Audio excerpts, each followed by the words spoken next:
Okay, I would like to call the regular council meeting of Tuesday, January 24th, 2023 to order at 9:02 a.m. Using my phone instead of the clock on the wall, Irina. Okay, Councillor Warwawa is attending online. He won't be here in person today. And welcome to council and to the members and guests in council here today. Appreciate having you on board here. Just a reminder that the meeting is being recorded, so in your comments and stuff, bear that in mind. And we'll proceed to the adoption of the agenda. Councillor Naka, you have any additions? Nothing from me. Councillor Wick? Councillor Whitus? Yeah. Just hang on. I got to get your mics going here, guys. Okay. I got one in correspondence, a letter from a ratepayer. That'll be 10-7. Okay, just 1 second.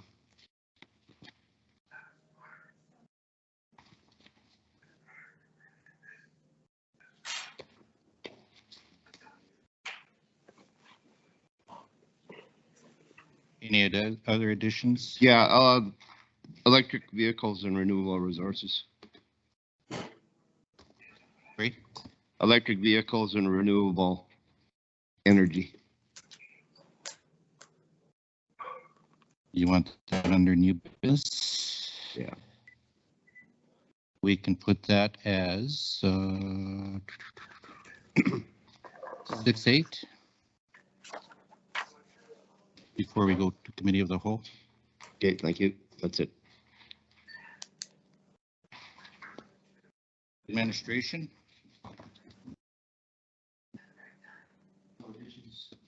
Mr. Reeve, would like to point out to councillors that we've provided you a copy of the agenda in blue to make it easier for you to find at the point where you're thinking of making a motion, whether it's the one that's recommended or not. Hopefully that'll be helpful to you. And we do have a couple of replacement pages to hand out. The financial information in the triannual report on the larger 11 by 17 pages, as well as one page in the measures document that's illustrative. So, but no additions to the agenda. All right. All right, I have no additions. Can I have someone move that the agenda be adopted as amended? Councillor Naka?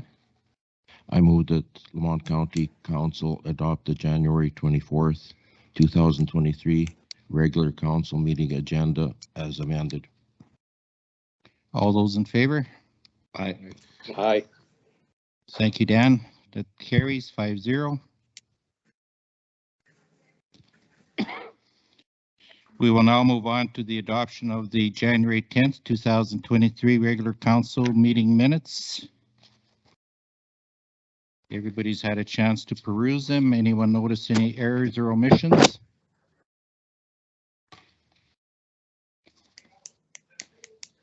If not, could I have a motion to accept the minutes as presented? Councillor Wick. I make a motion that Lamont County Council adopt the January 10, 2023 regular council meeting minutes as presented. All those in favor? Aye. Aye. Dan? Aye. Thank you. Carries 5-0.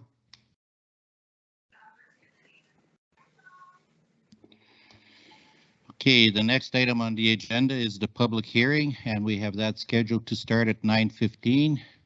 So we will recess the regular council meeting at 9:07, and we'll call the public hearing meeting to order at 9:15 here. Public hearing meeting of January 24th, 2023 to order at 9:15 a.m. My name is David Deduke, and I'm Reeve for Lamont County, and I will be the chair for the hearing today. I declare public hearing for land use bylaw 84822 and municipal development plan 84922 open at 9:15 a.m. On behalf of council, I would like to welcome you here today. As part of the introductions, I would like to introduce from Division 5, Deputy Reeve, Neil Whitus. Neil, wave to the crowd. From Division 2, Councillor Aaron Wick. From Division 4, Councillor Roy Anaka. And from Division 1, joining us online, Councillor Dan Warwarwa. And as I identified myself earlier, I represent Division 3. I would also like to acknowledge that we have, I believe, one member of the public online. I believe Sylvia Hollowatch has joined us online. And we also have one person of the media online, Jen Semenyuk. And we have 4 guests in the council chambers here. So if I could just have you introduce yourself so that the secretary can record your name, starting with the Mayor of Andrew.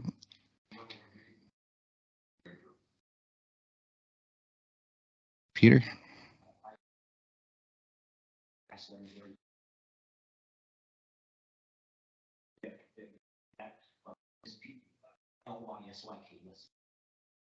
Okay. Ma'am. And okay. Okay. Thank you very much.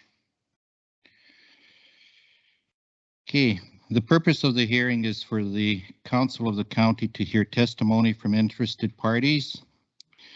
It is not meant to be a debate between presenters, and all comments must be directed to council through the chairperson, which is myself. Any persons who have joined the meeting and are wishing to be heard should please give your full name now. I believe, Rose, you indicated that you'd like to make a presentation. Okay, we'll add you to the list here. And is there anyone online that would wish to make a presentation?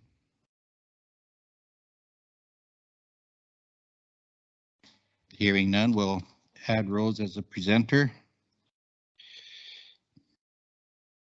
Only one person may speak at a time, and each person wishing to provide input to council will have the opportunity to do so. Bylaw 84822. The purpose of this new land use bylaw is to divide the county into districts, prescribe and regulate for each district the purposes for which land and buildings may be used, establish a method of making decisions on applications for development permits, including the issuing of development permits and the way notice is given.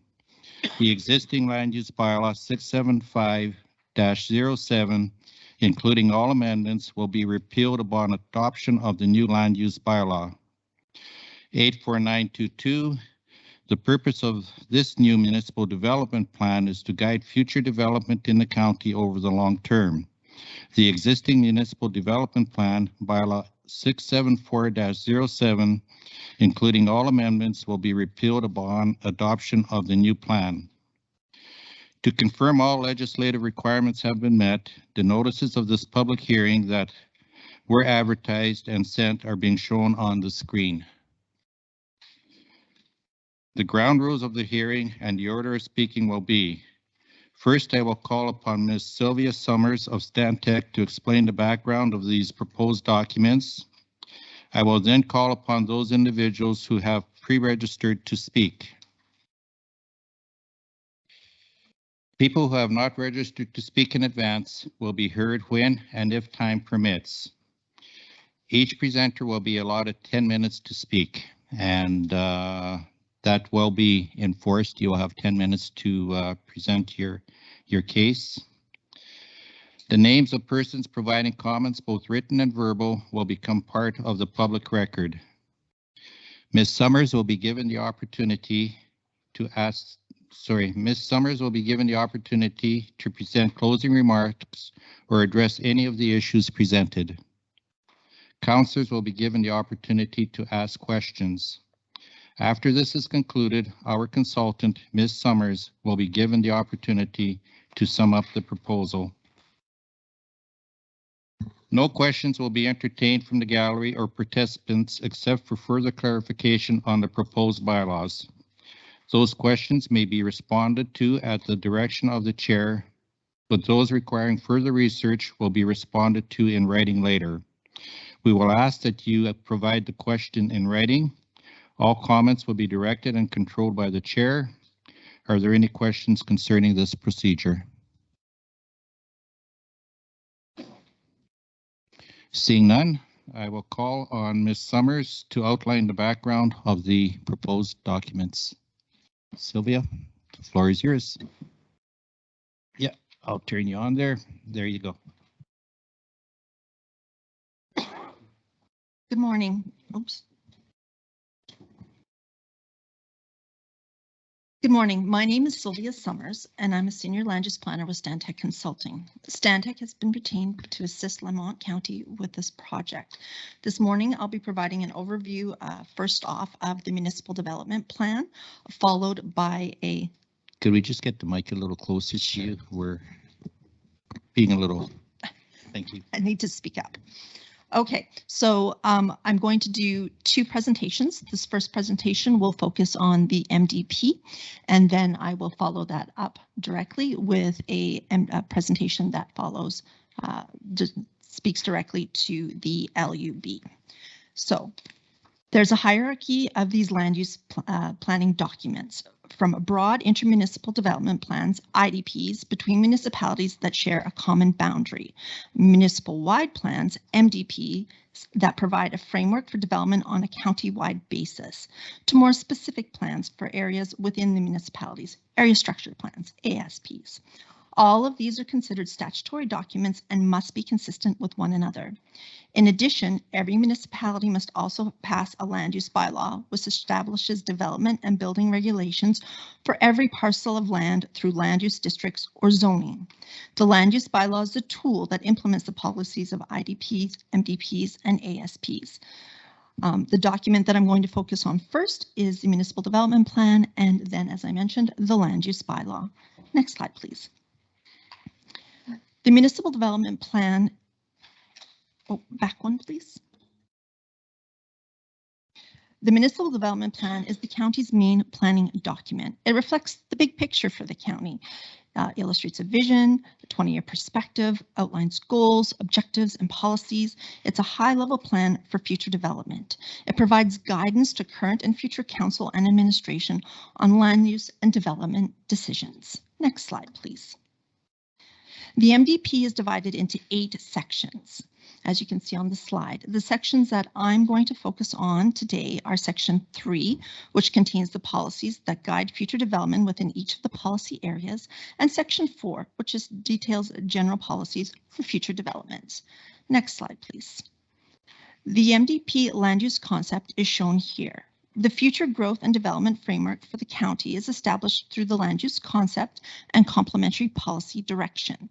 The MDP and land use concept identify policy areas within the counties. These are the agricultural policy area, rural agricultural industrial policy areas, industrial heartland policy area, hamlet policy areas, and the Beaver Hills Moraine policy area. Each of these policy areas has corresponding policy statements that guide and direct how land use decisions, types of development, should be considered in each of these areas. So first off, section 3.1, the agricultural policy area. The majority of lands identified within the county's boundaries are designated for agricultural purposes and identified as the agricultural policy area on the land use concept. Some of the policies within this policy area address all lands within the county are considered to be agricultural unless otherwise designated in an approved municipal statutory plan, land use bylaw, provincial or federal legislation.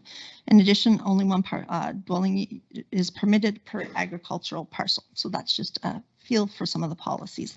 Next slide, please.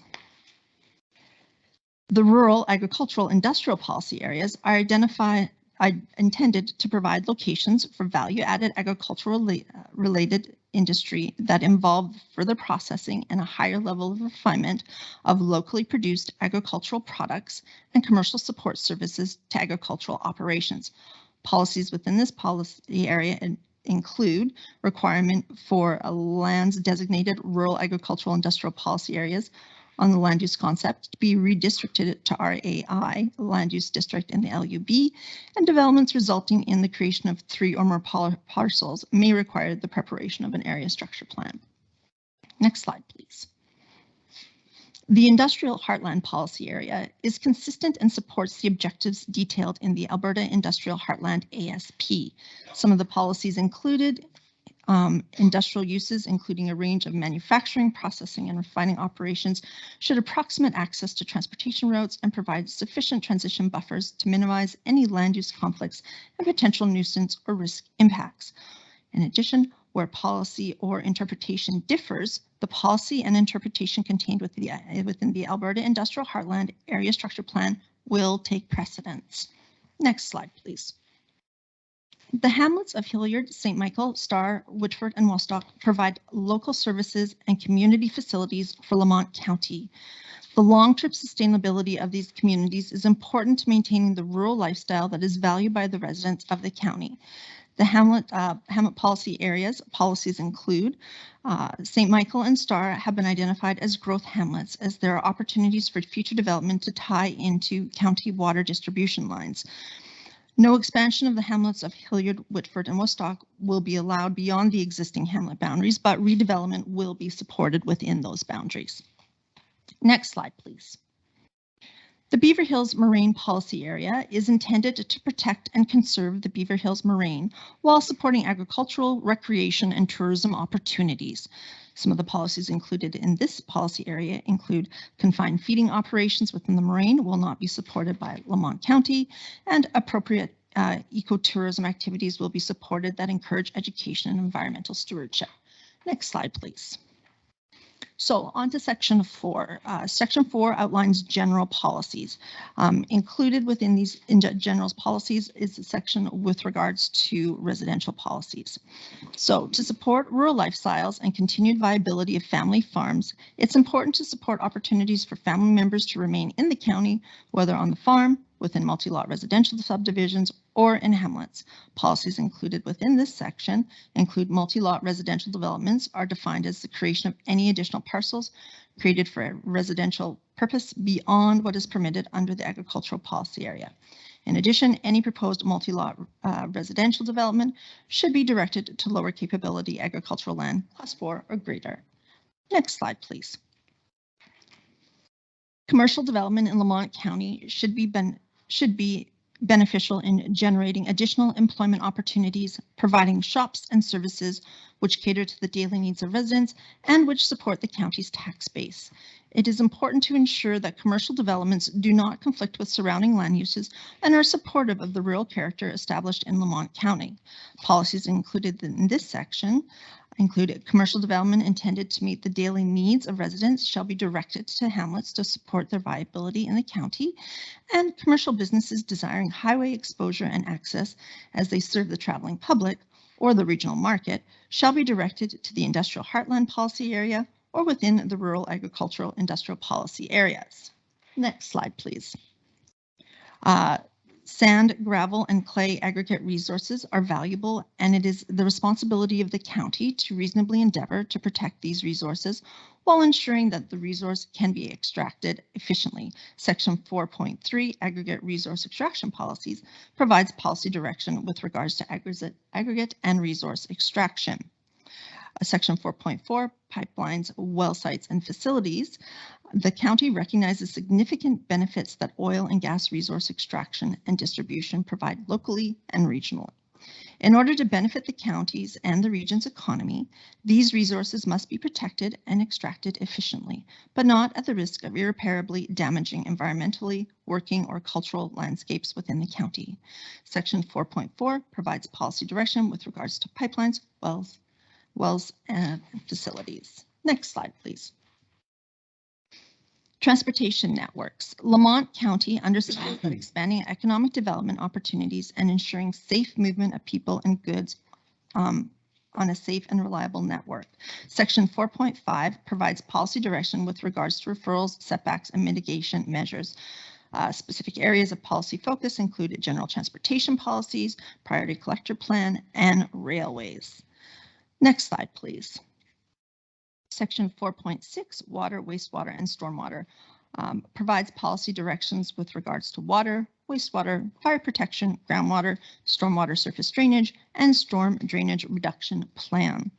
Section 4.7, private utilities, provides policy direction with regards to natural gas, power, and telecommunications infrastructure. Next slide, please.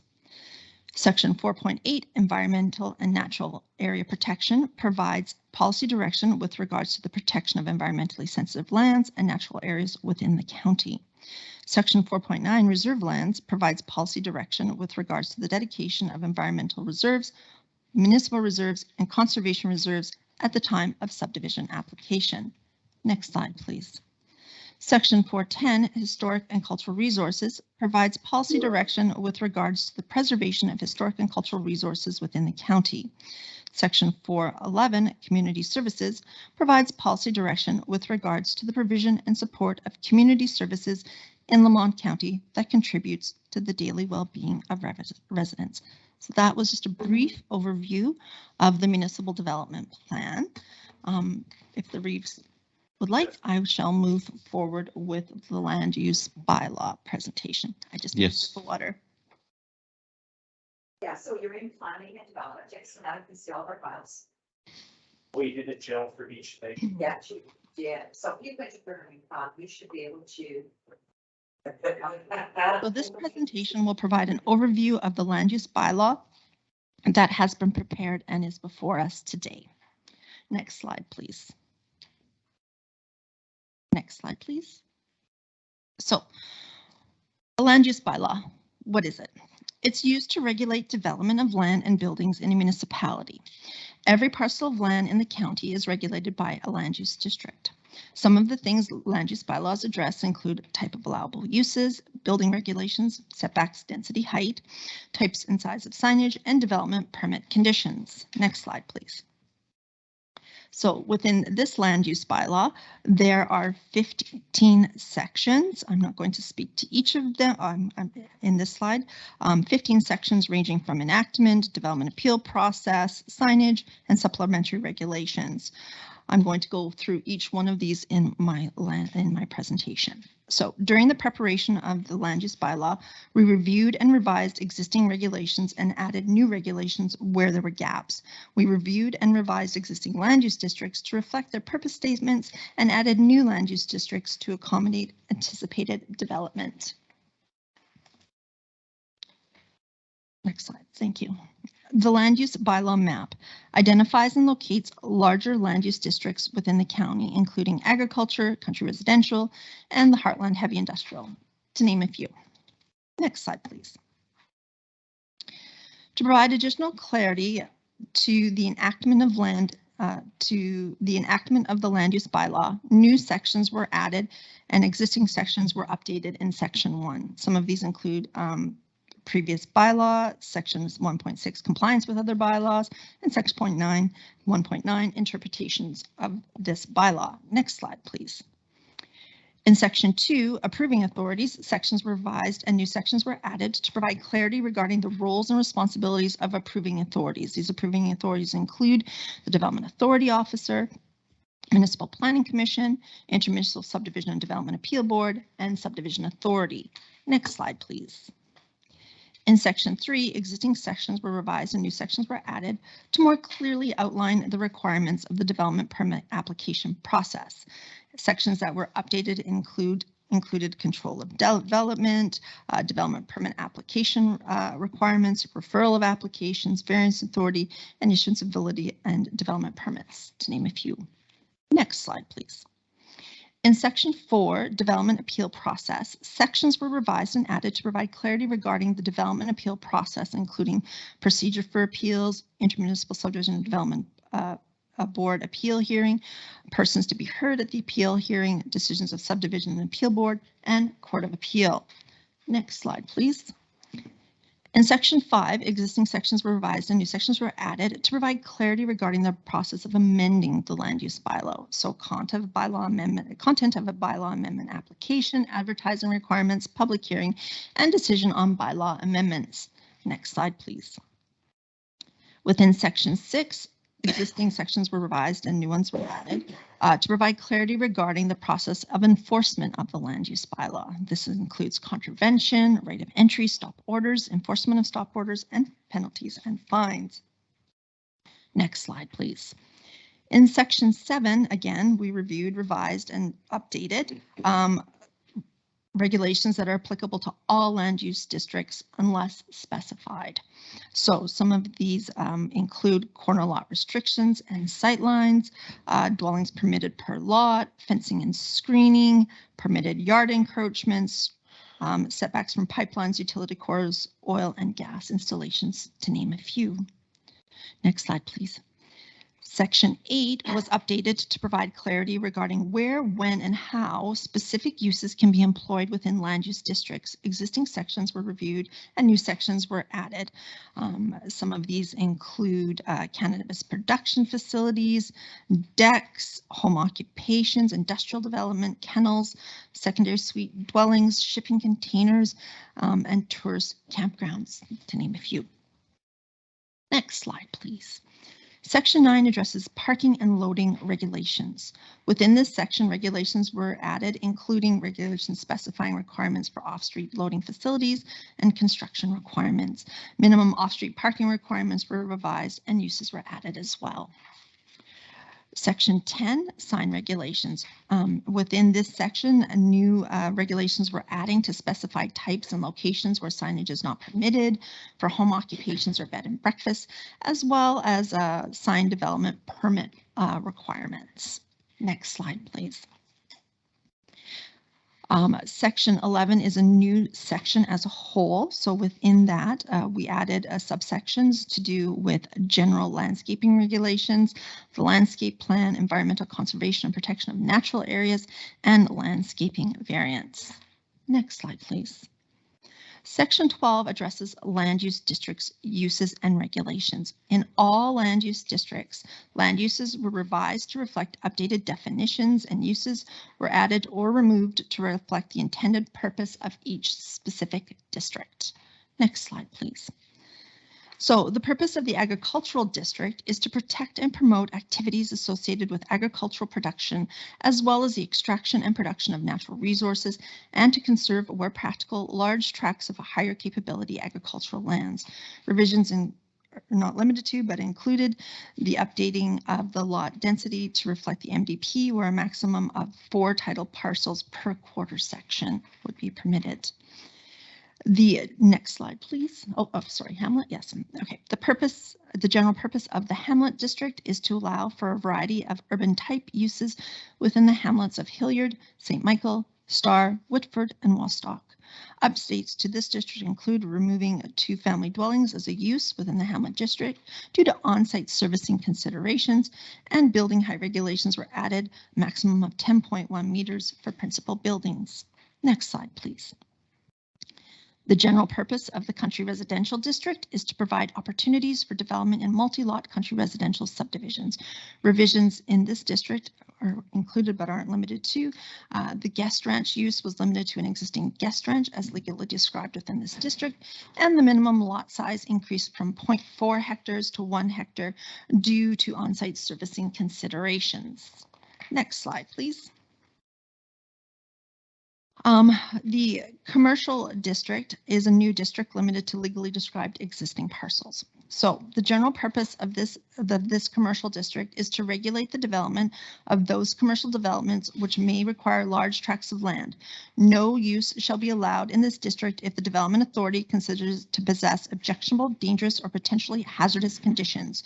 This is formerly the Industrial Commercial District, the IC district. This district was created to address 4 existing parcels of land which are currently undertaking 1 or more of the discretionary uses specified in this district. Next slide, please. The purpose of the Heartland Heavy Industrial District is to provide for heavy industrial activities within the Alberta's Industrial Heartland Area Structure Plan. that may have large land use requirements and result in nuisance or risk impacts off-site.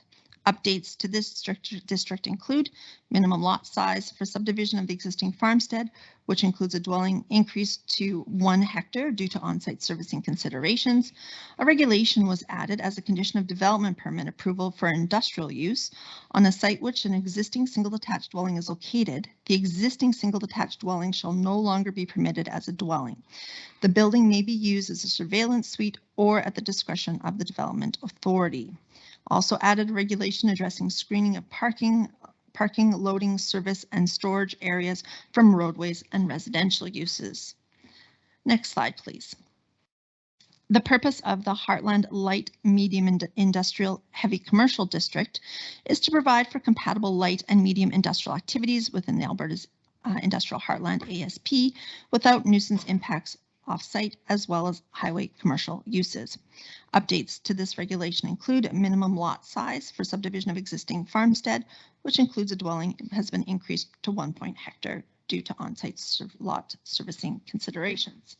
Next slide, please. The purpose of the Heartland Agriculture Industrial District is to foster agricultural and less intensive industrial development within the Alberta Industrial Heartland Area Structure Plan. Uses will be compatible with adjacent heavy industrial light medium uses and will provide a transition buffer between heavy industrial activities with nuisance impacts and those uses in the surrounding agricultural district. Updates to this district included the lot density regulation was revised to specify the maximum number of titled residential parcels shall be as per subdivision regulations in the agricultural district. Next slide, please. The Rural Agricultural Industrial District is a new district. The purpose of this district is to provide for value-added agricultural-related industry that involve the further processing and a higher level of refinement of locally produced agricultural products and commercial support services to agricultural operations. This district shall be strategically located along major transportation routes to facilitate efficient delivery and marketing of final products. Next slide, please. The purpose of the Environmental Conservation District is to provide for the preservation of environmentally sensitive lands. Updates to this district included discretion uses that were did not meet the purpose statement were removed from this district, for example, recreational uses. Next slide, please.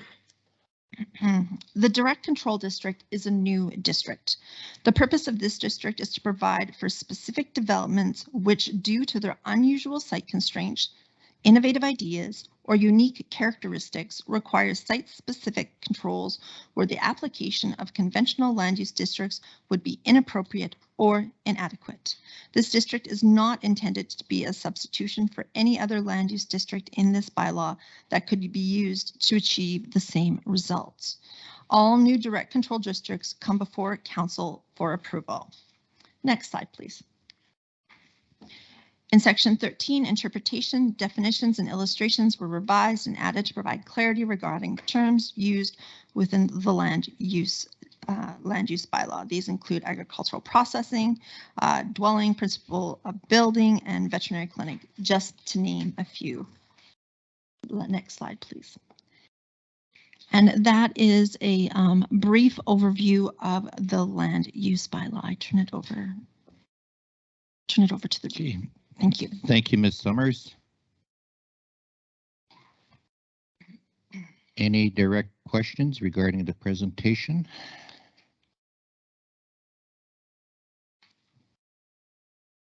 I guess not. Thank you. Okay.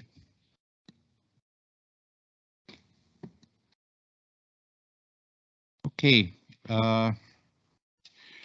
Just as part of the process here, the public hearing was advertised where people could provide written submissions.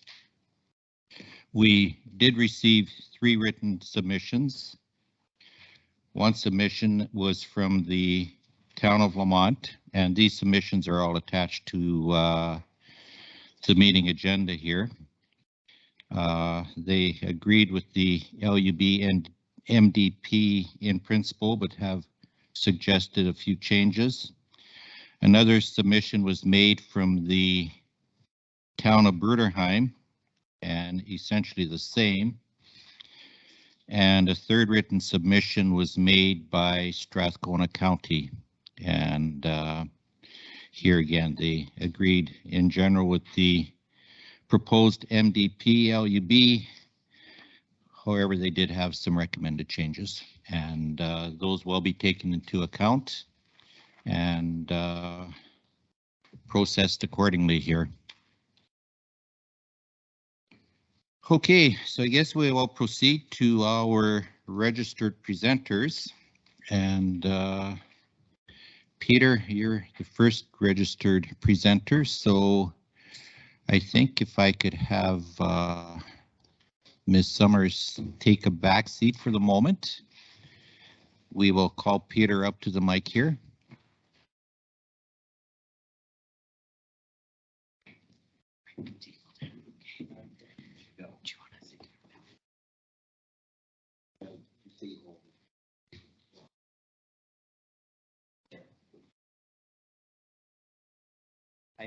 Hi, Peter.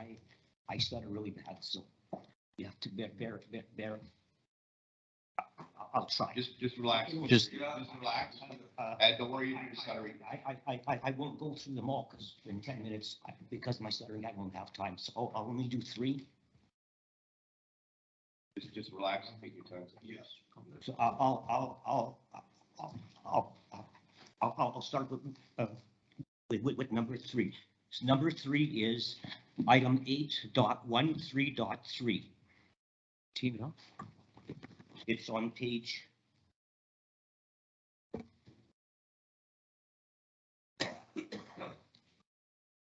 43. General standards for home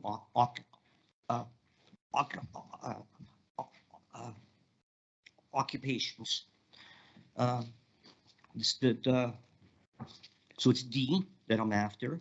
No offensive noise, vibration, smoke, dust, odor, heat, glare, electrical or radio disturbances detected beyond the boundary of the lot on which the minor home occupation is located shall be produced by the home occupant. But when a gravel crusher, wash plant, etc., operating under discretionary use can run 24/7 unregulated across the fence from a home occupant, and ambient is 30 to 32 is what the home occupant can only run at, his radio, but the gravel and crusher plant can run at 102 dPAs. It just doesn't make sense that I can't put a radio on, but they can run a crushing plant right across the street from me 24/7. A matter of fact, if I put my radio on, they can complain about my noise, even though they're running at 103 decibels over my 40 decibels. It just doesn't. I agree that we need a policy that you can't make too much noise, but I would like to see all discretionary use have to comply with the same amount of decibels as a home occupant has to. And I would also like to see on page 45 under 8.13.3D, it should also include the decibel readings and how much you want to include there. I hope I made myself clear. I don't know, but. yes, no, I think Good. your concern has been. Okay, and then we'll go to number 6.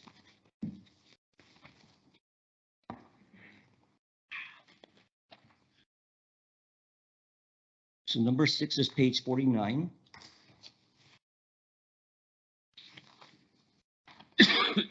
H on 8.16.13, natural resource extraction development permit requirements. Number H, the noise suppression plan, which shall provide a description of measures to be taken to reduce, move acoustic impacts on neighboring parcels, on neighboring properties.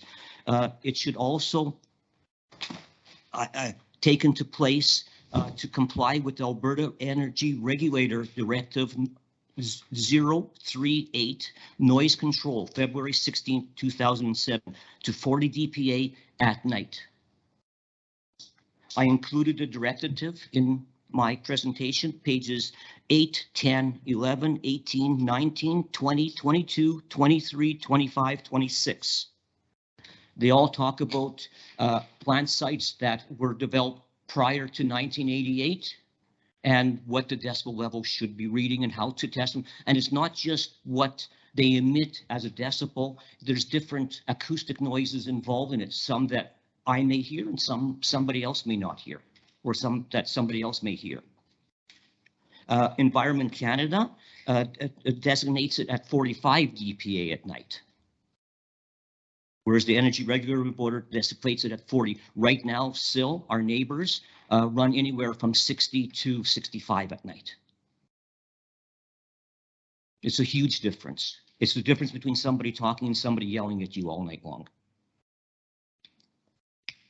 The banging is going on forever.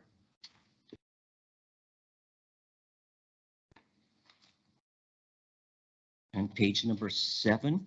So again, I have all that, you know, if somebody wants to see the directive, I do have more notes on noise emissions from the plants and what it's been at.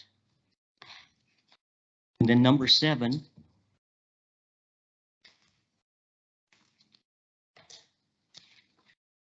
is page 51, 8.18. Protection from exposed hazards.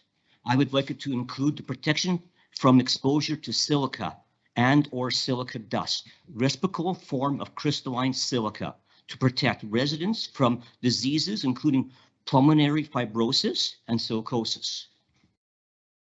Okay, and with the pages included, I showed on page 5 the accumulation of sand on our pasture, the sand on my garage roof. That was the spring of 2022 of this year. That's how much sand comes off of that plant site on us. And that's just what you can see. During the summer, you can't see it because it's in the air. We have no idea how much we're actually breathing in. Page 7 shows the accumulation of sand on top of the snow from the plant site. And I did have the sand tested. I do have the analytical report showing that it is silica. So I would just asking to have that included in a hazardous way, in the protection from exposures of hazards. If I have time, I'd like to continue with some of the other ones. Yep, no, you still got probably about 5 minutes to go here, Peter. We can start then on number 1. Amendment to the proposal. So it is on page 10. Let me just click it open.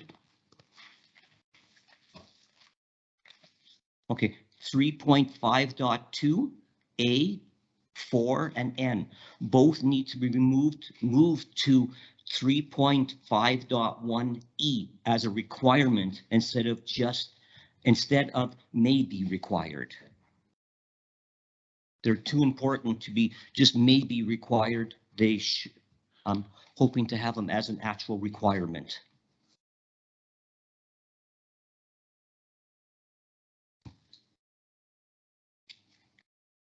Number 2, I misread it. It's not. And then we'll go to number 8. I would like to see under permitted uses include a single detached home in order to support the continued viability of the family farm. That's on 12.9, page 93.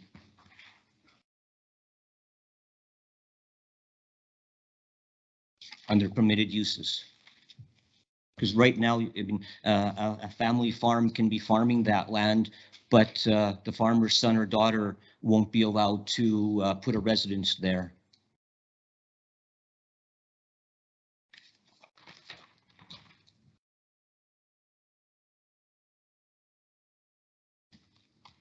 I think I covered them all. Did I get them all? Oh, yes, no, there was.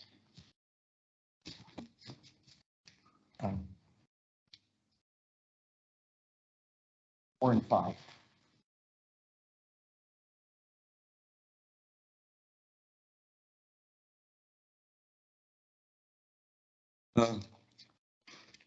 On 8.16.4, the hours of operation shall be between 7 a.m. and 7 p.m. Monday through Saturday for all extraction and reclamation activities. I think it should be changed to Friday, Monday to Friday. Lamont County has no policing on Saturdays and no hotline to report a violation problem to. So again, we have Steel Industrial Minerals right beside us. They tend to not follow regulations very easily. And we have nobody to complain to. We have nobody to phone. We have no nothing. And then on 818.16.8, the application can apply for an extension for hauling on Sundays between the hours of 7 and 7. And again, I understand that, but only if the applicant wants to pay for policing. Because again, Lamont County has nobody to monitor anybody after hours. And a lot of the companies can do whatever they want to do after hours because there's nobody to phone, there's nobody to do anything with it. And it's all to continue the validation of the farm and to enhance your rural lifestyle.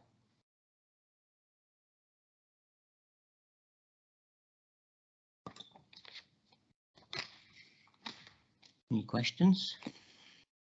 Okay, so based on your presentation here, Peter, it would appear as though your main concerns are noise and Dust. actual dust pollution and stuff here.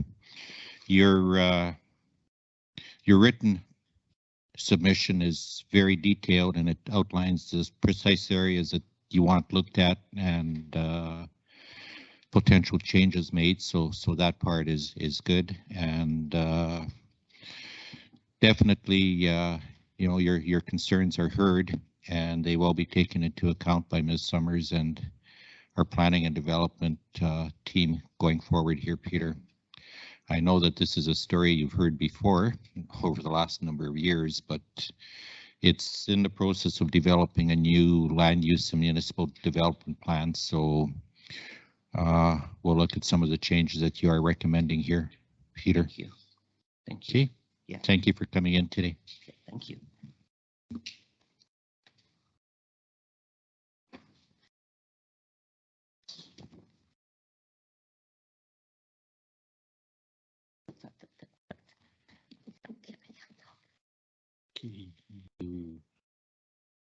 You have this right.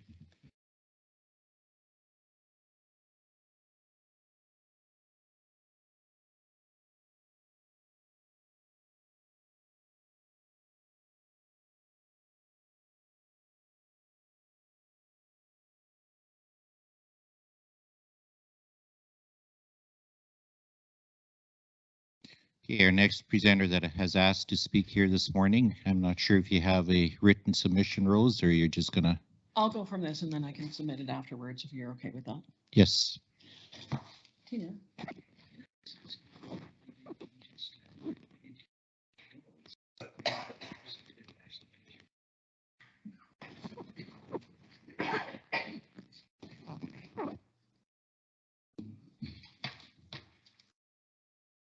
So can you hear me from this? Am I close If you enough? could move it closer, we've heard from the. Is that better? Perfect. Yeah. Okay. In 2011, Ross Creek Estates was one of the first multi-acreage subdivisions to be approved within Lamont County in over 20 years. As the owners of this development land, my husband and I worked closely with county planners, the councillors, to ensure that this development would set a very high standard and satisfy all the requirements that the county wanted. Some of you were on the council at that time, and you may recall that our development plan was approved with the provisions that we have paved interior roads, community sewer treatment plant, a domestic water supply, along with a reservoir tied into the water pipeline that follows Highway 15. The Lamont County Councilors wanted to ensure that our subdivision, Ross Creek Estates, would set the gold standard that all other multi-acreage subdivisions in the county would be held to. They wanted to ensure that all the county residential developments within Lamont County would be comparable to the standards established for subdivisions in Sturgeon and Strathcona County. At the time, that made sense. Back then, developing estate-type lots was a great idea. When we started to lobby for this development, there were 5 major refineries or upgraders slated for the Alberta Industrial Heartland, along with multiple other projects. The whole region was on track for a major boom, and massive growth was predicted. There were 3 major real estate developers purchasing large tracts of land within the town of Lamont for housing developments. Hundreds of acres around the village of Chipman were purchased and annexed in preparation to supply housing for the massive growth that was anticipated in the area. The reality is those proposed plans never materialized. Lamont County never saw the growth that was anticipated at that time. The housing developments, fast food outlets, commercial growth never happened, and the boom never came. 10 years ago, we spent over $30,000 to have a financial pro forma completed, and this established the cost involved in building out the kind of development that Ross Creek Estates was approved for at the time. At that time, we would have had to sell lots for $250,000 to cover the cost to make them financially viable. Today, if we even applied a small inflation rate of 2% a year, the cost of infrastructure for those lots would need to sell for at least $300,000. In today's market, in Lamont County, those costs are way out of scope for what the local market will bear. Today, building homes in Lamont County comparable to those in Allen Ridge Estates is just not feasible. We don't have the stores, the recreation facilities, and amenities close enough to bring in people who are willing to pay those type of prices for high-end acreages. In 2011, we were over the moon to have received approval for our acreage subdivision. We'd worked hard to get this dream off the ground. We spent 5 years of our life, remortgaged our land, and spent most of our retirement savings to make this dream a reality. I know the county spent a lot of time and effort to ensure that everything was perfect in this development as well. And it appears that we were both a bit naive. We went too far, reaching for perfection. We've been marketing this acreage development project for over 10 years and found very little interest from developers, development companies to take on the project. The comments were always the same. The cost to build the required infrastructure is very high, so the returns are very low. People who are looking to build estate homes are not looking for land in Lamont County. There's a high degree of uncertainty in the project because Lamont County is not known for rural residential acreages. We began to think we were talking to the wrong people when we were consulting the big commercial developers around Edmonton area, so we went to the local real estate firm in Lamont to see if we could work with them to market our development. Surely we thought they would see the value in what we were trying to do. They treated us like we were toxic and out of our minds to even consider building this kind of rural residential development within Lamont County. After 10 years and no interest, we realized that our development structure, the way it is, will never get off the ground. Personally, we just don't have the $6 to $8 million it would require to build the infrastructure necessary for this subdivision. You may think that this is a single case of unwise investment by people who are inexperienced in the development arena, but you'd be wrong. Highland Estates was the second rural residential acreage subdivision approved in Lamont County. Their development was held to the same high standards we were. In fact, I know that when Ron Hall and his partners were approaching the county about doing their acreage development, he was handed a copy of the area structure plan for Ross Creek Estates and told that our ASP was the baseline for getting approved. Ron was not a newbie in the development arena like we were. Him and his partners had many successful business ventures and developments throughout Alberta. You may have heard of Ron's first success story. He was a partner in a little business called Mark's Work Warehouse. You know how many lots Highland Estates has sold today? 0. The exact same number that we have. When Ron passed away, Highland Estates lost their driving force, and it appears they have not been able to entice another developer to go ahead with their project. My husband and I are still believers in Lamont County. We believe that this county is a great place to live and work, so we want to work with you to make this development happen. We want this project to be a win-win for the county and for us. However, we've already spent over $350,000 to bring this project online, and we've been doing this on our own, out of our own pocket, without investors. We just don't have the money to chase this dream any farther. So today, before we spend any money, we're asking council to consider working with us on the area structure plan and amending it to reduce requirements that have resulted in the prohibitive expenses to help to get this project off the ground. According to our financial performance developed 10 years ago, some of the most prohibitive costs are paving the interior roads, over $1 million, a community sewer treatment plant, $1.85 million, domestic water supply with a reservoir, $1.49 million.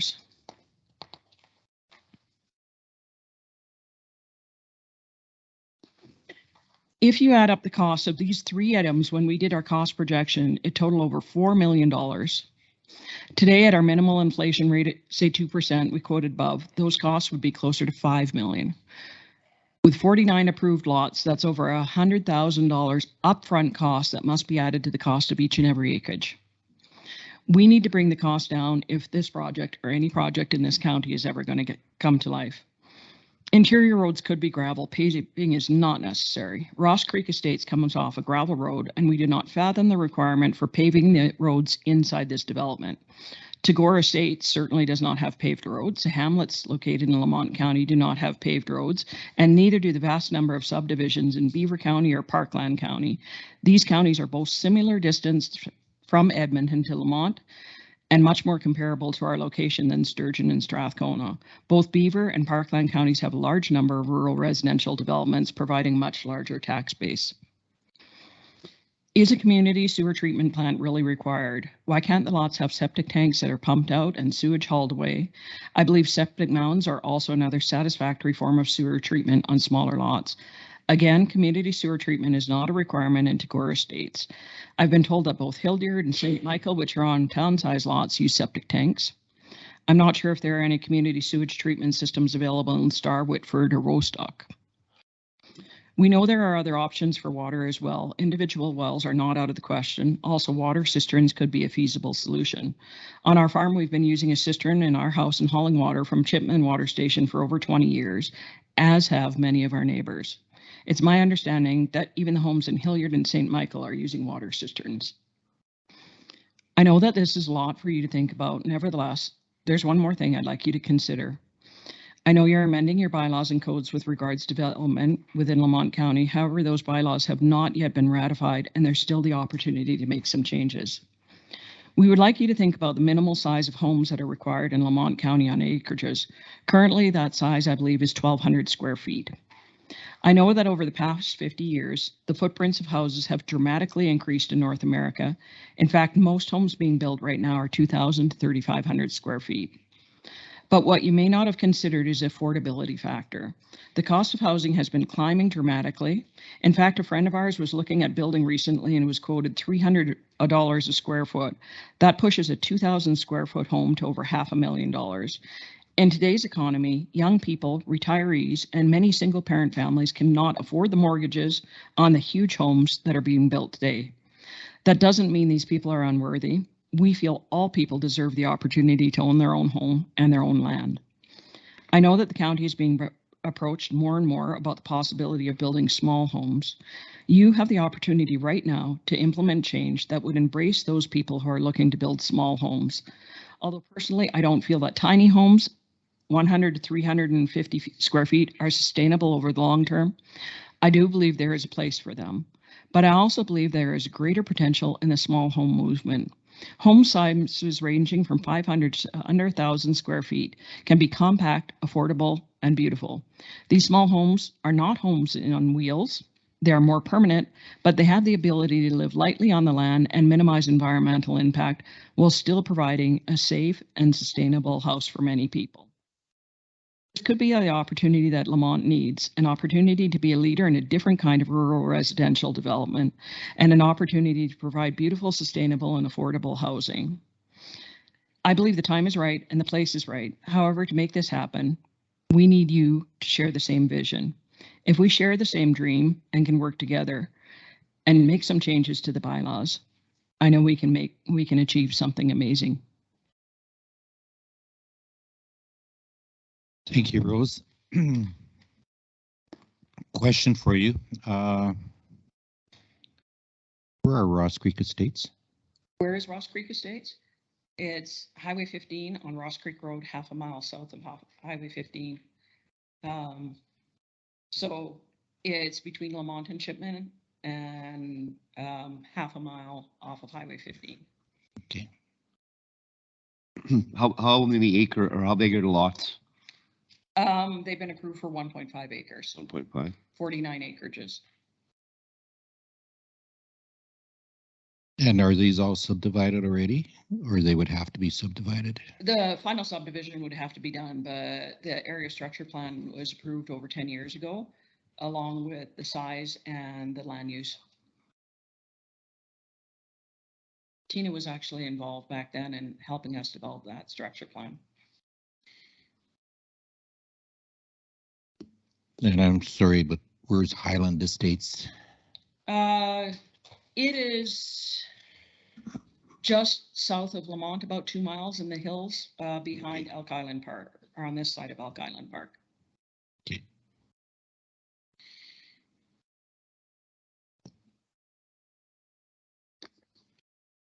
Any rest of council have any questions for Ms. Axel? Okay, obviously from my reaction, you probably identified that I wasn't even aware that this potential development existed. So I will do my homework in that regard, and your written submission will certainly help in taking a look at the issues that you bring forward here and moving it on from there. I'll share that, and I also have a PowerPoint presentation about, you know, kind of to give you a visual idea of what we'd like to see happen. Yeah. Potentially. So how far are you from the village of Chipman? 2.5 miles. We're just about even between Lamont and Chipman. So conceivably, you could run a water line from Chipman out to the And that was the intention originally, but when we priced it out, without the county's help, well, the county has to tie into the water subdivision or the water line, the water corridor, I guess. And then there's a reservoir that has to be built and then a trickle water system, and it amounts to millions of dollars. Right. Okay. All right. Thank you. So if you could leave your submission with us, that would be greatly appreciated. All right, I've got. I think Mr. Reeve, if I could also, just to point out that where their Ross Creek Estates is, the county has been, as of this year, trying to upgrade the infrastructure or the roads to make drainage, everything a little more usable for that area. 192 and 550 is the corner south of their property. There has been significant work done on that to make sure that that area is a drainage system. So. Yeah. And now they've kind of gone in and cleaned that creek. They're trying to open it up a bunch. Yeah. So just so we know that that's the county's helping out with that area. Yeah. I think there's a binder on the Ross Creek development. It's in planning. I remember that years ago there was a submission where all the information is in a binder. So if anybody wants to look at it, ask Tina for it. So you have that at your fingertips, Tina, right? All right. Okay. Thank you very much. Is there anyone else in the audience that wants to make a presentation?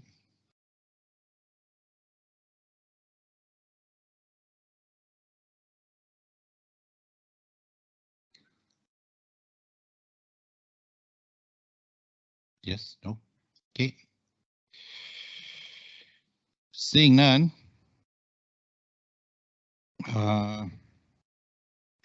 We appreciate the comments that were brought forward today. And we will take those comments into consideration prior to providing final approval here. We're not going to give second or third reading to the MDP or LUP at this time. so that administration can seriously look at the changes that have been brought forward today, or the requests that have been brought forward today, and potentially incorporate them into the LUB and MDP. Do we have any written submissions and that were handed in, but the people aren't here? No, the only written submissions we had was from County of Strathcona, Town of Bruderheim, and the Town of Lamont. Okay, they don't have to be read to be in the minutes for this hearing? They're attached to the agenda package, so I'm not sure, as a point of order. Mr. Reeve, they do not need to be read into the record. They were made available with the agenda. They're available to councillors to review, and I presume they'll be available also online, should anybody else want to look at them. And the agendas were available to the public. Correct. So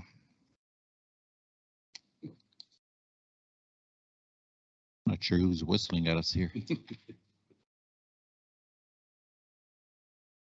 I think they like you, Ty. Yeah. Mine? Dusty rose colors, very. All right. Okay, if there's no further comments, I would like to thank all of you for your input into this public hearing. The members of council will review the evidence presented this morning and consider whether to move forward to second and third readings or amend the proposed bylaws and bring back for readings at a future council meeting. Ms. Summers, did you have any closing comments you wanted to make, or do you waive that privilege? I had some concerns on the containers, number of containers on property, shipping containers for storage. Nobody gave it written. It was all on phone calls and stuff. Page 48 on the presentation, I guess. Is that the land use bylaw new or the MDP? Page 53. Land use bylaw.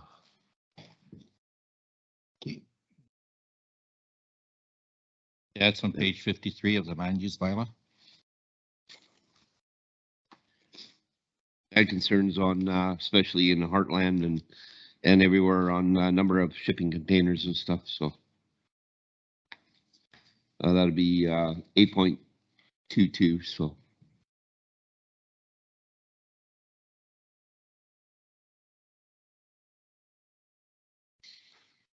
Mr. Reeve, perhaps the Deputy Reeve could express what he thinks it ought to be. Well, the calls that I got, they said all 3 or 4 calls that I got over the weekend were shouldn't have a limit on them unless over 10. Then you got then like for a storage facility or something, that's a different category. But me personally, I got about 6 in each yard because price of a building, and then we're in the heartland, you can't build anything. It's got to be portable, whatever, agriculture related. So without the use of containers, a lot of people won't have no storage on their places. So just to be clear, you think more than 10 is too many?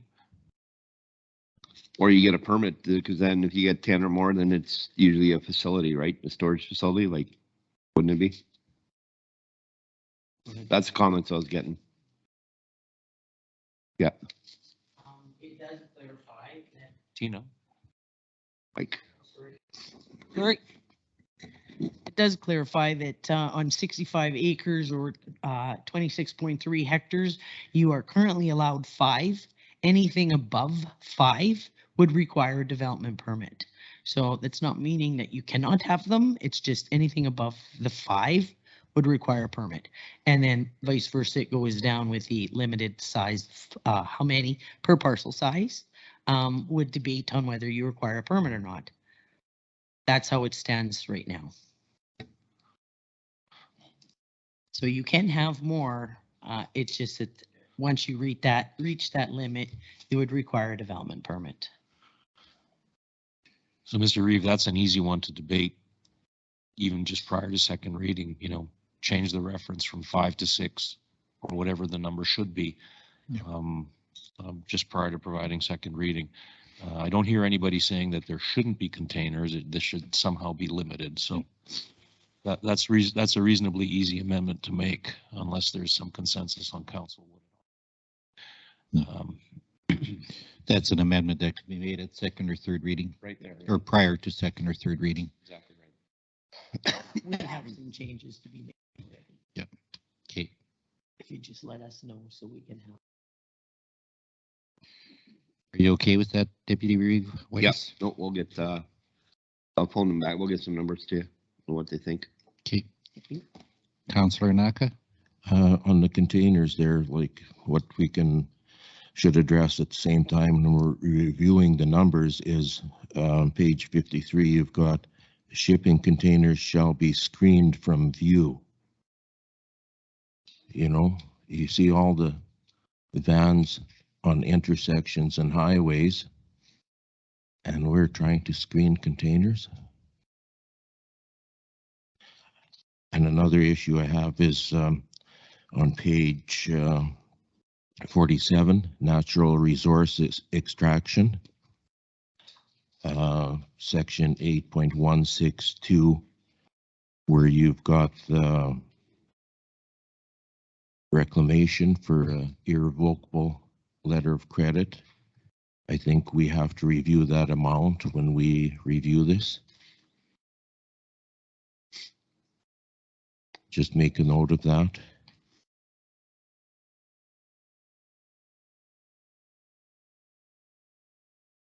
Your concern is $2,000 is inadequate for. Right, I think we used a different figure for another development permit, so. The amendment that was proposed to move forward in some of these cleanup changes is that the reclamation deposit shall be in the form of cash or a revocable letter of credit, which shall contain the following, and it's just a covenant how much, but it will be based on our currently our fee schedule. So it will be within our schedule of fees, the amount, whether we're taking a percentage. That is still being worked on right now as to what we're going to take. So. Okay, and another thing, what about natural resource extraction and collection of aggregate levies? Is that part of this? Reeve, as through to council, I would say that there is 2 separate levy bylaws. Whether that would be addressed through those 2 separate levy bylaws to rescind those and make that part of this bylaw moving forward, I'm not sure how that would all work at this point, sir. But I know after our last approval, this was discussed within the Municipal Planning Commission meeting. So I'm not sure at a higher level because of those 2 other levy bylaws, how this would, whether it would be conditioned. This is something that we'd have to work out if we're going to bring that into here. Wherever enforcement works best. You know, True enough. So whoever, just, you know, so somebody considers that before, you know. We do make that as a condition in the development permits that they abide by those 2 other levy bylaws. But it doesn't work. The aggregates. So yeah, that's something that we can definitely have a further discussion on for sure. Okay, yeah, I'd like that added on to the considerations.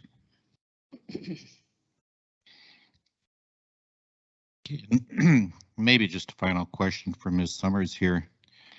If you have a grandfathered development, e.g. the one that was referenced this morning, and can you impose noise levels restrictions on them kind of after the fact, I guess? They're grandfathered in. Oh, sorry. They're grandfathered in for the use and are allowed to continue that use within that land use district. From a noise attenuation perspective, if they potentially came in with a new development permit, within the development permit application process, there are various studies that can be requested, and one of those is a noise attenuation study. So there are opportunities when coming forward with a renewal for development permit application or a new development permit application to then make those requirements going forward. So for an existing operation, it's basically the goodwill of the party, whether they want to comply or not? As long as they're meeting the requirements of their existing development permit. So it will be up to the county to determine what the development permit requirements were that were put forward in the development permit. And if they're meeting those requirements, then I believe that they can continue the operation as is. If they need to then, or at some point renew their development permit, then that opens up the opportunity to bring those other pieces forward. Or if they're requesting a new development permit, then again, there's that opportunity to bring forward. So, but if they're working and operating within the requirements of their existing development permit, and then they can do so. Okay. Any other questions?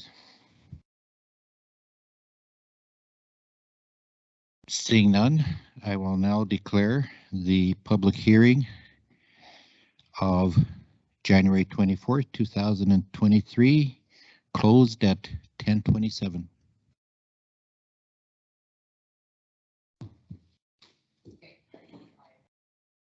Okay, I'd like to reconvene the regular council meeting of January 24th, 2023 at 10:42 a.m. Item number 5 on the agenda is a delegation. However, that delegation isn't scheduled to appear to 1 o'clock, so we'll deal with the delegation after lunch. Having said that, we'll move on to item number 6 on the agenda, business. 6.1 is the third triennial management report and financial statements. And I trust Peter and Rodney will be presenting those. Correct. Thank you, Mr. Reeves. So this is the third of 3 major reporting opportunities regarding 2022.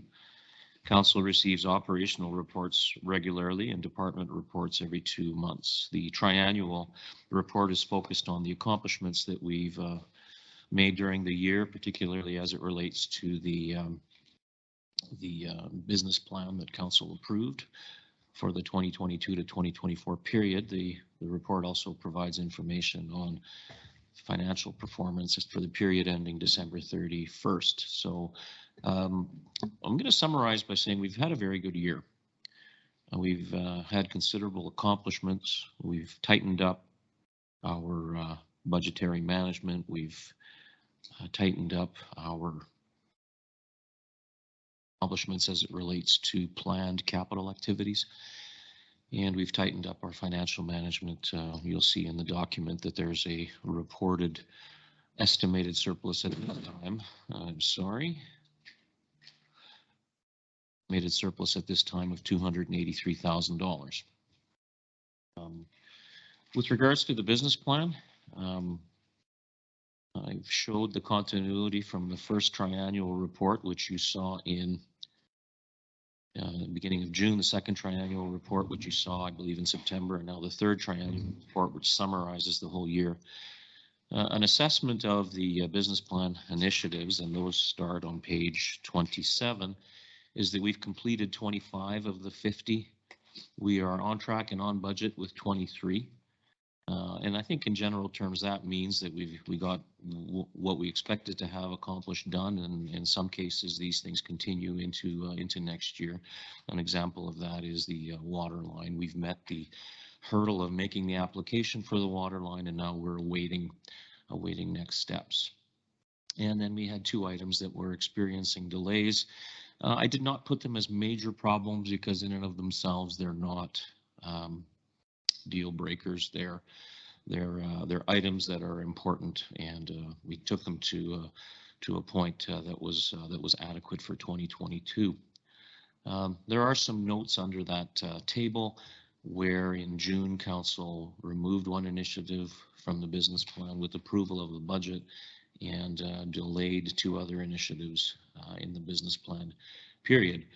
So the report starting on page 27 follows the goals in council's approved business plan. The first goal being new businesses are partners in the growing community.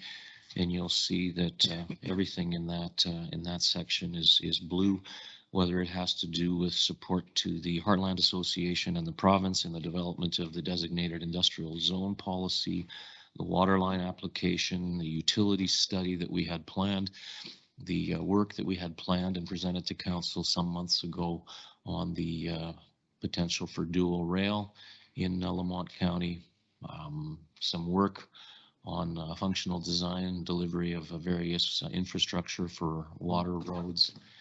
And we've had the preliminary discussions with engineers. We've identified Range Road 202 as being a likely corridor, and we are preparing the terms of reference with the Heartland Association to start working down that path. We worked with council to develop tax rate and user fee strategy mixes. We affected utility rates, and we undertook improvements in the subdivision applications, which council has approved. In goal number 2, community feels safe and is afforded good quality of life. Similarly, everything is blue complete or green on track on budget. We undertook a review of all services, which was an important step in moving us even closer to a performance-based budget approach. Council directed budget increases and decreases as a result of discussion on the levels of service. The final 2022 operating and capital budget were approved in December. As I mentioned, we've taken more steps towards performance-based budget for 2023. We established KPIs and reported on them, and those are located starting on page 48. We'll be able to look at those in a moment. Implemented expanded peak season staffing. In fact, we held a few weeks in reserve for the fall that we did not use in the fire service. However, the belief is that the volume of peak season staffing that council approved will serve us well in future years. We had a wet spring. Implemented additional road maintenance and drainage crews, revised the long-term capital plan at a high level. And the direction or the discussion with council during the budget approval was that we would further refine that in the first half of the regional fire services bylaw was developed, and a template for use by the urban municipalities has been provided to ensure consistency. We undertook internet speed tests along with RMA and have participated in their advocacy efforts. Number 3, accountability and transparency to the community. We developed the business plan. The current 2023 to 2025 business plan is under development. We expect to show at least a draft to you at the February 4th meeting, if not a recommendation for approval. We revisited all of council's governance policies, and you'll remember that this was a recommendation in the organizational audit. We are initially through the historical resource policy. That's the only one that's lagging over the end of the year, but substantially complete. Excuse me.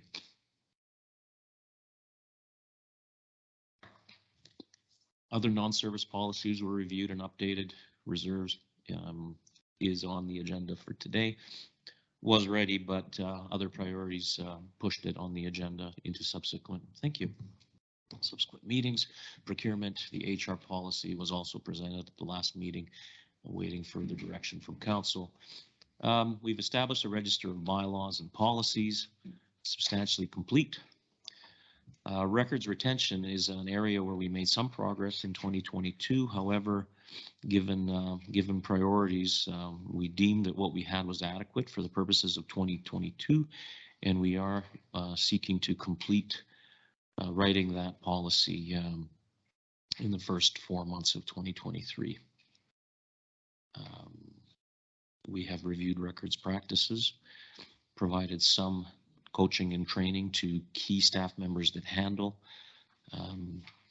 private personal information, and are awaiting a Service Alberta course that we would make available more broadly within the organization.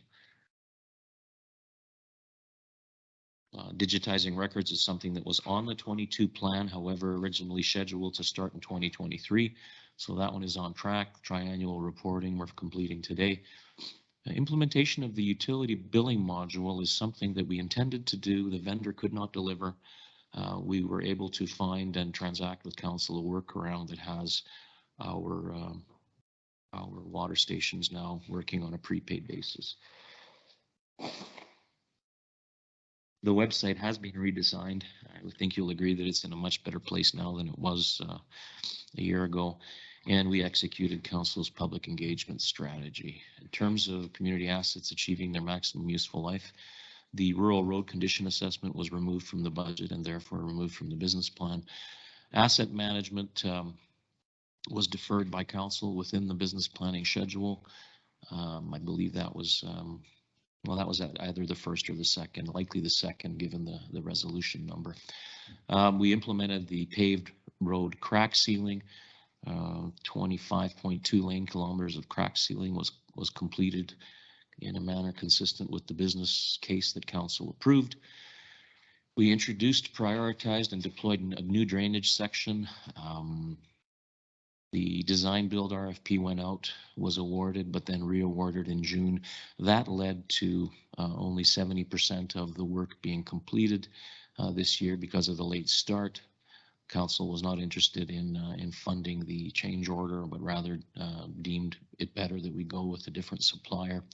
And council took the decision to not carry forward the remaining $200,000.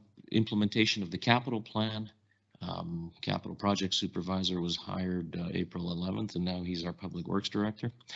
And you'll see the report on the capital plan later in this presentation. We refined the 5-year capital plan, took council's direction to really refocus emphasis and efforts against heartland infrastructure, as well as bridges for which there is the potential for provincial grants. And the road use agreement has been reviewed and updated. We have issued an updated road use agreement to the asphalt manufacturer in the Heartland area. The transition of the administration from the CPO to the Public Works area is delayed somewhat. However, it is underway. So I'm saying effectively achieved. In terms of recognized as a leader in sustainable and holistic decision making, we undertook a council strategic planning review in the October timeframe. It confirmed that our goals continue to be correct and in the right order, and also provided some bringing forward the recommended 2023 budget.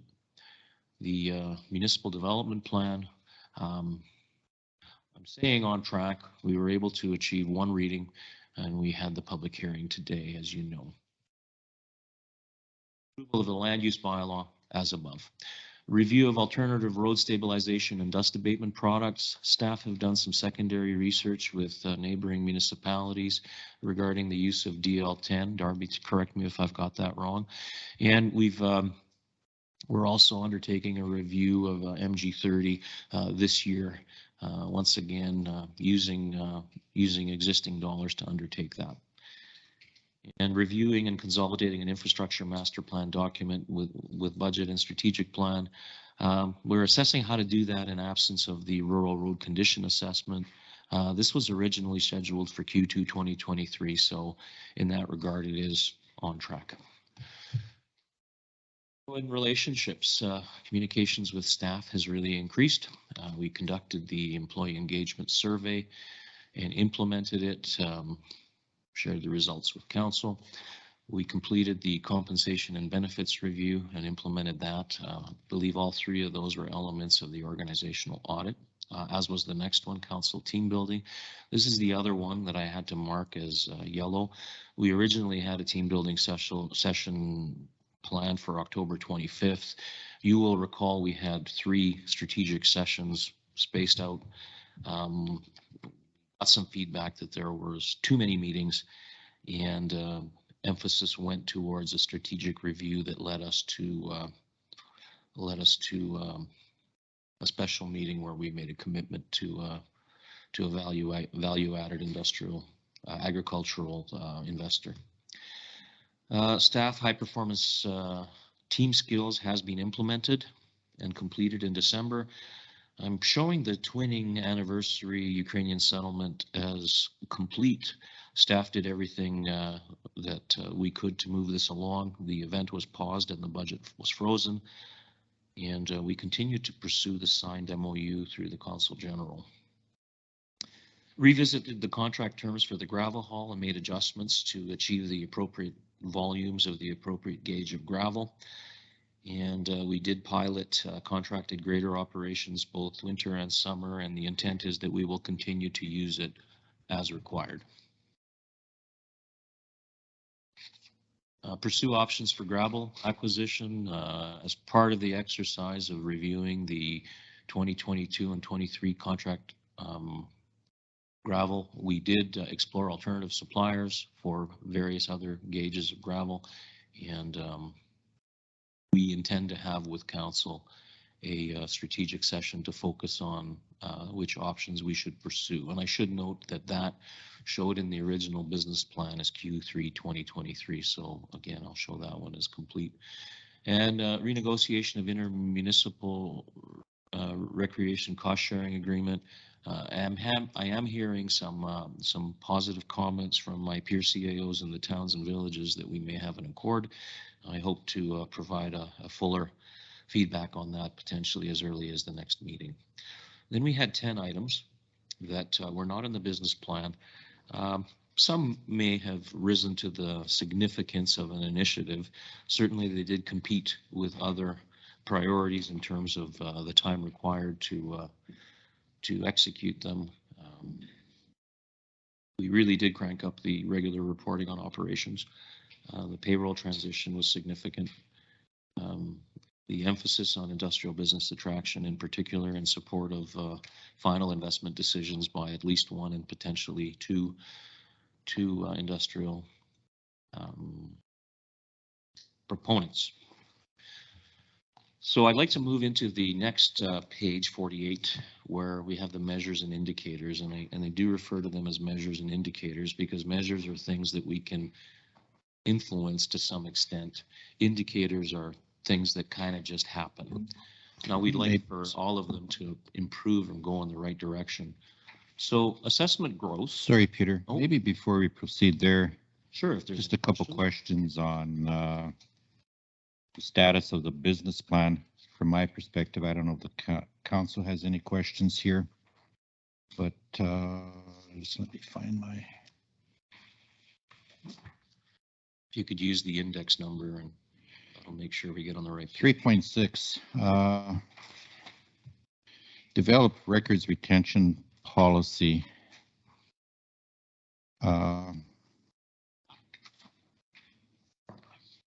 Okay, you've got an early 2023. So we can expect that in the first quarter here? My expectation is that before Ms. McCann leaves the organization, we'll have that before council. Okay. As I've indicated, she started down that path. One of the things that needed to be done was to address the immediate glut of paper that we didn't need to keep, and that's where we moved 100 cubic feet of records out of the building. And again, the thought was that what we had was adequate for 2022. And based on the research of the best practices, we would expect to bring an updated policy back for 2023. Okay. And when you say digitize our records, what exactly are we looking to do there? We need to determine whether this is practical. if I'm not mistaken, this came out of the organizational audit. So before we spend time scanning and digitizing a whole bunch of stuff, which is moot or no longer relevant, we wanted to get through 3.6 and 3.7 first. Okay. But digitize basically means scan stuff and make it we have circa 1980 something bylaws in the vault, which we didn't even know we had. We gave regard to it when it came time to identify the road ban decisions or announcements earlier in the year, and it's, I mean, there's records that we didn't even know we had, so that's why we needed to go through these first steps first. At the point where what we have is all we need, then we'll consider, is it worth to digitize it and make it all available online. Okay. There are still critical records that we will retain in paper. So Who's gonna decide what we need? Because we got some stuff that was thrown away that now we sure wish we had any. well, the records retention policy is something that will be approved by council, and I assure you that we didn't destroy anything that was inconsistent with the current policy. So you will decide. As far as things that were destroyed that we don't have anymore, if there's anything specific, let me know. But we followed the current records retention policy in any efforts that we took. And in regards to the website redesign, I haven't been on the website for the last little while, but is it headed in the direction we want to head it in? And well, I think information is easily accessible and stuff, because I look at some websites and you go, wow, this is pretty great, right? And then I go into our website and I say, oh, this is there are some complex, right? Apologies. There are some limitations based on the content management system that we use. However, Mr. Zal is taking every opportunity to make it more easily navigated and to make it more helpful. Now, I will refer to something deeper in the document on page 50, and this is related. Interestingly enough, our number of website page views has gone down, which some might believe is a bad thing. However, if you look at the time that people spend on page 50 of 256, it used to be in 2020, people spent about 34 seconds on a page.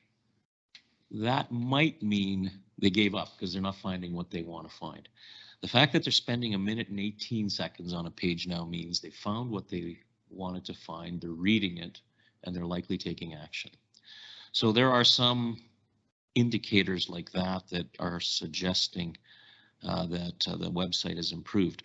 Also, when you saw back in 2020 that we had 102,000 unique views, and now we have 81,700 unique views, that means that people aren't having to come back multiple times to look for the information. They found it, they went on. And our number of Facebook followers has gone up. If you combine those three indicators, it would seem to suggest that our Facebook page is doing well. Mr. Zal, do you have anything to add? Maybe he took the dog out. Okay, the other part is like, and that's where I'm going to go here. Like, if you try and find historical minutes, historical bylaws, historical policies, it's kind of tough sometimes. Yeah. Your worship, the council, I had nothing to add. Actually, that was covered quite well. Because Jay, we can't hear you. it was 24, 25, and then, are you cold? Oh. And can you We'll be hear me happy now? to provide you some Okay. personal coaching on where you can find that stuff. That'll work. Okay. Anybody else got any questions regarding the Not, we'll let you continue, Peter. Very good. So the measures and indicators in general are also telling us a favorable story. Again, measures are things that we can influence. Indicators are things that at best indirectly. So our assessment growth on non-residential is favorable. We had a negative year in 2021. We're back on the positive side of the ledger. Designated industrial property down by 1%. I don't have an explanation for that. That's probably just simply depreciation and that we have not added significantly to the stock. And nonlinear growth has gone up. So, that's generally a positive story. Ratio of non-residential to residential growth. One might say that we've improved from the 5-to-1 to a 4.83-to-1 in terms of 2022 tax rate. And I put this next one as yellow now. That's simply because the non-residential to residential assessment mix has declined slightly. Obviously, we affect that one indirectly. Development permits are kind of on track with the 3-year average, which is 48. Value of development permits is slightly below the prevailing trend. My experience has been, however, that typically you get a high year, a low year, a high year, a couple of low years, because that's kind of the timing of investment decisions. We expect a high year in 2023. And building permits, slightly below the prevailing rate. In terms of housing starts, again, slightly below the prevailing rate. If you take the average of 12, 11, and 13, you get something that looks like 12. We were at 10. This might be a timing thing. Maybe we'll come up with a couple immediately after January 1st. Subdivisions, slightly below the prevailing rate. The crime rate stats, that's an indicator. This is something I expect to get from the RCMP for only the rural areas of all 3 detachments. I expect to get that and include it in the 2023 to 2025 business plan. Volume of service requests that are closed, 97%. You'll see that report later today. We continue to try to figure out a practical way to report on service levels that we are currently meeting. So in that regard, I can't give that one a green. FCSS outcome measures, the background should be clear. That's an edit error on my part. We've achieved or exceeded the targets. And you'll see some more detail on that in the planning and development report this afternoon. We had a clean, unqualified financial audit. In terms of percentage of meetings involving at least one closed session item, we went from 94.4 to 95.7. Generally speaking, somewhere along the way, someone quoted that, having fewer than 75% of meetings, including a closed session, might be favorable. Really speaks to that notion of transparency. This is entirely council's prerogative, though. A number of special meetings down significantly from 24 to 4. We are planning good agendas, and we are getting the business done in fewer meetings with fewer needs for exceptions. Percent of approved corporate business plan initiatives. I believe that's supposed to say 96%. That's a typo on my part. I've already touched the social media statistics. Our followers are up. Our reach is down slightly, and that has to do, I'm told, that Facebook has purged inactive or one-time viewer followers. Our Twitter followers are up, and our Twitter impressions are much higher, and our LinkedIn followers rose exponentially, mostly because we started a LinkedIn page just prior to the end of last year. I've already spoken to the number of website visits, and we met council's expectations as far as having a public meeting and public participation. I should note that we had 40% fewer meetings in 2022 than we had in 2021. And that is not because we had a separate council and committee of the whole meeting before. I've corrected for that. So we've had 40% fewer meetings. At the same time, we've had 42% more resolutions. So council is transacting a lot of business. I should note, I'm not counting, no, leave that alone. I'll pick that up later. 83% decrease in special meetings, and 93% of the resolutions that council makes are consistent with the recommendation that staff had made. So we are anticipating council's direction based on your business plan and based on direction that you provide. And we are achieving a 93% rate of your resolutions being consistent with our recommendations. Now, I'll note that that does not include resolutions like approval of agenda and approval of minutes. It's not substantive. This is substantive business. We'll get into the capital plan a little more in the financial section, but it would seem that we have completed 36 of 42 capital projects, about 86%. We've spent 70% of the budget. Now, part of it is there were a couple of projects that council canceled, and we are continuing to try to develop a useful measure on utilization of capital equipment, and I've handed out a page of a direction that we're exploring.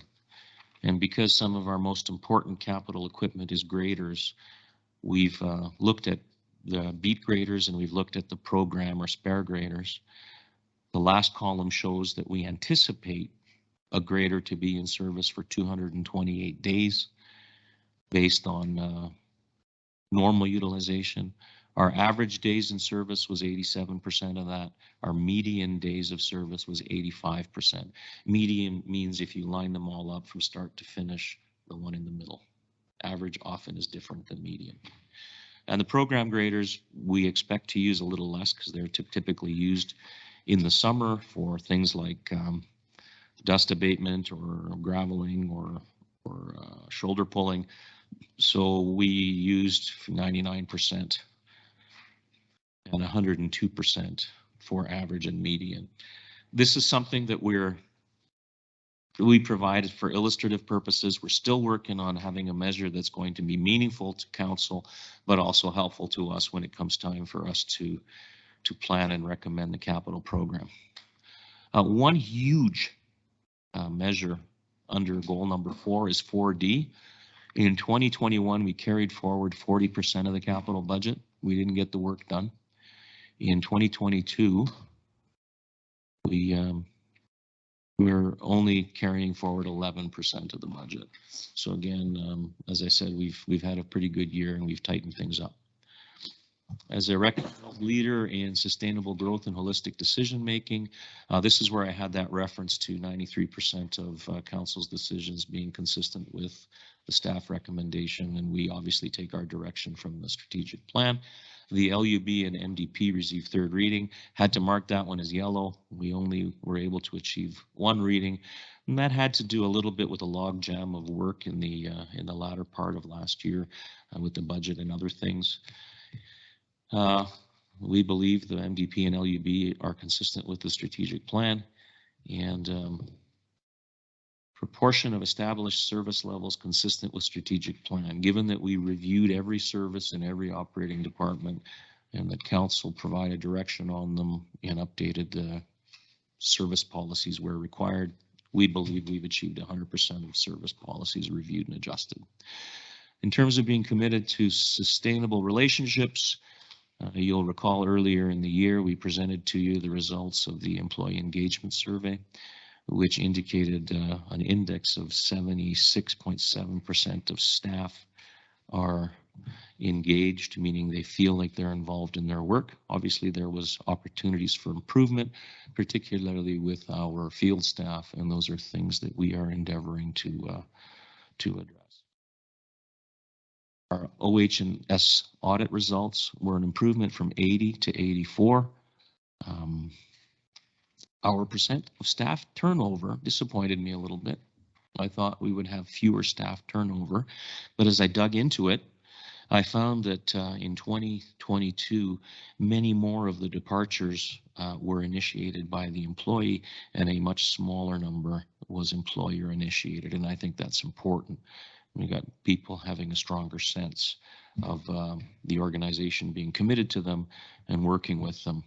Utilization of personal leave, you see the trend over the last number of years, 9, 6, 7. That's about an average of 8, if I'm not mistaken. We achieved 8 days sick in 2022. I will note 2 things.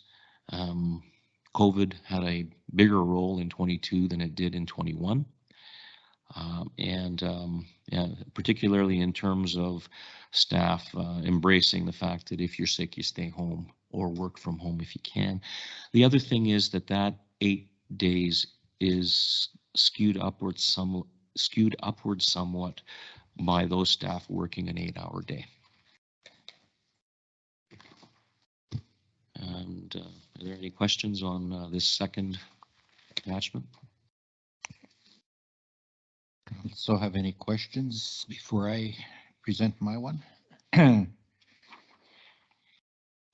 back to the in-camera sessions, Peter, I think the goal of less than 75% is unrealistic. I think that based on some of the discussions we have regarding industry, legal matters, staffing, implications on third parties, I think you're almost going to find that you're just about going to have to go into an in-camera session for every meeting. So to have a goal of 75%, well, 3 out of 4 meetings, not sure, although I note on today's agenda, there's no in-camera session yet. But an in-camera session, I mean, we can have a discussion, e.g. committee of the whole with the employment policy, and we could decide to go into in-camera, right? So I think a less than 75% is probably a goal which we're never going to meet. Well, note on page 50, you'll see that in 2020, the number was 60.5. So I don't know what may have substantially been different in 2020, but this one is. I would challenge that, to be honest with you. We're going more in camera than we used to. We are going now more. Okay. The reason why this measure is here is because it's directly related to the transparency aspect. We're just trying to find some selection of measures that might, and you know, I'm happy to remove the target and just show it as an indicator where we look from year to year to see whether we're doing more of it or less of it. I mean, like I said, this is council's prerogative. It's very rare that administration asks to go in closed session. Often we recommend when it is, as you say, it's part of the agenda, right? Yeah. Now, is that what you're referencing here, or you're referencing? No, this is just all. All, okay. So literally, I looked at the 22 meetings on a late Thursday afternoon a couple of weeks ago, and wherever there was a closed session, I put a check mark. I counted up the check marks. Because there's also I think it's a misconception on the part of the media and or staff that, oh, they're in closed session. They're talking either about staff or something that, I mean, there's times where you have to go into in-camera. No question. You know, and even as for myself as being a new fairly new elect, it's advice from officials. It's to know which policies or what specific issues we're discussing is kind of a major highlight. I don't think this is a black eye, but I think it's something to kind of keep a half eye on. There are municipalities in the Metro Edmonton region that are just absolutely being grilled by the media for virtually every meeting having a closed session component. And when it's appropriate, it's appropriate, and that's why. Yeah. That's why when we go into closed session, we identify why. Mm-hmm. Yeah. So I'm happy to remove the target. I included that as somebody once said, you know, that 75% might be reasonable. Leave the target at 95, seeing as that's what we averaged the last 2 years. Good. Maybe I'll ask Mr. Boyko. Any other questions for Peter? I knew your name. I was just looking for the right page.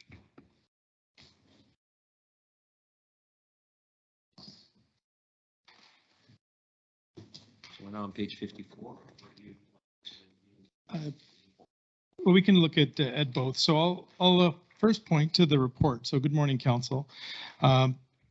So there is on page 23 of your agenda package, there is a word report kind of as to what we're seeing here with the financial statements. So just kind of as the overview, the normal items that you'll see on this type of report are the statement of financial position, the budget to actual variance, and then the capital projects report. Council has found it important to also see a reserve listing, the aggregate levy listing, and an investment report.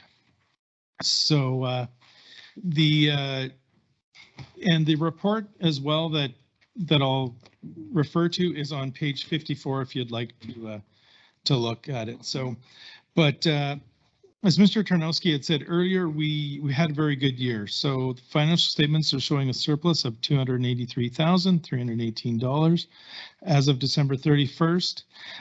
Just to note, this is a preliminary report. We wanted to get this in for council's information at this point. There are a few things that we need to still close out for the year, such as the reserve transfers and grants. That'll offset our capital costs. We still need to do some accruals, amortization, and inventory adjustments. And so you'll see the final report with the auditors when they come, usually in the April timeframe. But overall, just to some of the highlights that we're looking at, we still have at this point reserve balances of $23.2 million. We met 98.7% of our budgeted revenues and 75% of our expenses were reported. There's some breakdowns there with additional information. I won't go through it all. But some of the good points were interest revenue was higher than anticipated. $731,000 was collected versus our $200,000 budget.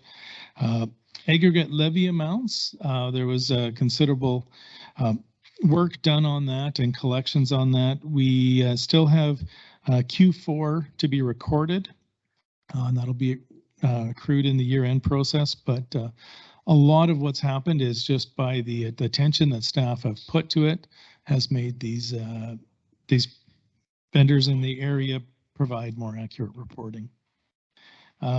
Some of the good news, our legal and professional fees are under budget with 72% of the budget remaining. And we didn't need to use the fuel and oil contingency of $300,000 as prices had stabilized through the year. We still have our amortization of $2.2 million to be recorded. So that is going to reduce some of our deficit, or sorry, our surplus. But again, that's a non-cash item.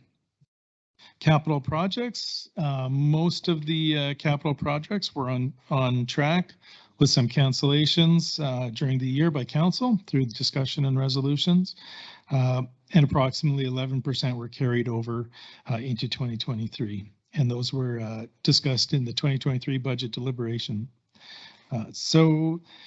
And kind of finally at the end, the aggregate levy report, we've been attaching that now to the last couple triennial reports. And just to note, the collections are underway for Q4. Most did not self-report, so reminders were needed to be sent. And then these are starting to come in now. And then lastly, on that financial statements, council did ask for our investment, a listing of our investments and the rates. And so you'll see that on page 62 of the report.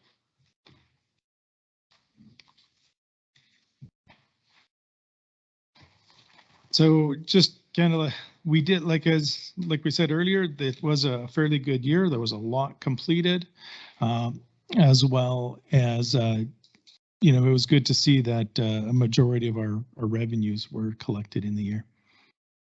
So this isn't the last time you're going to see this. You will see it again. Like I said, with the auditors, when they come, they'll go through it detailed as well with you. But timing wise, we want to keep into that triannual reporting timeline to keep that information flowing to council. So is there any areas that council would like me to go deeper in, or any questions that we may have at this point?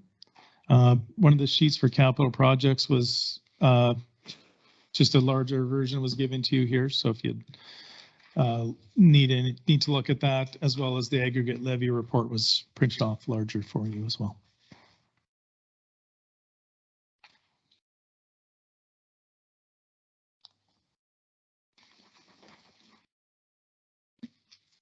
Okay, I'm trying to get my pages organized here again, Rodney. No problem. Council, have any questions?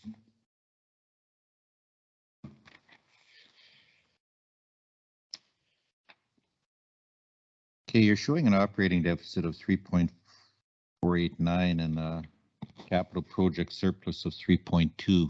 Page 54. Page 54. Is that just because we haven't transferred from reserves as was planned in the budget? That is correct. So once those transfers are done, we'll have a. Yes, that's correct. Okay. So, and there's additional grants, deferred grants that we have not pulled out of there as well. Those are still on the balance sheet. So we'll see more revenue coming in. We'll see the reserve transfers coming in to offset those costs. And that's normally done with the year-end process.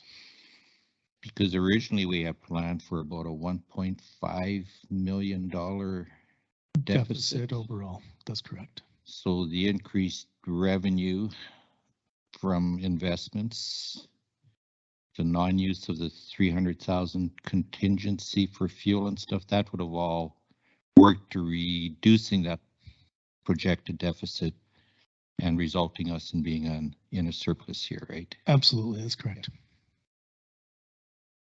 So yeah, so it's seeing that additional income from investments, the non-use of the fuel contingency, the legal and professional fees are always budgeted a little higher. It's a contingency in case things happen. We didn't need to use that this year, so that all ended up with that deficit being considerably less than what the original budget was. This is a note. I think we may have trimmed back some of those legal fees for 2023. We did, yes.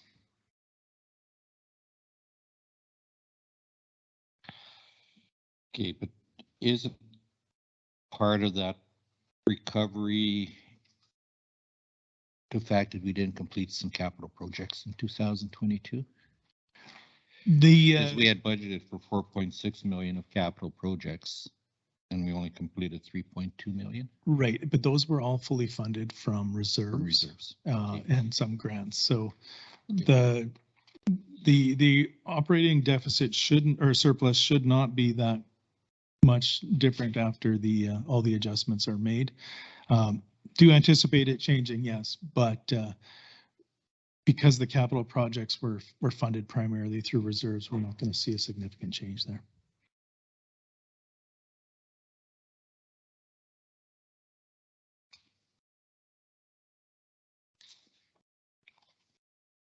And the underspend on capital is in part due to finding some savings and in part due to a couple of projects in essence being canceled. Yes. And then I think there was one or two where the 11% that gets carried forward. So that's the three components. Yeah, and some of those ones that were carried forward, it's not that the work couldn't be done, it was that the work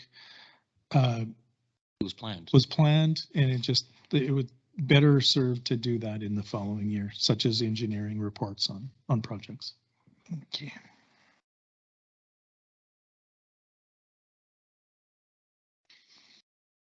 I believe inventories are down.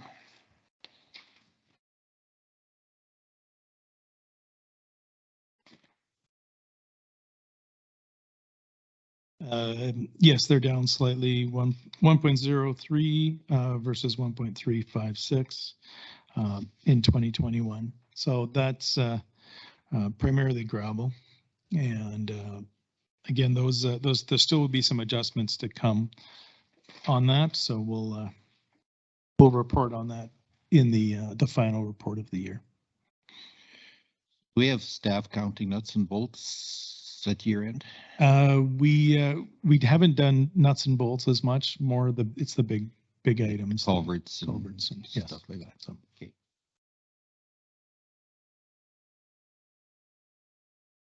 Well, the auditors were here doing some preliminary work too. Now, they weren't counting nuts and bolts, but they were overseeing that. Yes. I recall.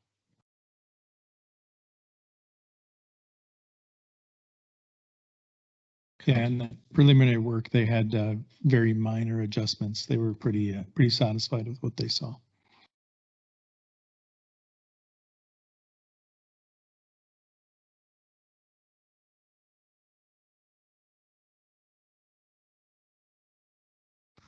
What is the status on aggregate levy audit? We're still waiting on some information from one of the major proponents, but they've completed the other ones, and haven't received the final report from them yet. So.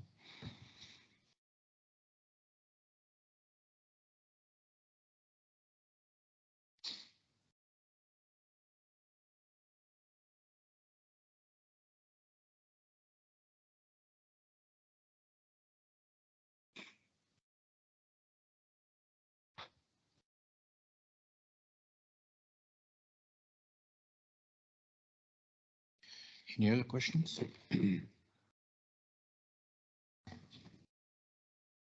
Right. Rodney, did you have a chance to find out what the county received in COVID payments from the federal government? Yes, I did. I had that in my email. I was going to send that out to council here.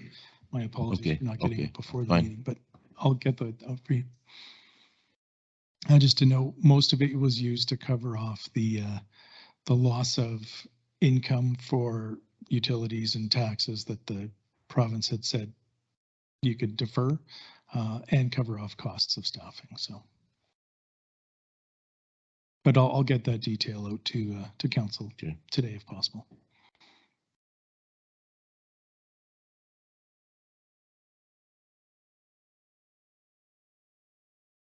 So right now, the majority of our funds are invested in the much high interest savings. Yes, which is basically generating the best. It's got the best rate at this point. So we moved. We previously had a number of, they were called notice deposits.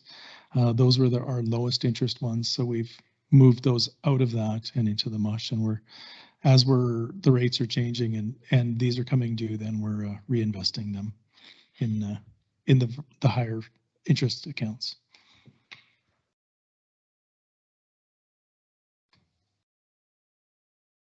It's pretty remarkable what a few changes in the interest rate does to the investment return, right? Oh, yeah, exactly. It's significant. Well, when we have 20.5 million in investments, then those small changes make a big difference. So. Well, and we're expecting another half a basis point tomorrow. That's quarter to a half. Quarter to a half? Yeah. So are we going to adjust our 2023 budget? In the spring, we'll look at it again, and we may. Okay. Yep. So. Yeah, if we can reduce the draw reserves, sure. Yeah. And as you see, like the mush accounts mostly, well, like we're trying to do the prime or their prime minus. So that's as it's moving up, we're seeing a good increases. It's happy times right now, but it's going to be sad when we need to borrow money to get these projects going. Mm-hmm. So it's going to turn around and bite us in by far. Yeah.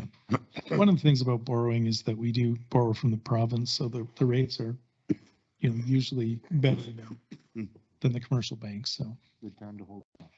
Yes. Yep. Any other questions? Neil, Aaron? Neil, you're good. Okay. Okay, one thing I just want to go back on, there's in the goal summation, there was indication that the road use agreement has been revised and a new one is being used. Could council maybe just get a copy of that road use agreement? Just drop it in our mailboxes. Absolutely. Yeah, we found ourselves in a situation where we needed to address something with the asphalt provider. So we've sent them a draft. Correct. So we will engage council on that. Darby, if we can, we should try to address that on the 14th. Because the other aspect is, not sure if the road use agreement incorporates the aggregate levy bylaw. Or it seems like that aggregate levy bylaw just keeps kind of getting moved around, and I'm not sure now if it's in the peace officer's hands or it's in public works hands or what the intent is there. It's been a combination of the peace officer at this point with corporate services doing the collection work and calls, and when needed, bringing the peace officer into. Because definitely public works has to have input into the road use agreement, because I mean, they're the ones that inspect the road before, after, during type of a deal and do an assessment on the road. I'm suspecting Correct. Once a year, whatever type of a deal. So, yeah. Okay. Are road use agreements renewed automatically? No. You never told us what. Road use agreements are for 1 year. There are a few instances where they were brought into place mid-year for new projects, but they do all renew annually, subject to approval by both parties. So if the road use agreement isn't needed by the applicant anymore, or if there's issues with the applicant, we do have the ability to not renew the use agreement.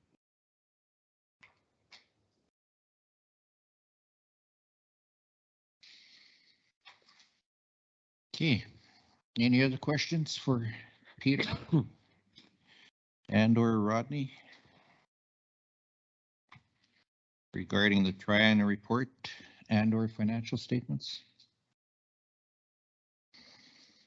If not, administration has a couple recommended motions. If council is comfortable to accept the triennial management report and unaudited financial statements as information, I will accept a motion at this time. Councillor Naka.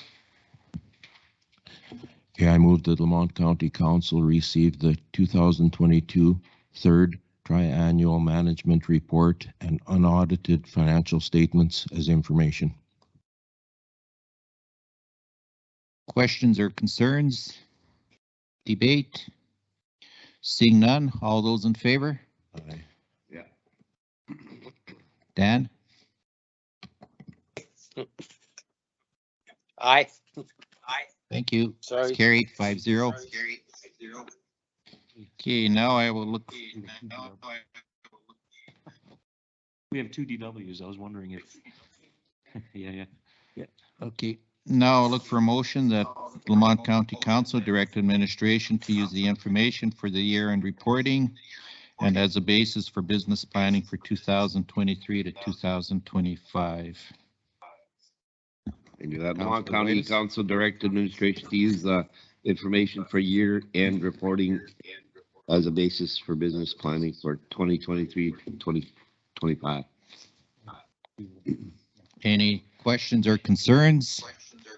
Debate? Seeing none, all those in favor? Aye. Councilor Warwa? Aye. Thank you. It's carried 5-0.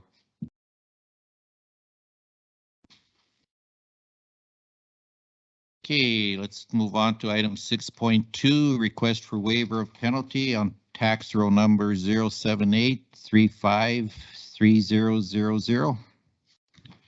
And Peter or Rodney, I guess either one of you.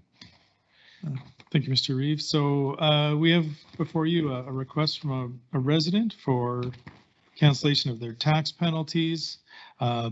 This request was made in August, and the staff or the member of the public did provide in August their change in address. However, we did not receive that before that, and the resident has not paid the outstanding amounts as of yet either. So the recommendation here is to uphold our tax penalty bylaw, thereby denying the request for tax relief.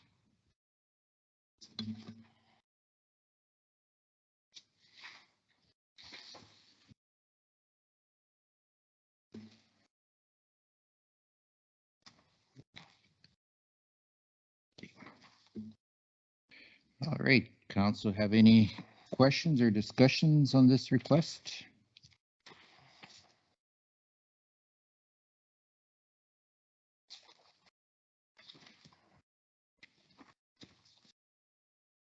When did that stuff, when was it removed? The industrial?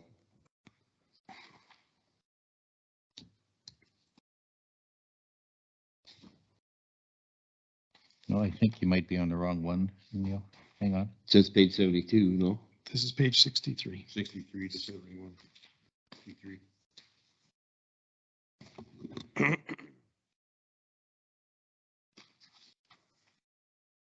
This one's regarding a change from a rural addressing system to a post office box. That's correct. Occasions he advised us to change the address here. Yes, we've changed it, but it was brought forward in August of 2022. And the MGA does state that the public is responsible for once the notices are mailed and it's advertised in the local paper that it is deemed received by the residents.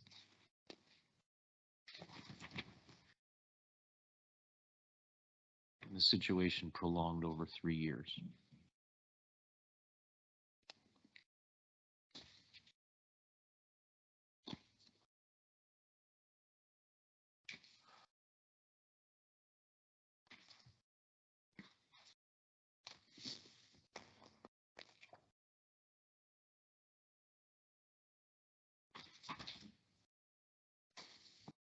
Council of any? Did you say it prolonged over 3 years? Yeah.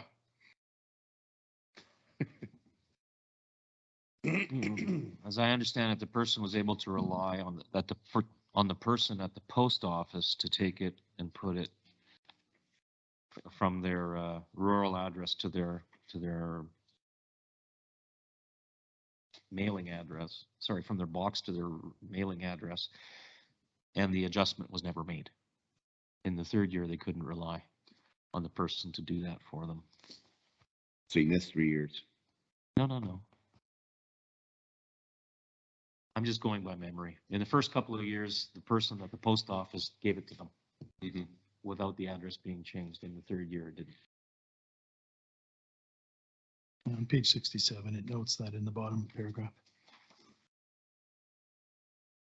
So I guess we could argue for 2 years he knew that we hadn't updated our records. Yeah. That's true. Yeah.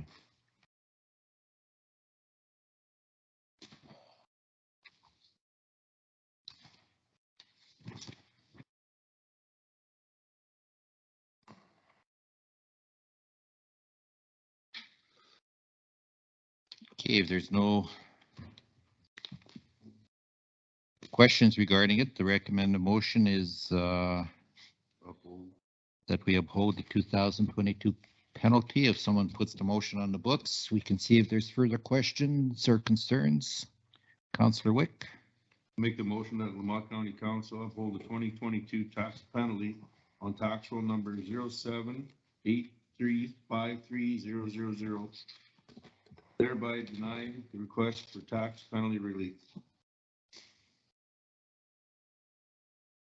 Okay. Any questions or concerns regarding the motion? Debate? Seeing none, all those in favor? Aye. Councillor Rawawa, you flashed. I assume that's a yes. Okay, carried 5-0.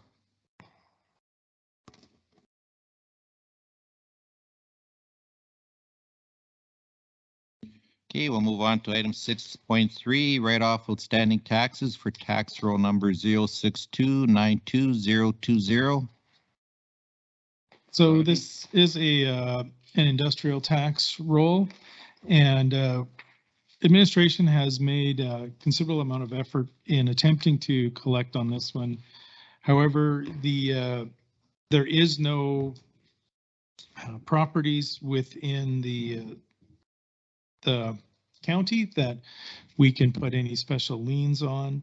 And in the last inspection by our industrial assessors, they're going to be assessing this property as inactive. So we've essentially exhausted all of our efforts to collect on this. One of the recommendations from our auditors was that we should be looking at some of these outstanding taxes that are uncollectible and removing them if council so desires.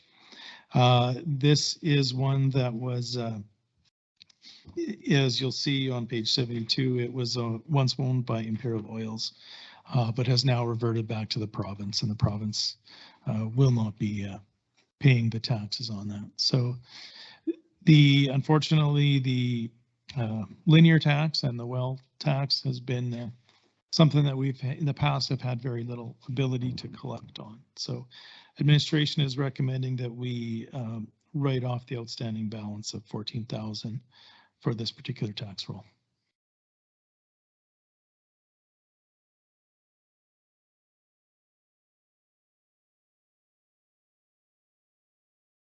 Is property near town, or where's it at? Sorry, can you repeat the question? What area is this in? My apologies, I'm not sure on that where that one was.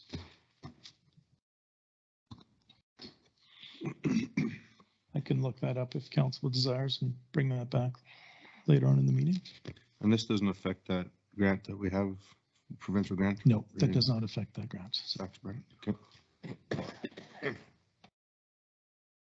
this is quite a bit before that, between 2015 and 2021. Okay. So I'm assuming this is a well that was once owned by Imperial Oil that they sold to yes, another party, and then we weren't able to collect after that. So is this party declared bankruptcy? Apparently, yes, that's what I understand. So.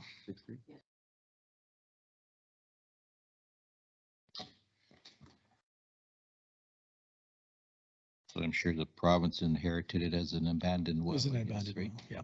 Okay.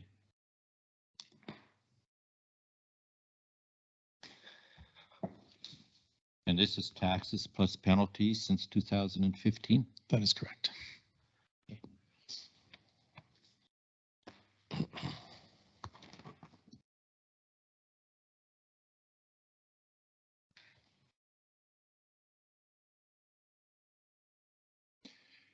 Do you want to confirm where the location is? No, that's fine. It's an oil lease. I thought it was an old bulk station property that I used to have. I thought that's what it was. Sorry. It's an oil lease, right? Yeah, it's lease. Yeah, that's correct. That's fine. I don't need it. Okay. I can make that. You want to make the motion, Councillor Naka? Okay, I move that Lamont County Council write off the outstanding tax balance of $14,433.36 for tax roll 060292020. Any questions or concerns? Further debate? Seeing none, all in favor? Yeah. Aye. And there's flash from Councillor Rawawa. Thank you. It's carried 5-0.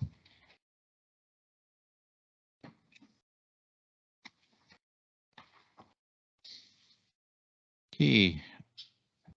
Item number 6.4, cancel July 1 penalty for tax roll 089232030. Thank you, Mr. Reeves. So this is a property that was sold in 2022. And there was a change on spin as well as an update to that was provided. Unfortunately, the staff member who we had at the time did not action the address change, and therefore, when the taxes were distributed, they were distributed to the old owner, and the particular person did come in questioning their taxes and wondered why there was a issue on there, paid the taxes and the penalty, but what we're requesting at this point, because this was an administrative error, that we reverse the penalties and then allow that amount to go back to the new taxpayer. So this is completely an error on administration's part and not on the taxpayer's part. So this is why the request has come forward. And there is an inconsistency on the request for decision. The recommended motion 8447 is the correct amount. The financial impact was a keying error there, 85. So on page 75, the number should be 8487. Okay. 8487. That's correct. Oh, sorry, 8447. 47. Sorry. The amount on the recommendation is correct. Council have any concerns with the recommended motion? Aaron? Sure. I'll make the motion that Lamont County Council cancel the July 1st penalty for the amount of $84.47 for the tax roll 089232030. Any questions or concerns? Debate? Seeing none, all those in favor? Yep. Councilor Wawa? You in favor? Thank you. Carried 5-0. I think he's muted. Yeah. Okay, item 6.5. And this one is in regards to outstanding accounts receivable balances. And as council may recall, earlier in the year, there was a much larger list that came forward. Council had asked for some additional diligence to be done, and administration did go through that list. However, these last four that were left on there are ones that we've extended all that we can to complete them. In some of the additional methods of collection that we have done to increase our collection was things such as sending out monthly statements, turning off truck fill accounts if there was non-payment. We've transferred Hamlet water bills and fire invoices to the tax roll where it was possible. And also one of the big things is indicating on our outstanding accounts receivables when tax certificates are requested, so that the property doesn't get transferred to others without the amounts being paid. So these last four on page 77 of 256, we have some additional information as to what they are, and I'd be welcome to answer any questions that council may have.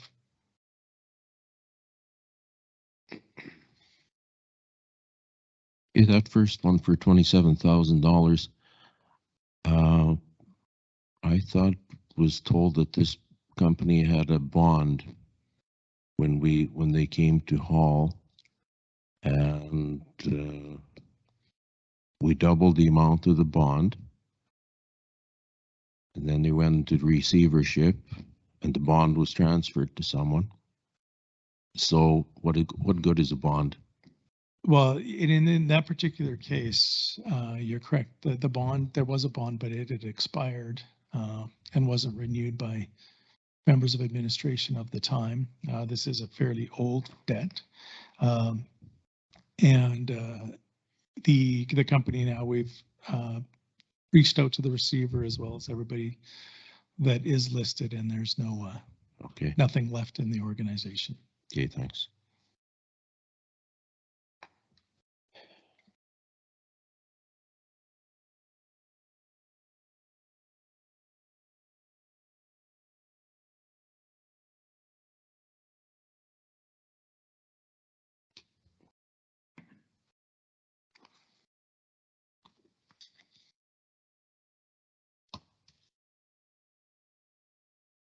How do you accumulate $174,000 of finance charges on a water account?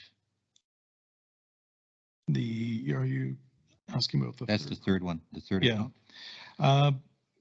This is a not-for-profit in the hamlet, and they've refused to pay the finance charges. So these have just built up over the years. Which hamlet is that in? St. Michael. Huh? St. Michael. Okay.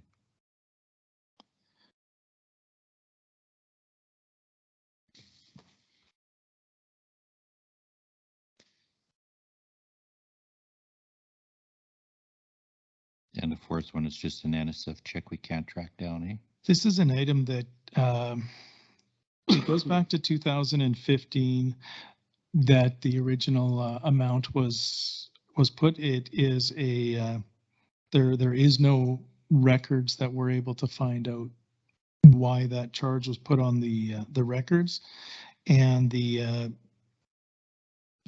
particular person doesn't believe that it was accurate and refused it at that particular point, or challenged it at that point, and it hasn't been dealt with since 2015. So And we passed the statute of limitations there, eh? yeah. Okay, any other questions or Yeah, comments? back to the third one there. Is that because they were late paying, they got those charges on there, or what is the? That's correct.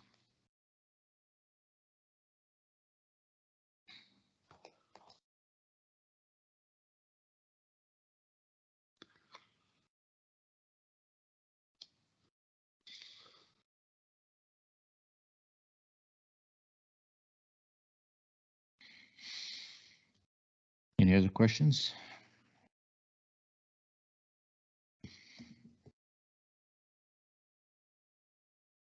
Yeah, on number 1 and number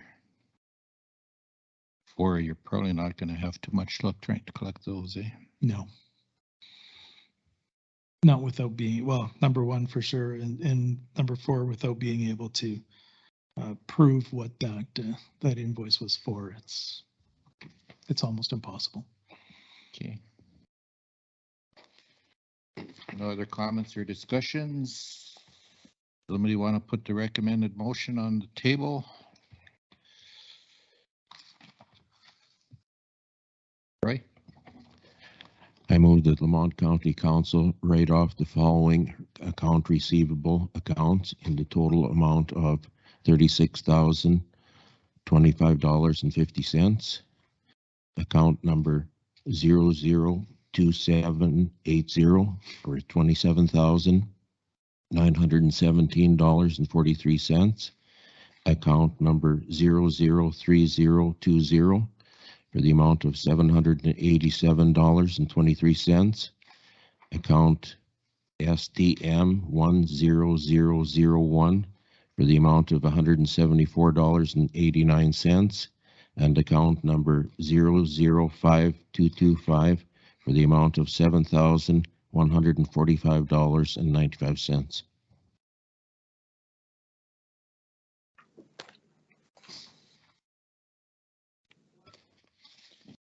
Okay, before I call on a vote for this one, the only comment I have is this is why it's so important that we kind of keep up to date on our aggregate levy, and that we have to be reminding these people quarterly that their levy is due as per the bylaws and stuff, because I think if we would have been more on top of this $27,000 in the spring of 2020, we probably would have noted that we have a bond on file and that we could collect off the bond and stuff. So just, I guess, something to bear in mind in the future here. Yeah, Mr. Reeve, I think we've got those processes in place where previously they didn't exist. Well, just the fact that the bond would be overlooked and not renewed is kind of a major. Right? Another comment on that, I think, is if you get another company, gravel company, coming for a permit, you should, before you grant the road use agreement or something, you probably should just shop the name around within administration just to see if there's a relationship to a past company. Absolutely. I agree with Roy there. Some of them just change the name and keep on going. Any other comments? Questions, concerns? Any debate? Seeing none, I'll call for the vote. All those in favor? Aye. And that's carried 5-0. Okay, apparently lunch is here, so we'll recess for lunch at 12:01. And let's try and go. Okay, we'll reconvene the January 24th, 2023 council meeting at 12:50. And we'll move on to item number 6.6 on the agenda, policy 5103.23, construction compensation.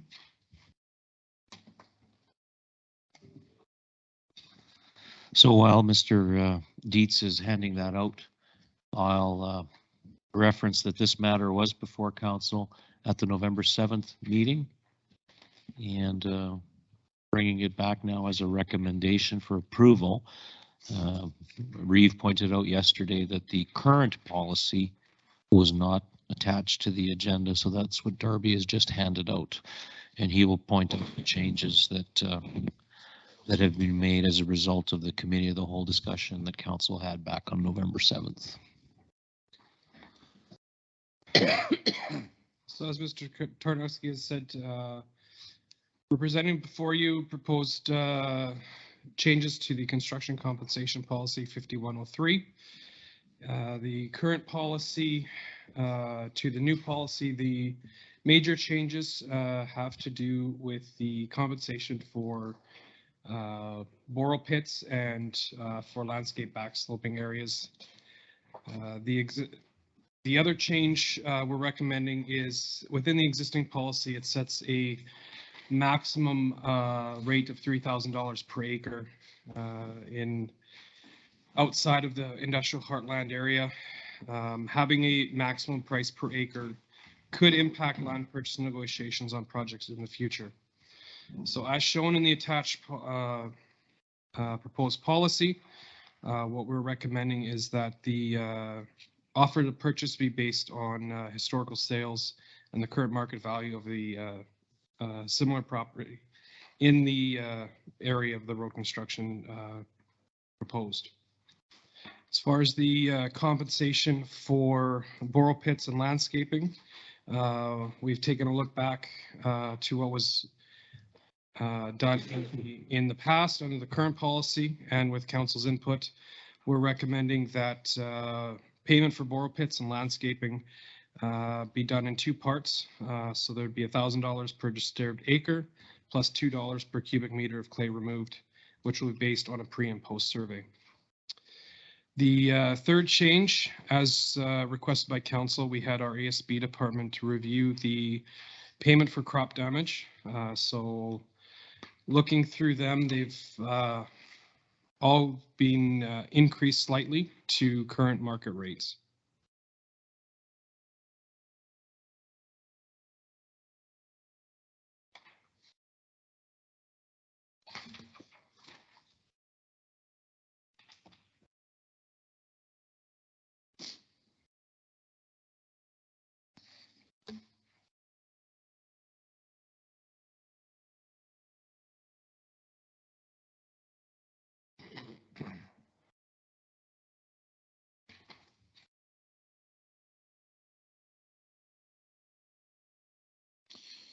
Any comments or questions regarding the policy?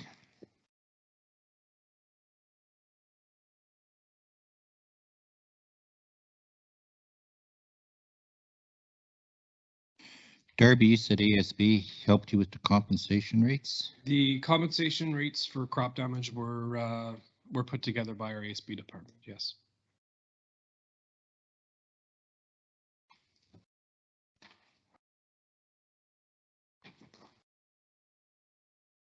I don't know, I'm looking at canola. By today's standards, that seems a little on the low side. Prices did drop in the last few weeks here, so.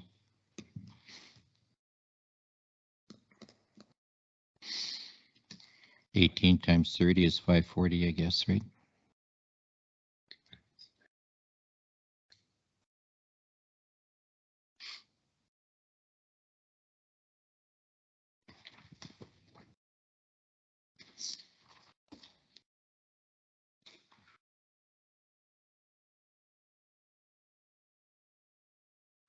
Yeah. And as far as land compensation, it's current market value with a minimum of $1,000, right? So currently, it's fair market value to a maximum of $3,000. What we've put into this is based minimum $1,000. I don't think you'll find any land out here under $1,000 an acre.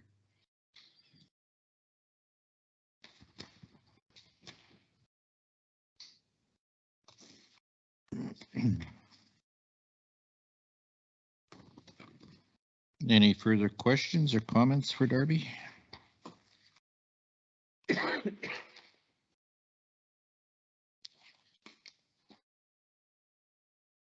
If not, I'll entertain a motion to adopt the policy 510323, construction compensation. Aaron, Make a motion that Lamont County Council adopt policy 5103.23, construction compensation. any further questions or concerns? Debate? Seeing none, all those in favor? Aye. Carried 5-0. Thanks, Dan. Okay, I believe our delegation is here. And I think we're close enough to 1 o'clock that we can deal with that matter on our agenda here.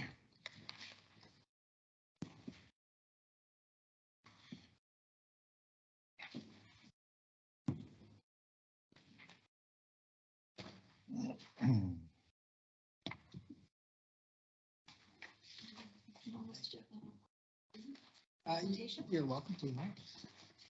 That'd be great. Great.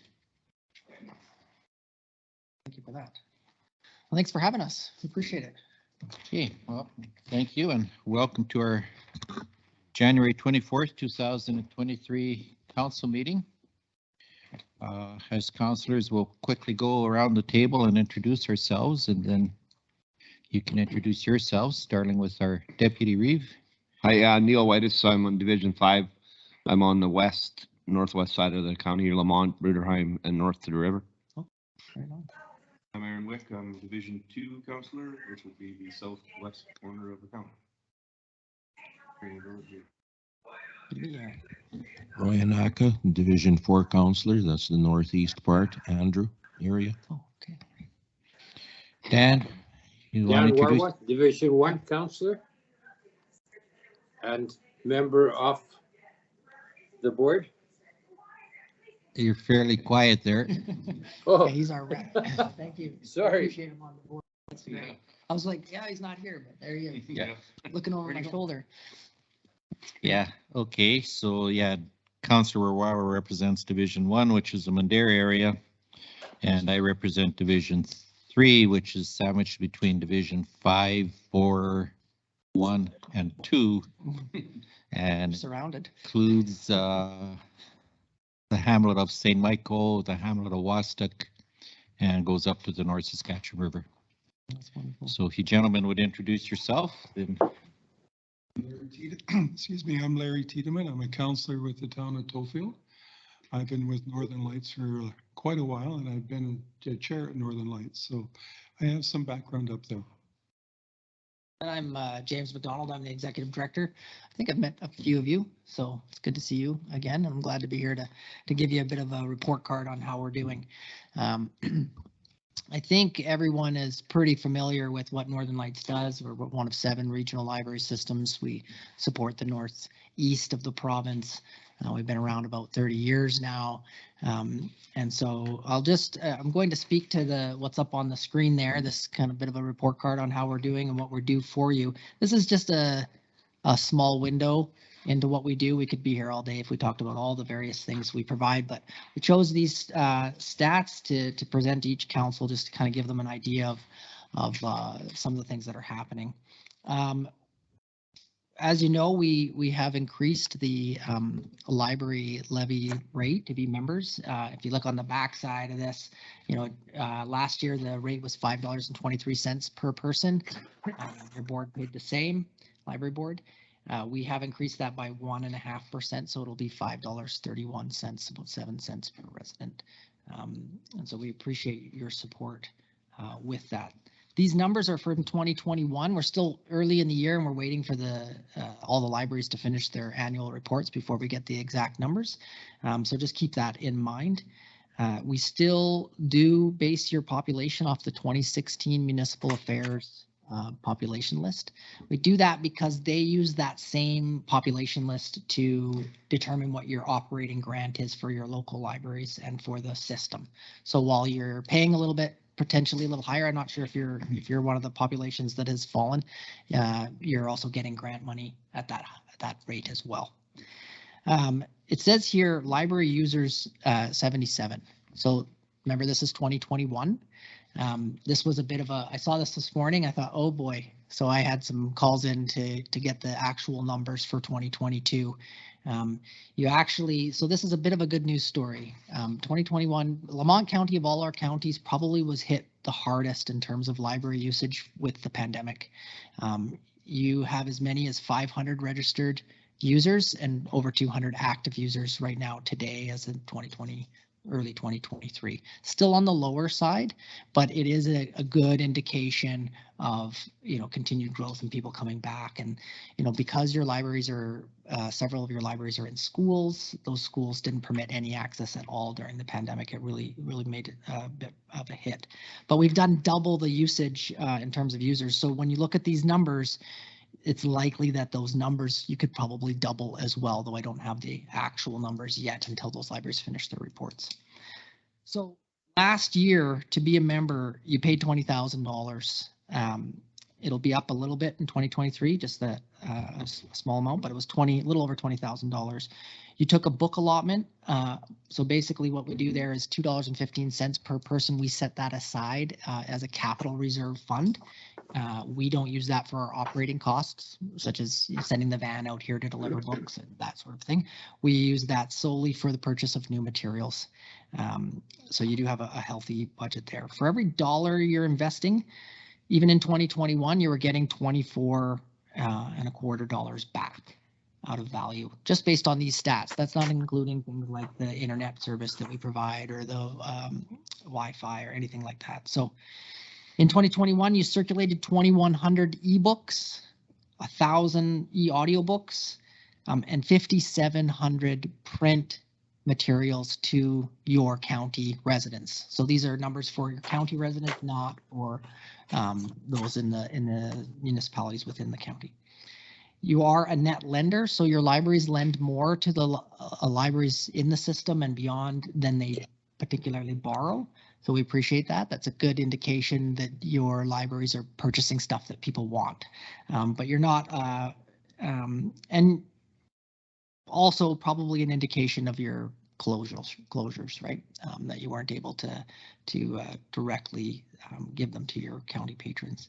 Your combined libraries they reached out to Northern Lights for help on various things over 116 times in 2021. It's probably at least that many in 2022. We give that a value of about $8,000. Reality is they would have to hire 1 or 2 people to do that. So it's a bit of an undersell on the value there.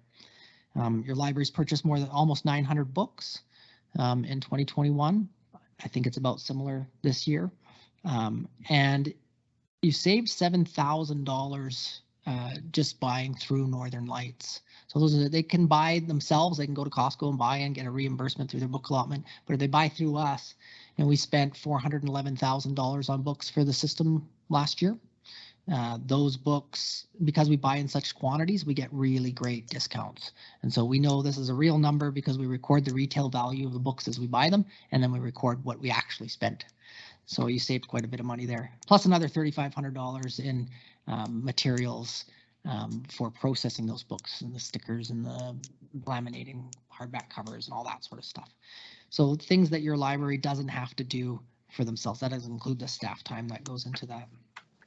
So the reality is that you're a part of something really quite magnificent. We have 57 municipalities now. Last week, one of the summer villages joined us. The village is South Baptiste. So we're up to 57 municipalities in the Northeast. And, so 2021, 122,000 ebooks, e-audiobooks circulated. 831,000 books moved their way through Northern Lights library system in Elk Point and out to your libraries. If you were to just buy that stuff, it would cost $29 million. So, the library system is alive and functioning and well and healthy, which is great.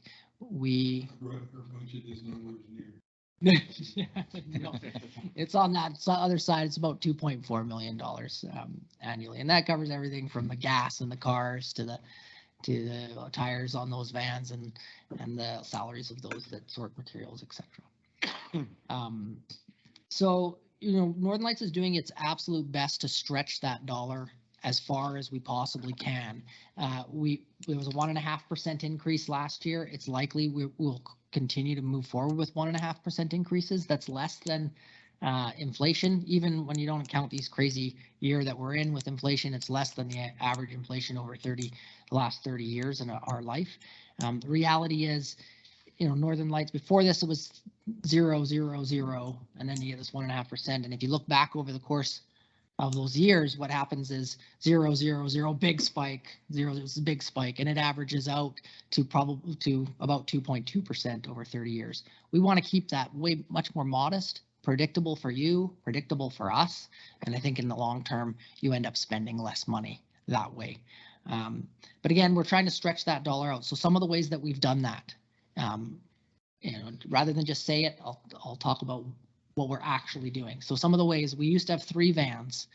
Those vans would be on the road delivering materials at least once a week to each of your libraries. We got larger vans. We went to 2 vans. We need less people to drive those. We save money that way. One of the ways we've done is our professional consulting librarians. We've realized they really don't need to be in Elk Point sitting in the building there. They can work from home and be closer to their libraries on the east side or wherever they live and can actually be a little bit more productive. That has left us with 5 empty office spaces in the building. But we're not going to just leave those empty. We filled them with an accounting firm, so we're getting some revenue back from that building and sort of cover the cost of having that building in Elk Point. One of the things we'll be doing next year, we do come out to the councils. We try to get these value statements out. We're going to split you up and do half a year. And so you'll probably start seeing us every other year, though you'll get a report from us. That will reduce our costs some as well. So we're constantly looking for ways to reduce the costs, but deliver the services that you've come to love and make sure that you're getting well served. So I don't know if you have questions or comments or threats. Larry's here to take those.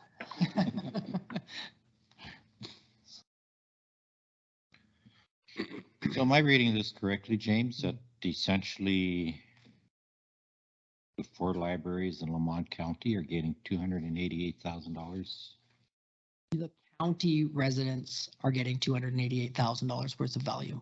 So through those 4 libraries in 2021, meaning that because we base these numbers on what your county residents are actually using, not the town residents. And really that's an undersell.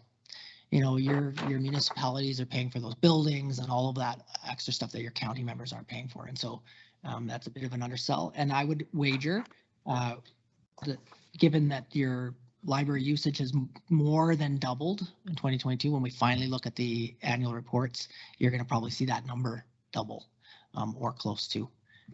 My guess is you're getting closer to $500,000 worth of value in 2022. Yeah, which is pretty good, I think. Yeah, and definitely COVID had an impact on us because I know in Lamont and probably Andrew also, we have an agreement with Elk Island Public Schools because we share the library. And they are pretty adamant. They enforced a force majeure in our agreement to keep us out of the library during COVID, right? So yeah, that was pretty difficult on our library patrons. Yeah. And then just the fact we have to deal with the school board, it does impact the hours of service that we can provide and stuff too, right? Because obviously they want it during the school hours, so you're kind of looking at the evenings type of a deal, and it's kind of being run. I know the one in Lamont, which I sit on the board there, it's kind of being run on a part-time basis versus having a full functioning library type of a deal. So yeah.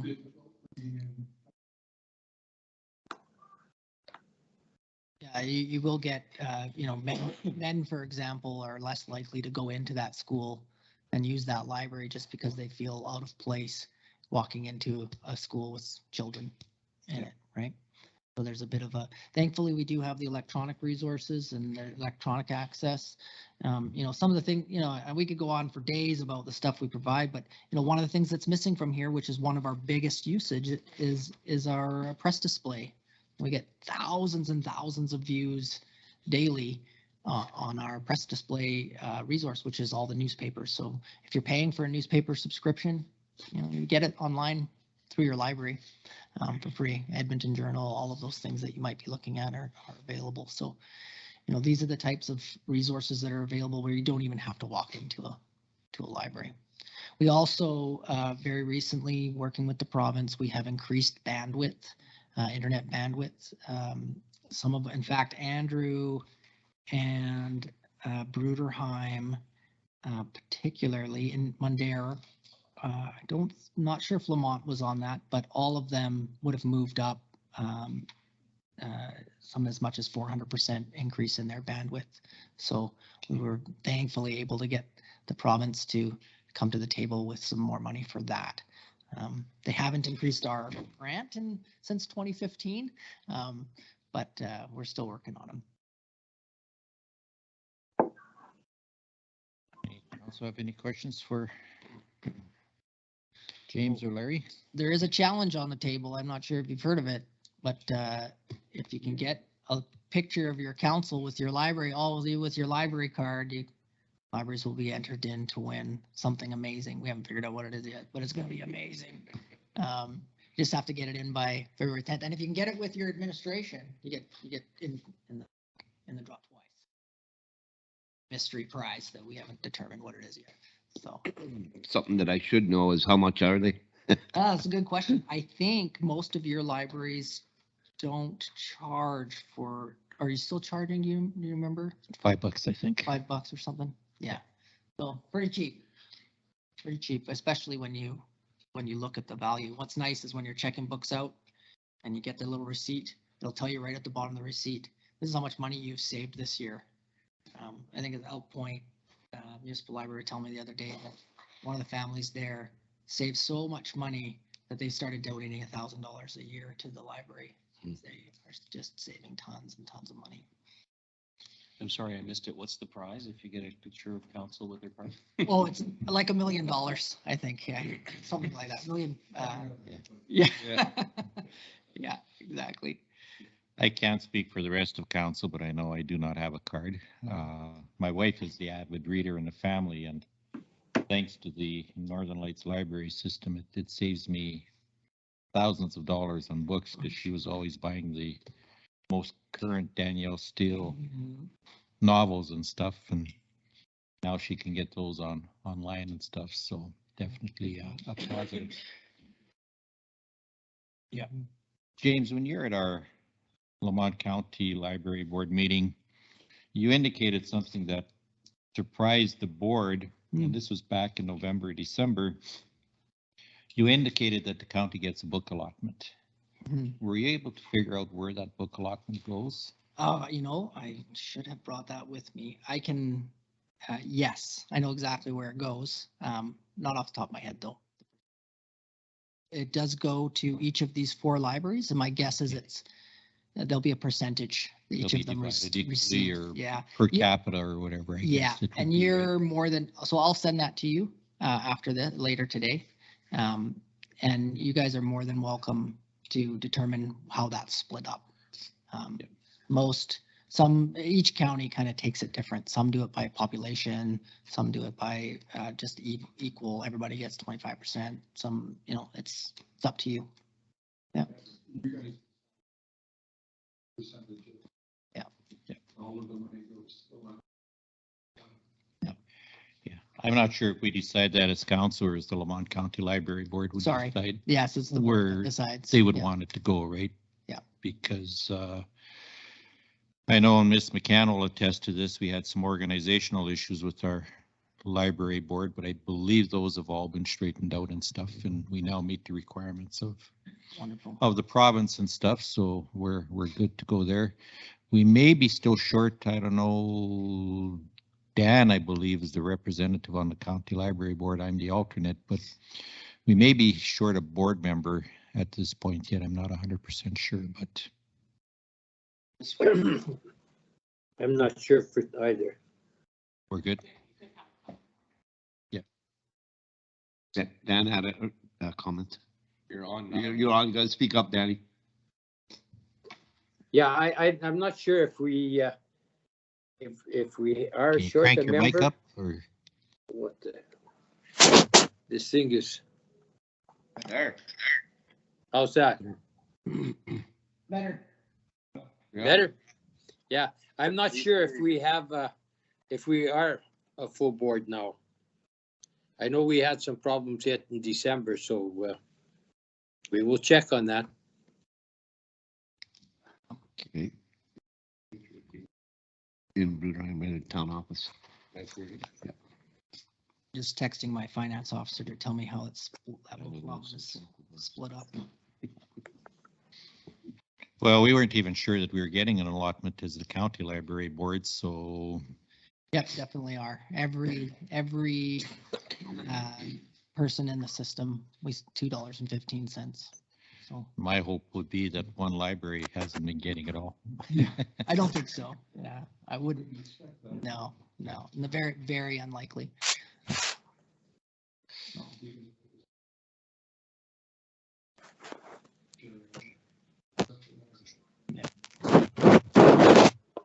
I know that of the 4 libraries, the one I really don't know that much about is Bruderheim. Like, I don't know that much about Bruderheim. Like I said, I sit on the board of Lamont, so we're fairly active and we have the regular meetings. And I know Mandera has an excellent librarian there that's very active in regards to promotions and stuff. So I think the Mandera Library does well. Yeah. I think here again, because of being tied into the school, I think Andrew has some operational issues down at the deal. But they have a new village council and I think they have a new library board there now. So I think that they're going to try and get those matters addressed. As a county library board, we do have a meeting once a year where we kind of put on a supper and we kind of get reports from all the different libraries and try and sort out some issues and stuff with them. So I think overall it's a good system. And so you are split up 25% per library. Per library. Yeah. So okay. Each library gets 2,081.20. That's fair enough, because otherwise, how do we know what population lives by Mandera versus Andrew or whatever? So 25% 4 ways. It's probably a decent split, right? So. Oh, I think so. And the beauty is that you have access to anything they buy. If whether you attend one or not, it just takes a van run to move it from one place to the next. So. Okay. Yeah. Who buys that aspect of talking about access to material. The lights we have access. Basically three. Sure the park. She didn't think they would ever get access to that on their own. We will never see $3 million. It's not feasible. Now we have the same access as. Usually faster access, actually. Yeah, quite often faster access. So you were a counselor on it for the town of Tollfield, right? Not the county there. Okay. So are you a member of Northern Lights? Yes. Yeah. It's actually a member.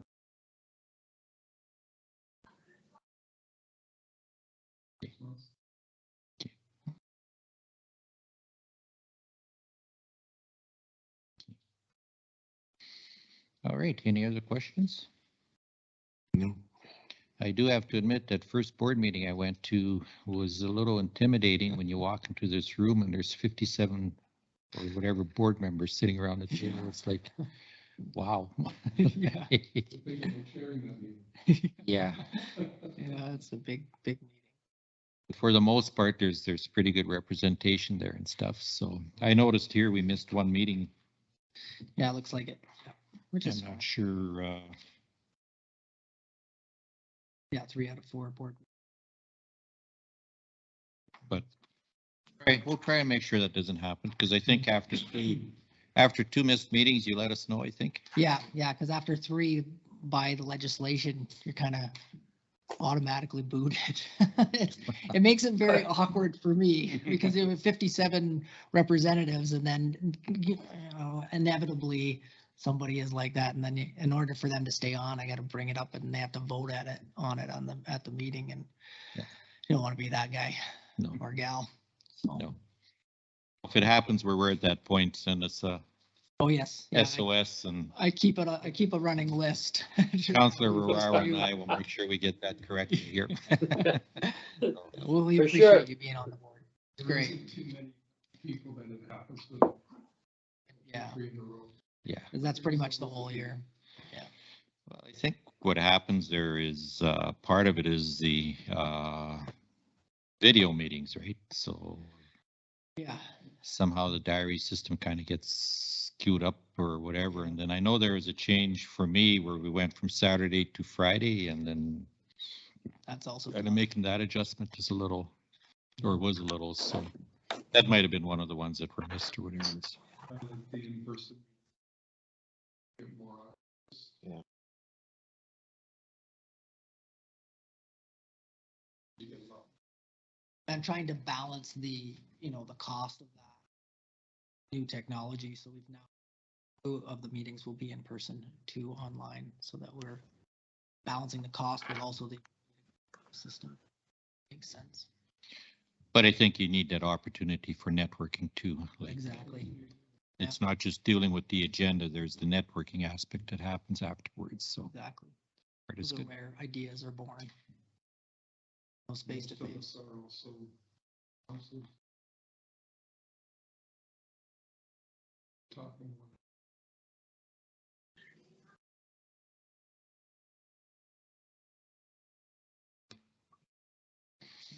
Okay, so anything else, gentlemen, or? Thank you for having us. All right. Okay, thank you. Appreciate you taking the time to come out here. Thank you. Thanks, Daniel. Thanks, Dan.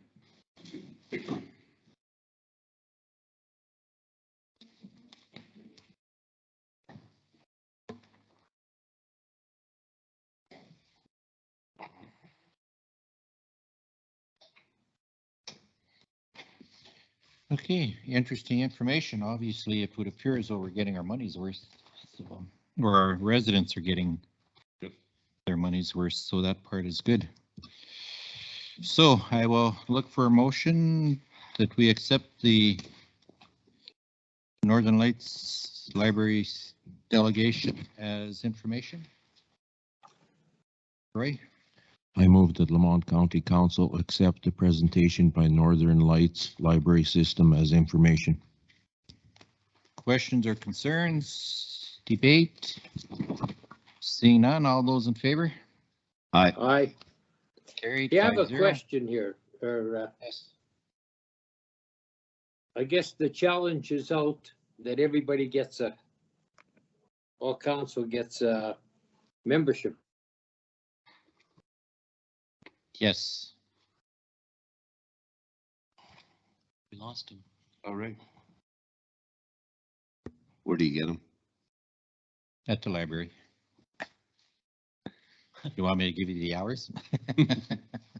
It'll be the first time you're in the library since Since school days, Neil, since right? 1980. First time he's been back at school. Since they told me never come back, so I took that serious.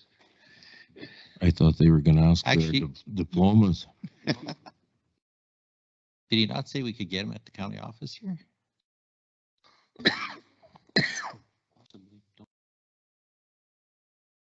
Okay. He's back. There's a guy in the back alley that sells them. Hello?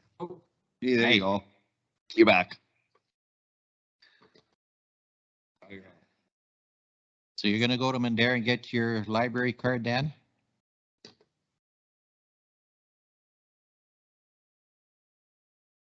He's looking for $5.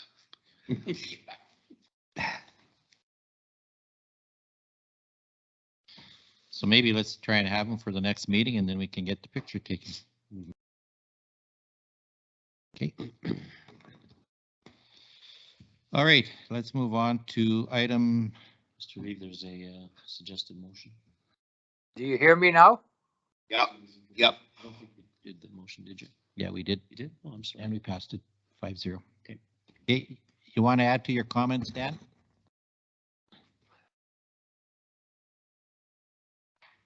We have him on 10-second delay in case he's swearing. We can get it off. I think he's gone again. Councillor Dan, you want to add to your comments? Okay. All right, let's move on to item 6.7, follow-up action tracking list. Very good, Mr. Reeve. Councillors have had this since Thursday last week. Rather than working through it, I'd prefer to just answer any questions. My own recent review of it shows that there are many items that show in progress that are complete as of today. So we continue to make good efforts to keep the list to the critical few.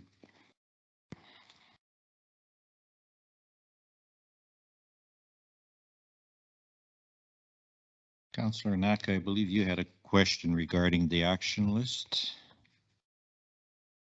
Regarding the audit of the aggregate levy.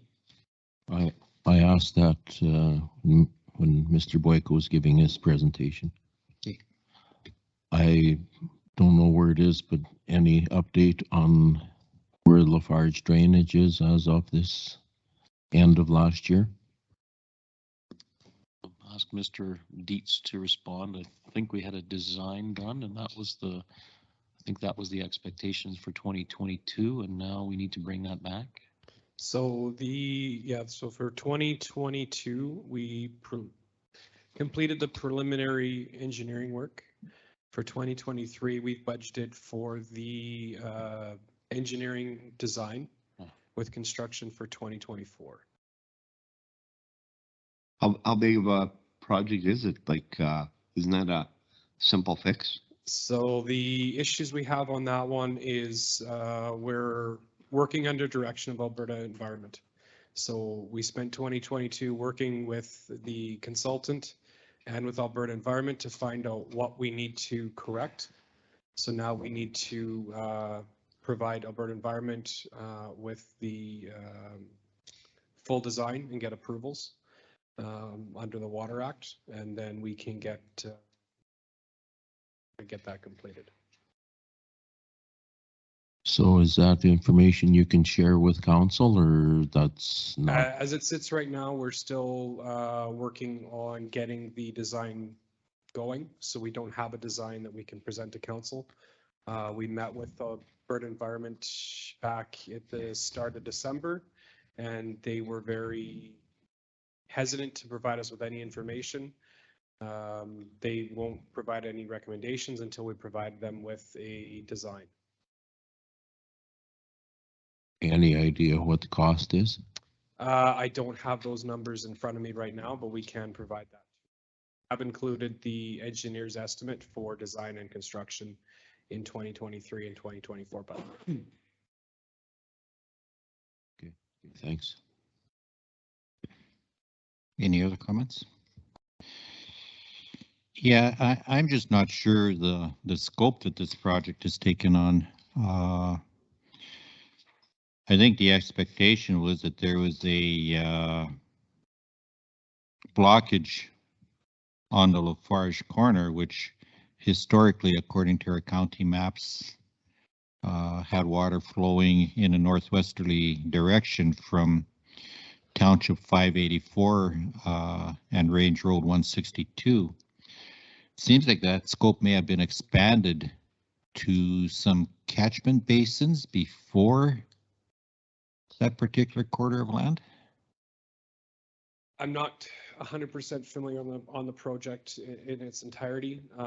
What I could recommend is we could bring presentation to a future council meeting and inform council where we stand today, the impacts we're dealing with, and how we're proposing to go forward with that. Yeah. Okay, that would be awesome. Okay. And Mr. Reeve, I think I realized when I spoke, I was talking about, was it Beaver Hill and not Lafarge? So I apologize for taking us off track. Okay. Any other questions regarding the follow-up action list? Yeah, Darby, on 562 there between 205 and 204, that really deep washout, the creek coming out of Britterheim. Anything getting done out there? So we haven't looked at that this fall, but I know we did discuss it on the road tour. Yeah. We can bring something forward once we get spring runoff here. Of what we can do. I know you had said cheapest and easiest solution. Basically dealing with a drainage ditch. So Yeah, there's school buses and everything running along there, so we got to make sure it's got enough gravel, it's not greasy in the spring, so nobody slides off the road there. We got to getting towards spring. We better keep an eye on that place, okay? Yep. Any other questions or comments? If not, I'll entertain a motion that we accept the updated follow-up traction action list as information. Yeah, the Lamont County Council accept the updated follow-up action tracking list as information. Questions or concerns? Debate? Seeing none, all those in favor? Yep. Dan, are you on? You have the motion to go on to committee. Oh, that's right. He's pinching pierogies. Okay, let's record this one. Well, we don't record, it's carried 4-0 without comment. You might just mark him absent for the vote. He's still on. Oh, he's just gone now.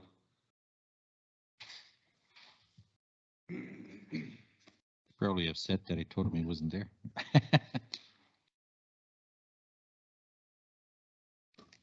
Okay, 6.8 vehicles and renewables. Neil? He's back. Sorry. Oh, electric cars. We got some outfits that employ a lot of staff and stuff, and they're running into a problem. People are purchasing electric cars and then expecting their employer to supply them with a power car, whatever you call it, for charging cars and getting free power. We better get this. My suggestion is we get something done here. We don't supply a tiny tank and a pump and then fuel for every employee. So I don't think we should be, when the time comes, supplying a power outlet and free power. Just something we got to, because in the near future, somebody will probably purchase an electric vehicle.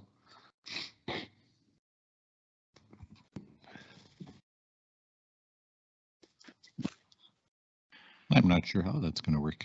Well, it's really because we don't supply a tiny tank and a pump for somebody and fuel in their tank to come to work. So that's basically the same thing. We're not going to supply a power outlet and free power. So we better get on this before somebody decides to buy an electric car and we're caught. That's a couple of the businesses, industry and stuff to the west of us are encountering that now. And so we better figure something out for the county here. So, Mr. Reeve, if I could ask a question to understand, so Deputy Reeve White, is you're saying that a county employee buys a car and expects to plug it in and charge their car for nothing? Is that what you're saying? Yeah, they're going to expect a charging system at work, and they're going to expect. That's what's happening in some of the industries to the west of us. They're expecting a charging system, and they're expecting to have power supplied to them. There's a guy drives a Tesla to one of the plants there, plugs it in all day, and it doesn't even make it home, but it's plugged in all day. So are we going to supply charging systems and free power, or what are we doing? They're on their own if they get an electric car? We got to come up with something before somebody purchases one and then expects us and the ratepayers to cover their way to work. So I'm going to ask Mr. Boyko whether that's something that we could incorporate into the employment policies in terms of what we do and don't provide. I guess the other alternative is to put in place a charging station, one which can actually charge for the use of power. But that puts us to an expense. What's that going to cost us? Then we're going to put fuel pumps for the staff too. Really? Yeah.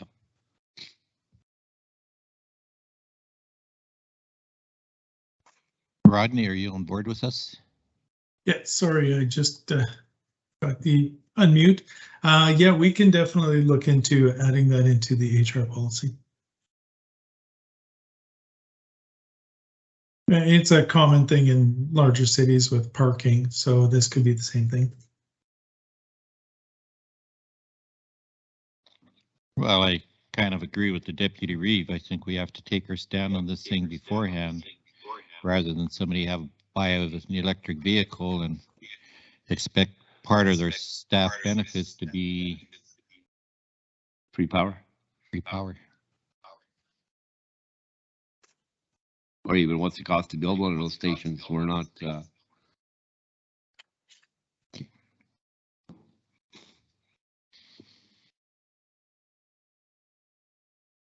Is there a motion you'd like to make, Deputy Reeve? I don't know. What are we doing here? How are we going to do this? This is before it happens, nip it in the butt before we have to deal with it. So.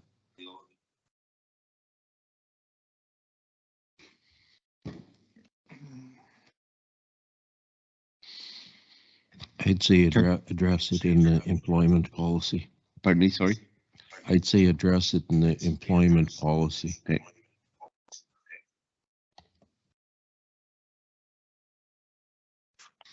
I think it. Dan, are you trying to say something there? You got to speak up, Dan. We can barely hear you. Yeah, no, I'm having a hard time here. That's because you're talking twice. Yeah, I keep on losing charge, eh? The iPad. There's an example.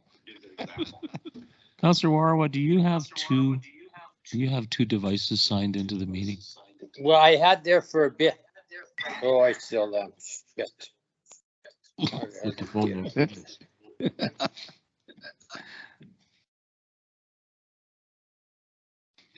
We were talking about Dan charging stations and that. Oh, now you got no Now voice. you got nothing. Now you're muted. You got to unmute yourself. There you go. Unmuted. There I go. Yeah. Yeah, Okay. no, I understand. Yeah, I heard what you're talking about, eh? Okay. About the charging system.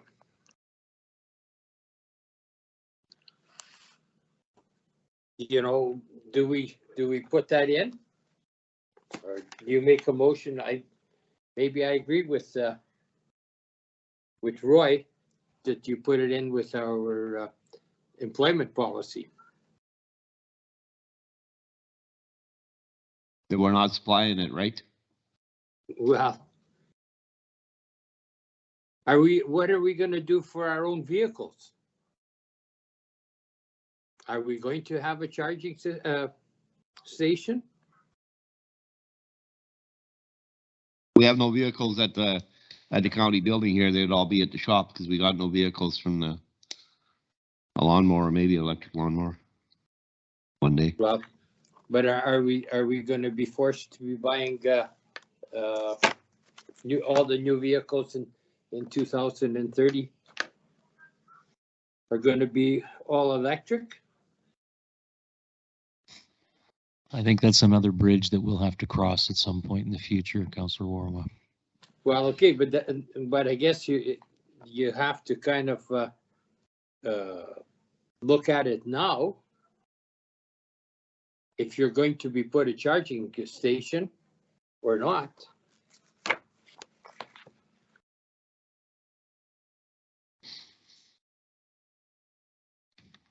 I think it's a valuable consideration. I think at this point, until we have a need for our own, if we do buy an electrical vehicle, I think at this point, we may be buying a hybrid at some point, but I don't think we're planning on buying anything straight electrical. So I think at this point, we have no intention of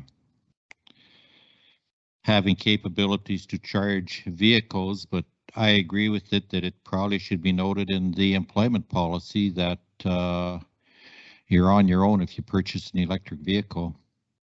Charging stations will not be supplied by Lamont County. Yeah. Does that meet your need, Deputy Reeve? Yeah. Better put electric vehicles to the EV. They won't know what we're talking about 20 years from now.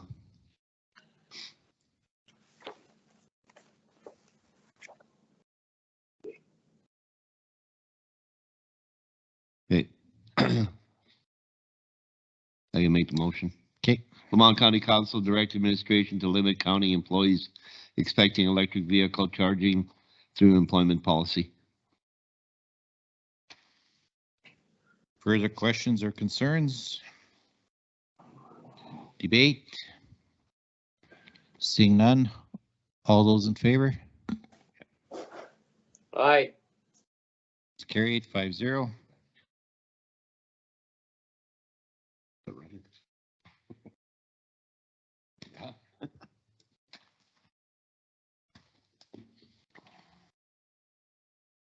I'm a fossil fuels kind of guy. Me too. Make smoke, make action. Yeah. Okay, we are going to move on to item number 7.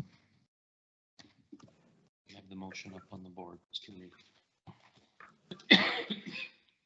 Okay. And I need a motion to go into committee of the whole. Aaron? Make a motion that Lamont County Council resolve the January 24th, 2023 regular council meeting to Lamont County Committee of the Whole at 1:42 p.m. Questions or concerns? All in favor? Aye. Aye. Thank you, Dan. Carried 5-0. First item is residential dust abatement policy.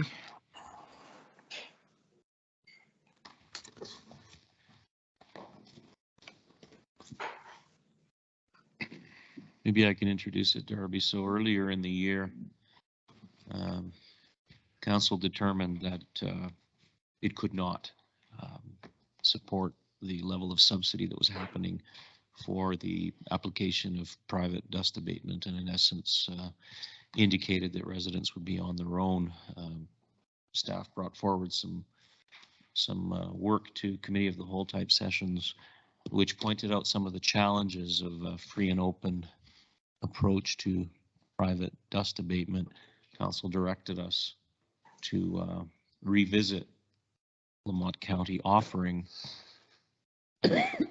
both oil and calcium chloride dust abatement. And this policy seeks to bring answers to some of the questions on how we might do that.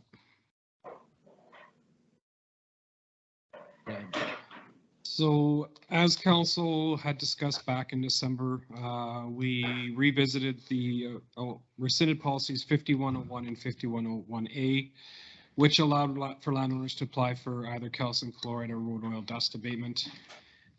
As we've gone through this process, some of the changes we're recommending is to eliminate the upfront or the set fees for each type of dust abatement. As council has discussed, as we discussed back in December, is instead of having a somewhat county funded program, this would be fully funded by the applicant, and the costs for the products do change year to year. As we've seen in 2020, we went from $950 a ton for road oil in January to just shy of $1,300 a ton in July. So if we were to set a rate, we'd have to set it, either set a rate annually or set a rate, throughout the season. With calcium chloride, our supplier didn't increase rates at all on us last year. In fact, I believe the rates hasn't increased over the last 2 years. But the application costs can change year to year as well.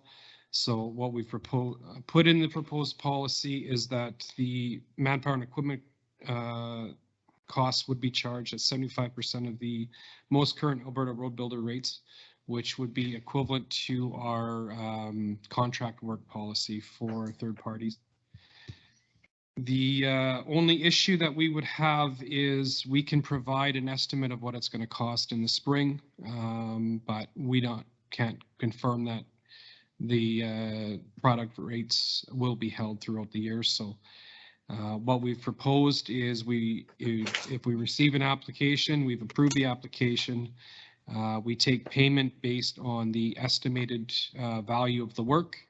And upon completion of the dust abatement, we either reimburse the applicant for any unspent dollars, or we invoice them for any increased costs that we didn't account for.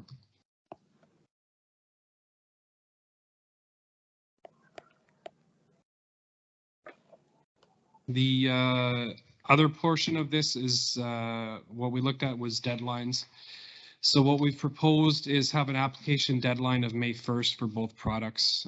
This would, it would allow us to continue through with our calcium chloride dust abatement and try and get those applicants done at the same time, as well as we can plan for our road oiling program.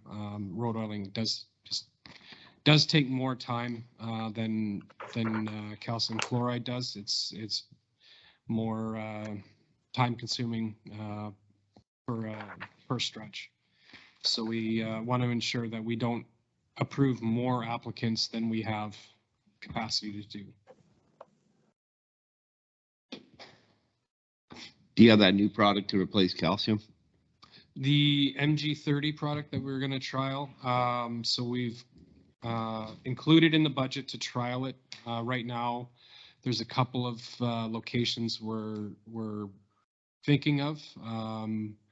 We want to bring it back to council here this spring and confirm that if there's a certain area council wants us to try it on, or if one of the areas we're considering might work, or if there's a couple of areas that council wants to try it on. So whether it's heavy traffic area versus light traffic area, one end of the county versus the other, depending on ground conditions. So we'll be bringing that forward to council here in either in February or March. Is in Division 5 the majority of the ratepayers don't want calcium, including myself? So it wrecks trees, it wrecks the wiring on vehicles. Would be 560. No, it doesn't have calcium in it yet. 195. 560. For that lady. Yeah.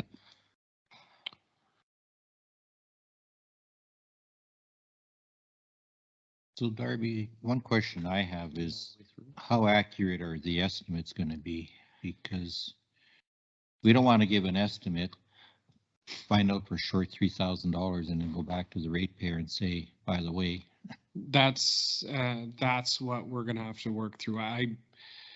I'm fairly confident that we can give them an estimate of how much product it's gonna take, and roughly how much time. But if we have got to spend a little bit more time mixing, or we get to an area that has an old oil base underneath and they're getting new oil, we may not have to add as much product. Very rarely last year did we have to add more product than we anticipated. A lot of the areas we didn't have to add as much as we initially thought. The other thing is, we've got to look at, are we going to put these products down if we're working through the weekends trying to ensure we're getting keeping up with the program? Now we're paying overtime rates. Are we going to be charging overtime rates for them, or are we going to eat the overtime rates for ourselves? So there are a lot of questions on this. Here today asking council for input into this. How can we bring a policy forward that council is going to be in agreement with? I think one of the bits of feedback that council provided when this came back earlier was that it would have to be on an available time basis. So from my perspective, the gravel haul routes and the dust abatement on those routes have to be done first. Those are not done on an overtime basis. That's core business. This is kind of discretionary. The other thing that occurs to me is that out of necessity, we will likely have to estimate high and then refund. Or if we happen to estimate low and the cost is much higher, then the true up payment is going to have to be limited by, no more than some percentage, maybe 10 or 15%. Trying to find a way to implement what council's asked us to do. We're coming up with a couple of questions. Why are we having this discussion? I thought we're not doing this anymore. At one point, council said we're not doing it anymore, and then in December, the suggestion was that we bring back the policy in such a way that we are able to do it without a subsidy. That's why we're here.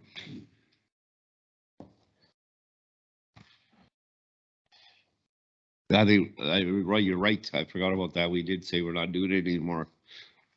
So it just on the roads, what are they called?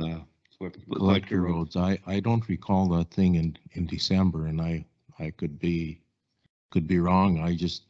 I'm surprised that we're having this discussion if we the we direction that council provided at the December meeting was to bring back a proposed policy that would address how we could provide the service at full cost recovery.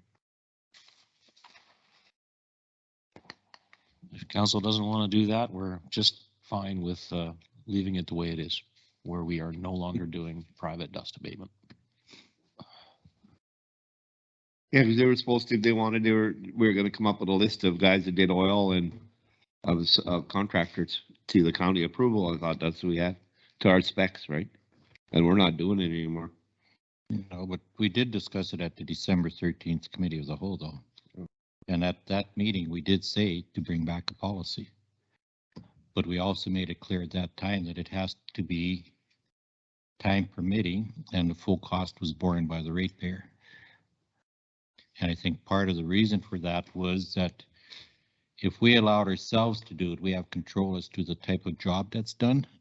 If we're hiring it out to contractors, then we really don't have control of the finished product.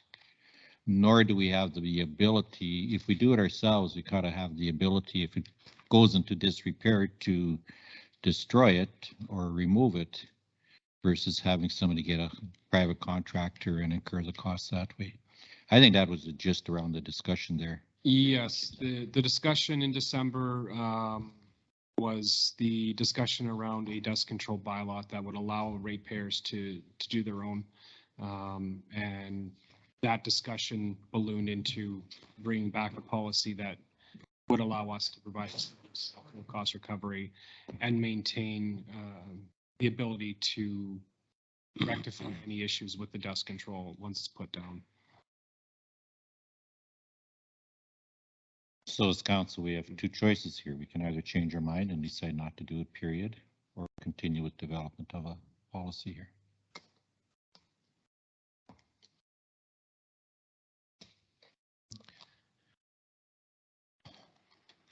Did we have any private requests to do it last year?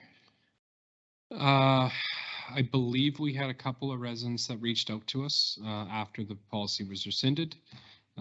We had 2 private dust abatements that we did reapply because they were historical ones that had been promised over the last few years and weren't done 2020 or 2021. But we didn't agree to do any last year because the policy had already been rescinded.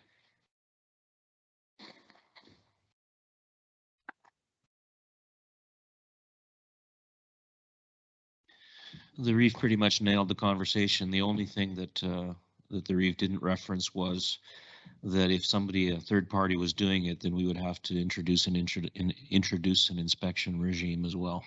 And I think the council's decision was that that was all just too complicated. I agree 100%. That it is too complicated. Forget it, scrap it.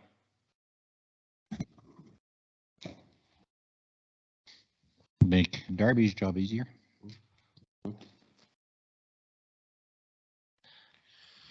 I'll make a motion. I'll make a motion and see if we vote on it, how the vote comes out, and carry on. Yep, good approach. Make the motion and defeat it if that's your will. Or just make a motion not to do it, and then we don't have to defeat it. Well, it's a motion we got to recommend to council because we're in committee of the whole right now. I'm just talking about the motion that we have here, direct staff to bring forward. And if you defeat that, then we won't bring it forward. Or we just make a motion just not to do it, so. It's supposed to be in the councilor's words, isn't it?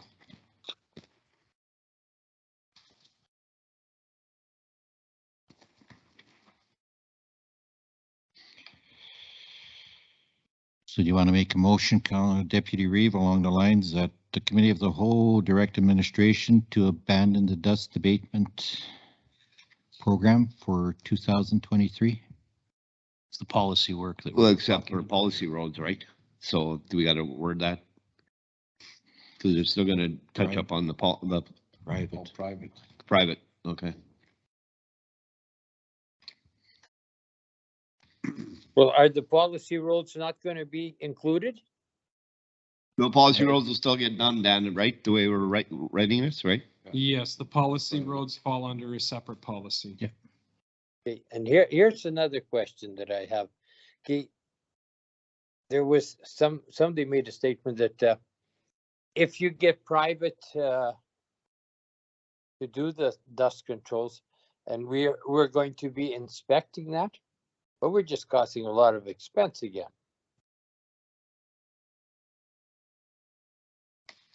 Is that right or wrong? That Mr. Reeve. was the discussion in December pertained to was if we were to allow private citizens to apply dust abatement, that we would need to do a pre and a post and ensure that it's done correctly.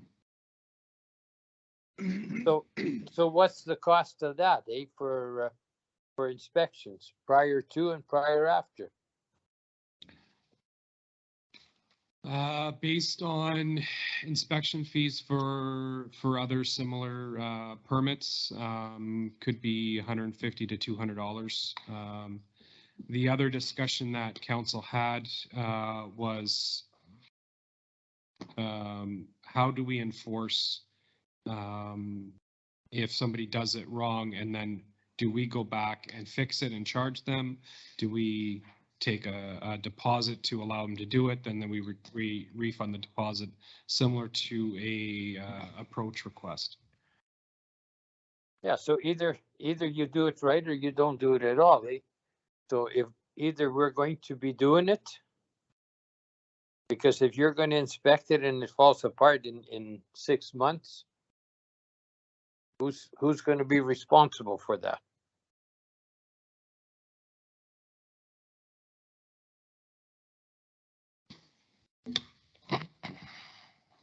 We got by ours, we got Tamarack does their own, or we were doing it for them, but they do some on their own, dust control with oil.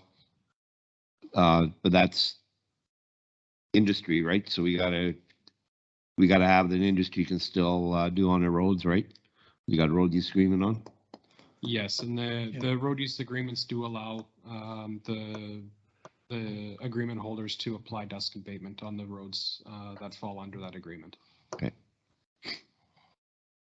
So what happens if somebody just decides they're doing it and does it? Do we have any kind of policy for like a reprimand of any kind? So, Mr. Reeve, we are working on a transportation bylaw that would limit any kind of work within the county's right of way by any third party unless permitted.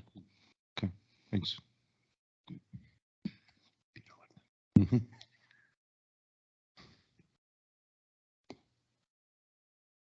Okay, so can we formulate some sort of motion on the board?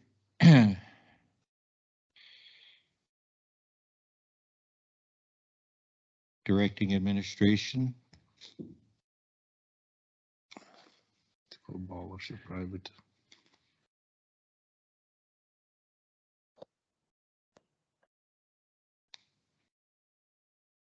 To cancel dust abatement. Private dust abatement, yeah. So private dust abatement does not exist. So you want us to stop work on the dust abatement policy, private dust abatement policy. Okay. Stop work.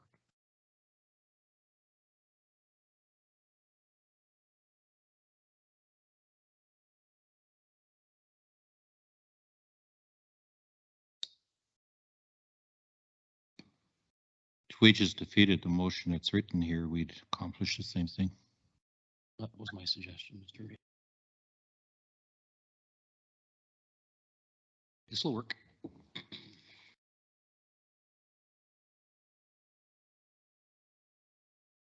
Okay, I'll make the motion. You'll make. Okay, let's get on our committee of the whole direct administration to stop working on the private dust abatement policy. Questions or concerns? Debate? Seeing none, those in favor? Aye. Aye. Carried 5-0. Let's eliminate some work, Derby. Moving on to item 7.2, motor grader specifications. So as council's aware, Public Works will be tendering for graders here this spring. We actually are hoping to get the tenders out in the next week or two, with the anticipation that we'll be tendering for one grader for 2023, depending on proposed delivery, and two for 2024. Attached to this briefing note is our proposed specifications. And moving forward, we would be utilizing these specifications for all graders purchased in the future. So if there's any issues with the specifications that we can look to address, that's what we're looking here. Darby, what page is that on?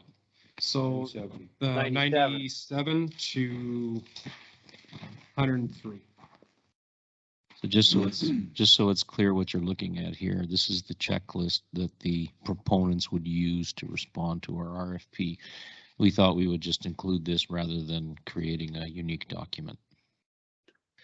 Some questions that you may be interested in: does it include the 7-year warranty? Yes.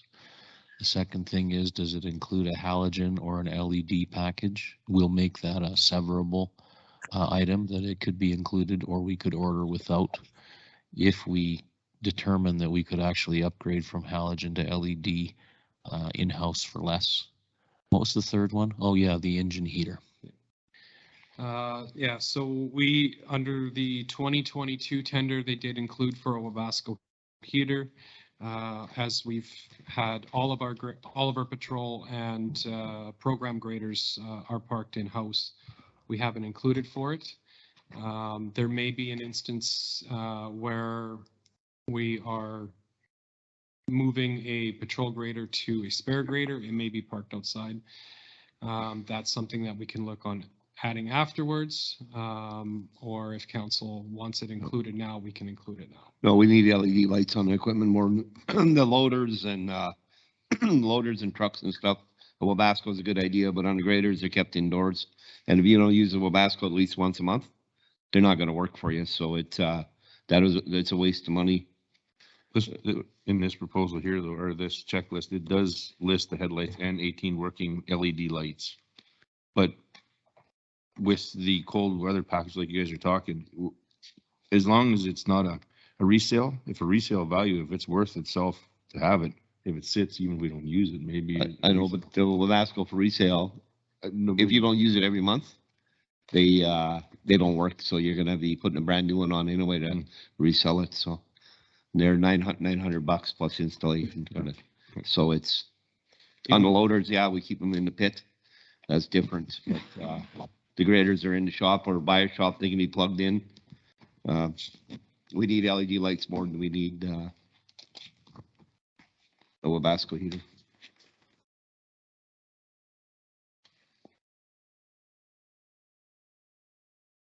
So similar to all of our other graders, this would be minimum 200 horsepower, which would be equivalent to a John Deere 872 or a Cat 150M. These would be all-wheel drive machines. 16-foot moldboard or 14-foot with a 2-foot extension. They have started bringing in the full 16-foot moldboards on these size of machines. They are not as the 16 foots are great for municipal work, but if you're planning on the resale, contractors like the 14s, again, we're looking 7 years down the road. Is it going to be that big of a difference in it? I don't think so, but this would have a brand new front lift group, brand new wing, but we would utilize our existing V-plow and dozer blades. Safe to say these are the same specs as the two we bought last year. Yes. Yes. These have the 2 joystick controls, right? So depending on the machine that they quote us. So John Deere has 2 different versions of their joystick controls. They've got a G and a GP. The M series Cats are joystick controls. But I thought we were going with joystick controls so somebody can jump from a Cat to a John Deere and not have any problem, right? Okay. That's the problem we have. One, it was 30-some grand cheaper, but it's not the right controls. Okay. You're getting the guys trained. That would be the GP on the Deere versus the M. Okay. Yeah, so everything's joystick, so we can throw Steve in any grader you want, and away he goes, right?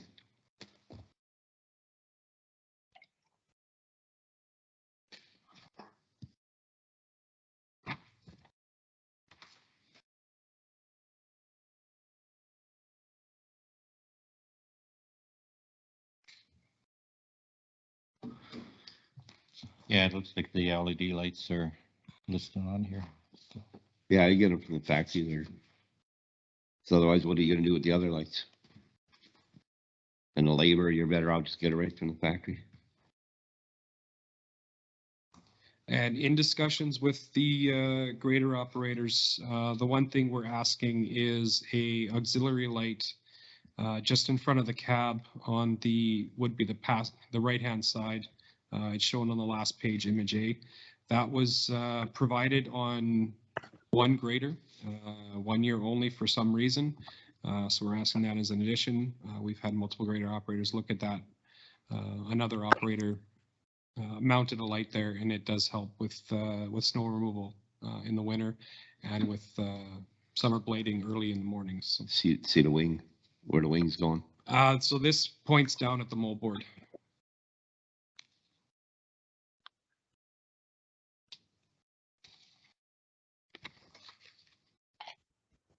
Where this light typically is mounted where your right foot is, and it points down at the back of the moldboard and makes a shadow.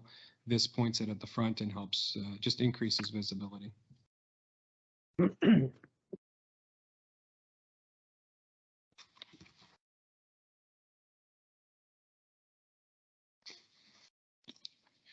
So Darby, when you do up the RFP, is there a committee that looks at putting the RFP together?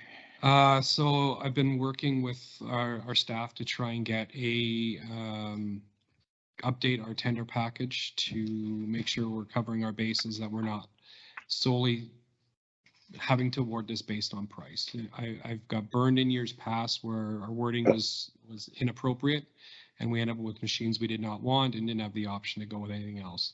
So what we've done here for the specifications is we look to the grader operators, we look to the mechanics, and when we go to review the proposals, we will do a point system so we can do 30, 40, 50% based on price. Especially for the one for 2023, we can put more weighting on delivery date as well as operator preference. Because these operators are the ones that are sitting in these machines 160, 180 days a year, 8 to 10 hours a day. We provide our office staff with appropriate chairs. We want to make sure that they are comfortable and they are given the tools to do the job correctly. Are we wording it that if by chance a demonstrator pops up, it's allowed to be thrown in the bid? We definitely can, yeah. Yeah, like that lawyer that came, he said there's a way to word them, so in case. Yeah, so you can word it so you can new, or you can say you want a new machine or a up to 2-year-old machine, or with up to so many hours. So we can leave it open that way too.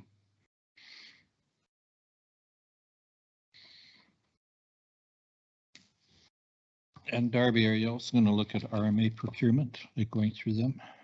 So these two, this is the ideal procurement to go through RMA, because the two machines we're looking at are the only two suppliers through RMA. So if council wishes to, we can go through RMA, but it would go against our purchasing policy. Because our purchasing policy says we will do an open procurement. So if council wants us to, we can get, if council directs us to, we can go through RMA and do RMA pricing. In my experience, RMA pricing is going to be identical to what we get. It's going to be what? Will be identical to the tender. Yeah. It's RMA pricing. The canoe procurement program is great. We utilize it all the time for tires and everything else.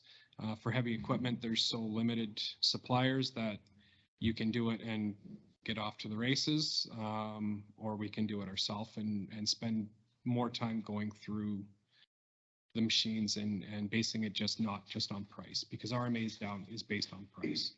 So if you want it to base it on more than that, then you can't really go through RMA.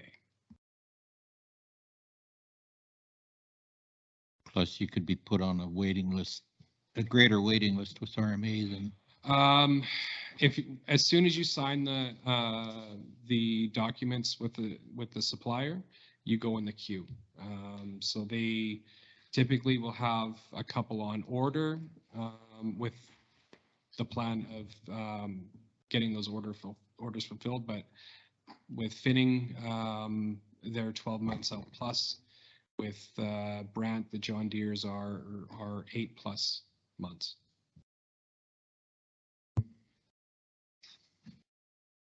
Any other comments on the specifications? No. So ensure the LED lighting, no Wabasco heater. I'll go through the same hand. I'll give you a copy there. Let's go through quick. And the Wabasco's on a loader, that yes, definitely, but not on a grader. The LED lighting, definitely. my only concern with the Wabasco heater would be for resale value, but It's not gonna work. They're not, the kit is $900 plus installation. And if you don't use it on a regular basis, they quit working, so. Yeah. Mine, I even fire them up in the summertime, otherwise they just don't work. I agree with you. I have that on my truck. Yeah. If you don't use it once a month, they quit working. No. Yeah, exactly so. Yeah. Okay, so are we prepared to put a motion on the floor that we accept the motor grader specifications as information? Aaron, Councillor Wick. Make the motion that the committee of the whole accepts the grader, motor grader specifications information. All those in favor? Aye. Carried 5-0. Public Works Service Request Status Report, January to December.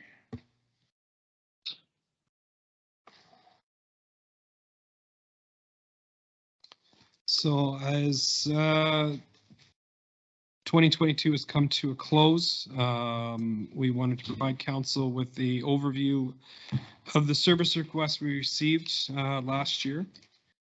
We had committed to providing council bi-monthly updates. This includes everything from January 1st to December 31st. The request tracking is based on requests we've received through emails, phone calls, the website portal, verbal discussions, and social media, which identified any concerns or complaints.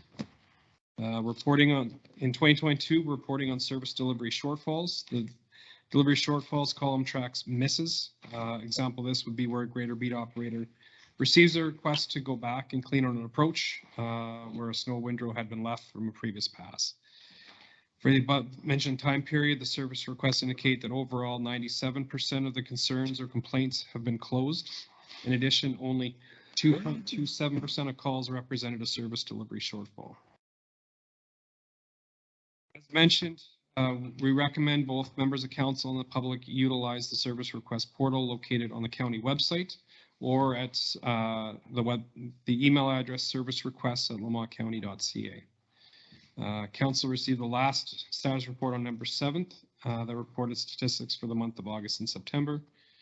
And section 207 of the MGA indicates that the CEO is responsible to advise and inform council on the operations of the municipality.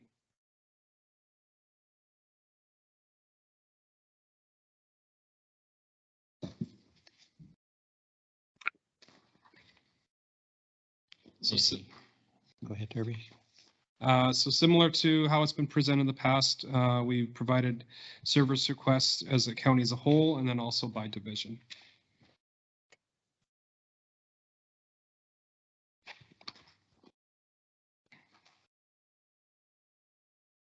So were all the complaints about holes in dust controls to be patched and repaired, they were all addressed since it's... Yeah, so the every dust abatement complaint we got for potholes, we followed up on. You know, we had a patching crew out from, I want to say early August, right up to the end of September.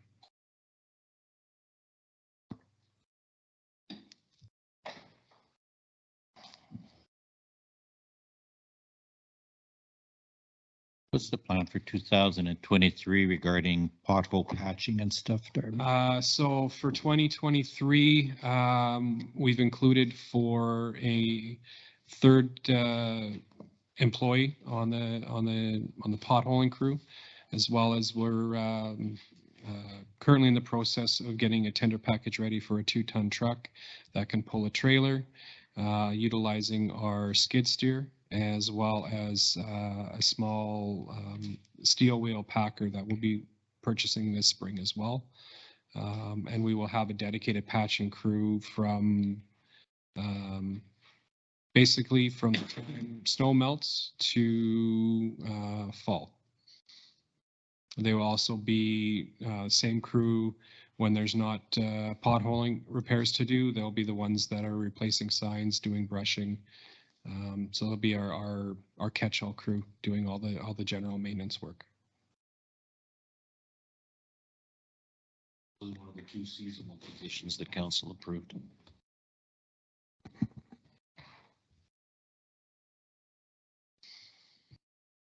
Any questions? We're good. Accept his information.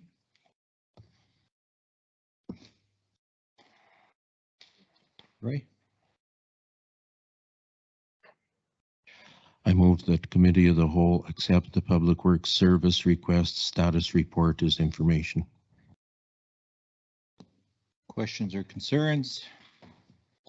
Debate? Seeing none, those in favor? Aye. Carries 5-0.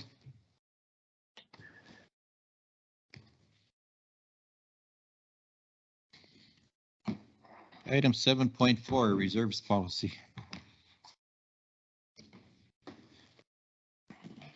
While Mr. Boyko settles in, council may recall that we shared a preview of this with council. I think it was in the November timeframe, just prior to the budget meeting, so that you had a sense of the condition of the reserves.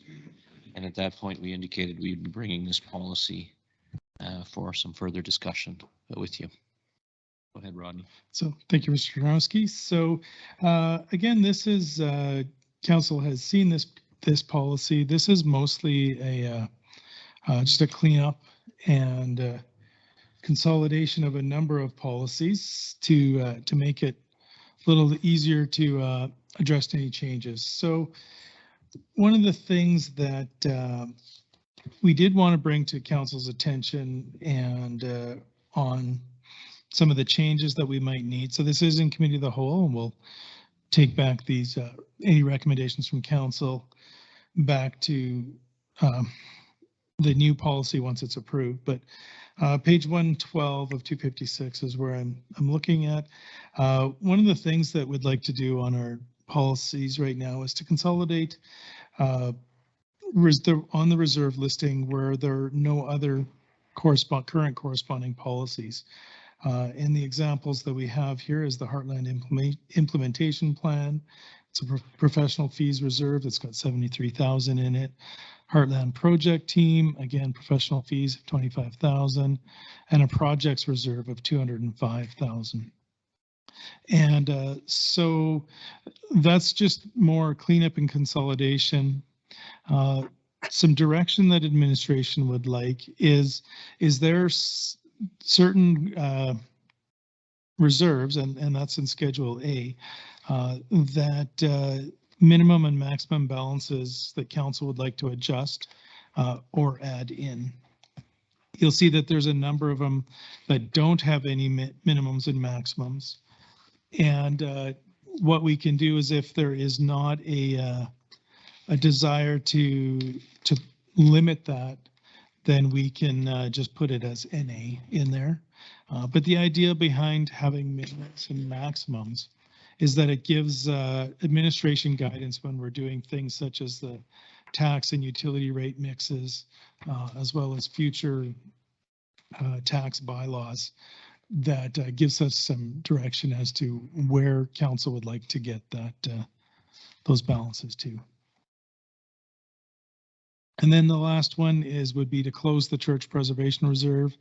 There is a small $13 balance in that, but those were throughout 2022 were paid out as per council's direction. So this is again committee of the whole, so that we can get some direction on whether there's some changes that are required here as well.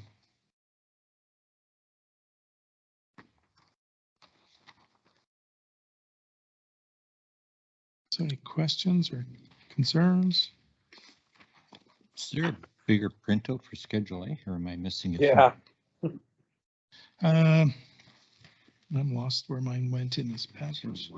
119, 120. I think I left it on my This desk. Tracy's not. I had, did Tracy not print this one? Tracy's not on the call, so no. Apologies. When we reviewed this, it was online, so I didn't notice how small it was. Yeah, Oh, yeah. I do have a copy that I can either circulate or make a. You can make it, give us a big one, it would be helpful. So, yeah. Page 120 is okay. Page 120 is okay, 119 is a little. Yeah. No, I don't, but I'll just pull it up online.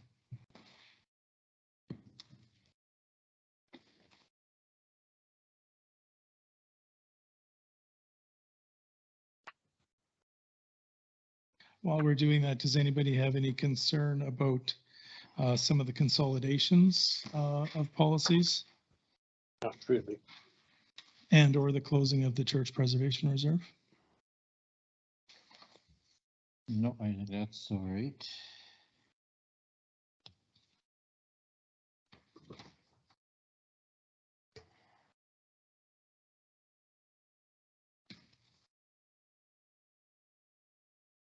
Put the Church Preservation Fund to rest.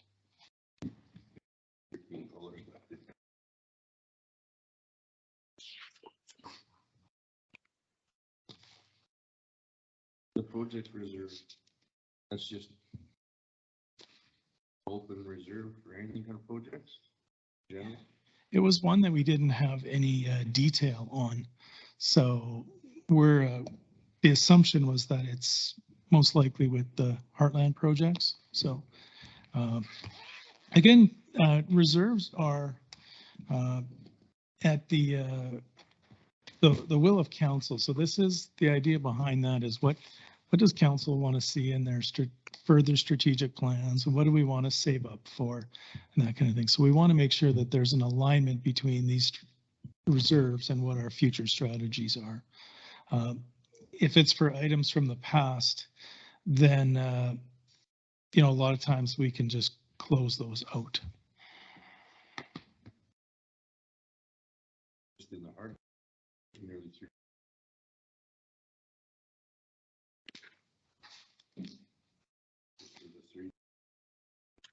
Yeah.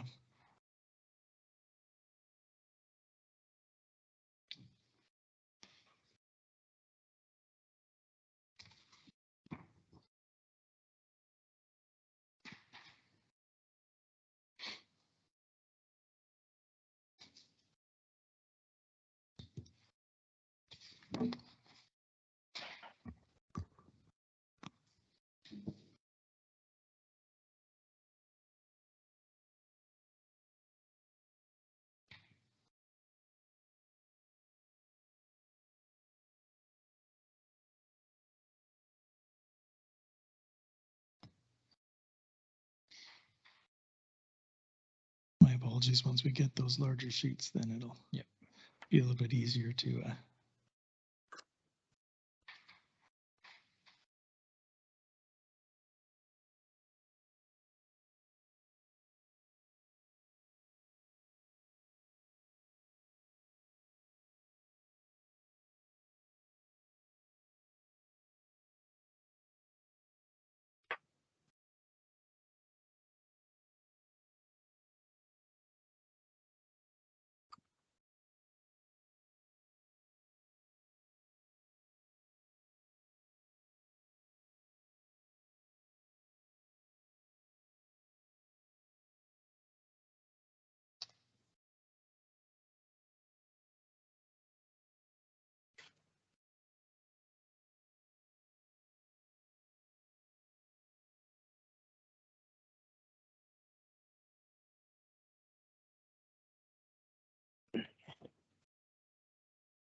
So, and there are some specific reserves out there, like the library operating reserve is one that we do the bookkeeping for the library. So we don't want to make any changes to that. That's for an outside agency, essentially.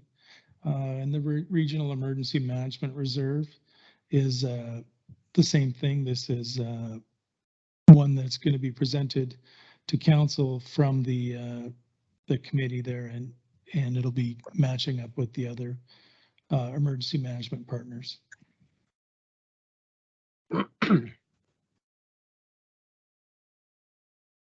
Well, excuse me, but I'm leaving now. I have an appointment at 3 o'clock with the doctors.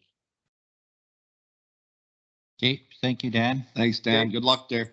Okay, thank you. We'll record your absence. Okay, thanks. So what you're doing here, Rodney, is you're creating two reserves, operating and capital, right? That's correct. Is what you're proposing here.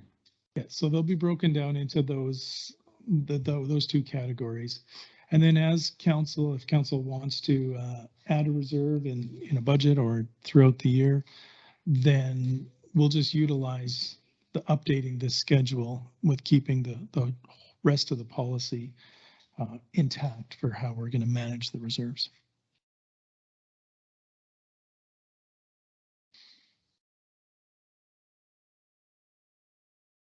There was nothing wrong with the old reserves or the old policies, just this is more of a consolidation to make it simpler to manage.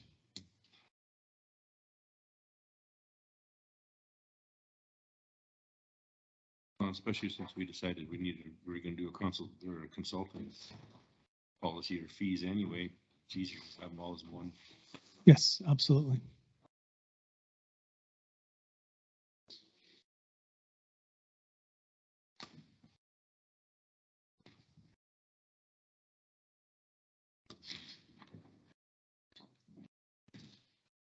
Oh, that second page might be in the wrong file too. Thank you.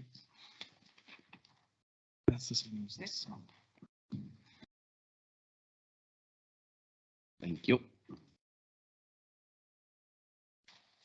So third from the top, Rodney, we got a capital road reserve, and then we got a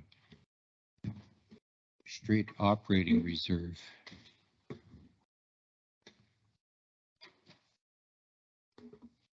So these are, you're looking on page 120. So those are the current reserves. Oh, much better.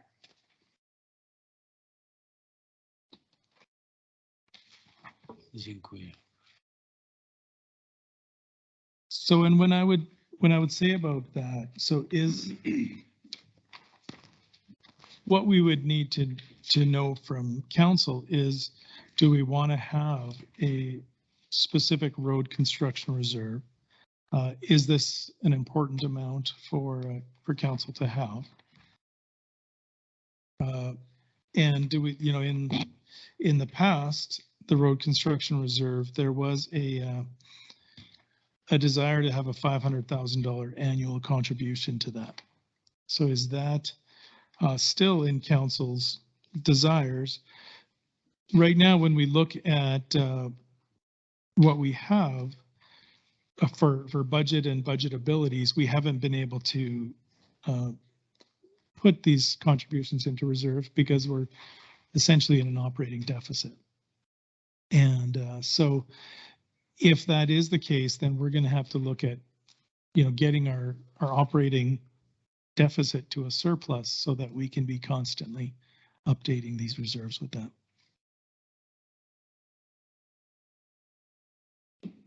So these become budget philosophy decisions that the council's going to need to make. I'm trying to think where we're going to spend just about $5 million on a capital road. When we're really not going to, well, till we get development in the heartland.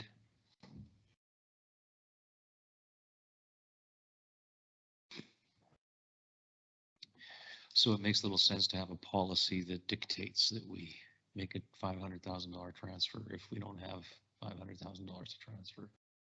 So that's part of the reason why we've brought forward both the information on the current reserves and the recommendation on the policy. Well, the transfers are done through a council motion, right? Correct. Yeah. The yearly contribution is giving that guidance for how we're going to be going forth with budgeting. So budgeting and tax bylaws and such. So by changing that, and I think that we may be at the point right now that these yearly contributions, we may want to remove them until we get to a point we have a better financial stability and financial plan for building the reserves.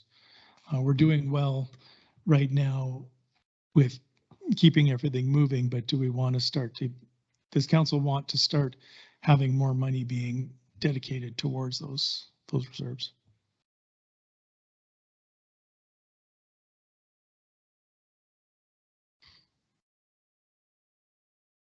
So, and I guess you can, if you want to think about this in different ways, putting away reserves now helps our future taxpayers.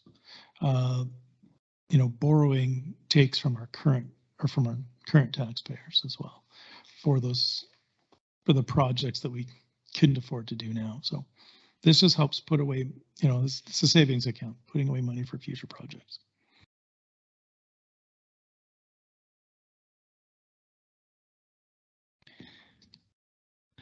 So the purpose of a policy is to guide administration work. Correct. Council needs to approve any kind of a transfer into a reserve. But in terms of guidance on the kinds of recommendations that we bring to council, that's where this policy would be helpful.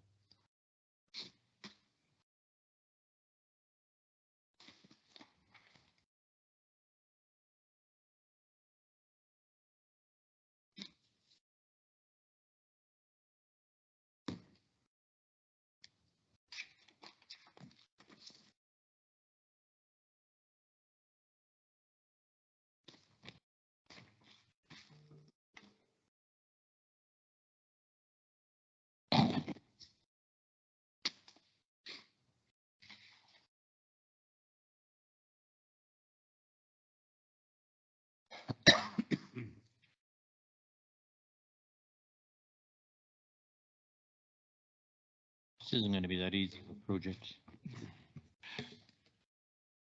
Emergency services is a capital reserve. That's correct. That's for the, and I think that, we've done well with that in the past, putting money aside for like additional fire apparatus or peace officer apparatus. And yeah, so there's a capital reserve there. There's also an operating reserve for the regional emergency management reserve. So similar in nature, emergency management is more of the disaster partnership, but the emergency services capital is for our equipment. Okay.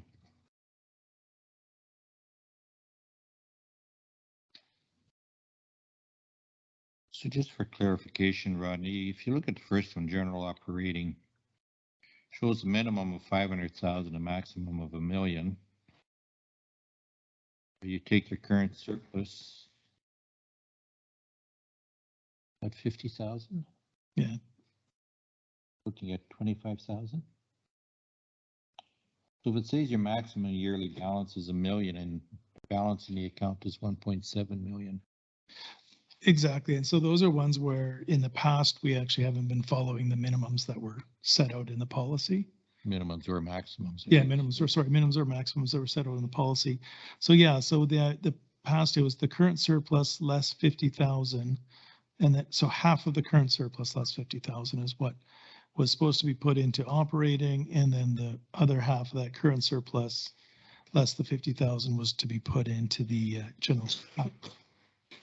So that was the past yearly contribution for the policy. So should we be raising the maximum yearly balance? Well, and that's, so the question, it's kind of a two-sided question. Do we raise the maximum yearly balance or do we start drawing that reserve down?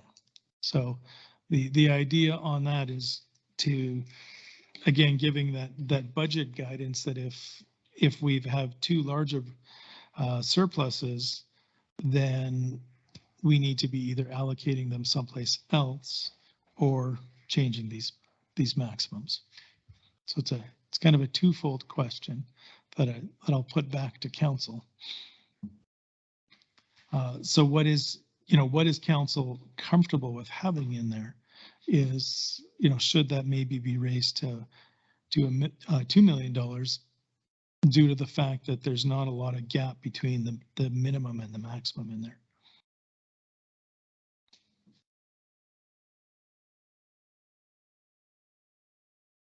And could we not combine the operating funds reserves with that reserve? I'm not sure what the difference between those two would be. It doesn't look as though there's a policy for the general Yeah. or So the operating fund reserves. exactly, and we could definitely combine those two together to allow for, or we can specify something else with that money that has already been set there. So we didn't really want to, it was hard to recommend what should be combined at this point because not having a lot of the history as to why some of these were put in there. Those are great questions and can easily combine some of these into more meaningful reserves.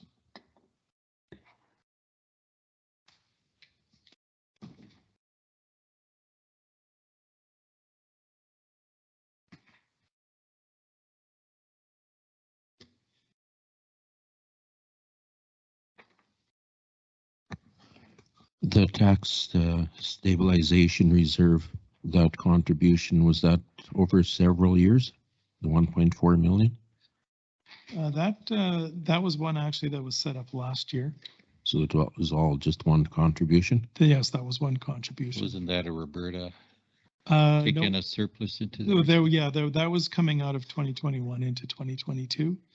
And that was set up to from that surplus that came across. There was a lot of unspent money in 2021.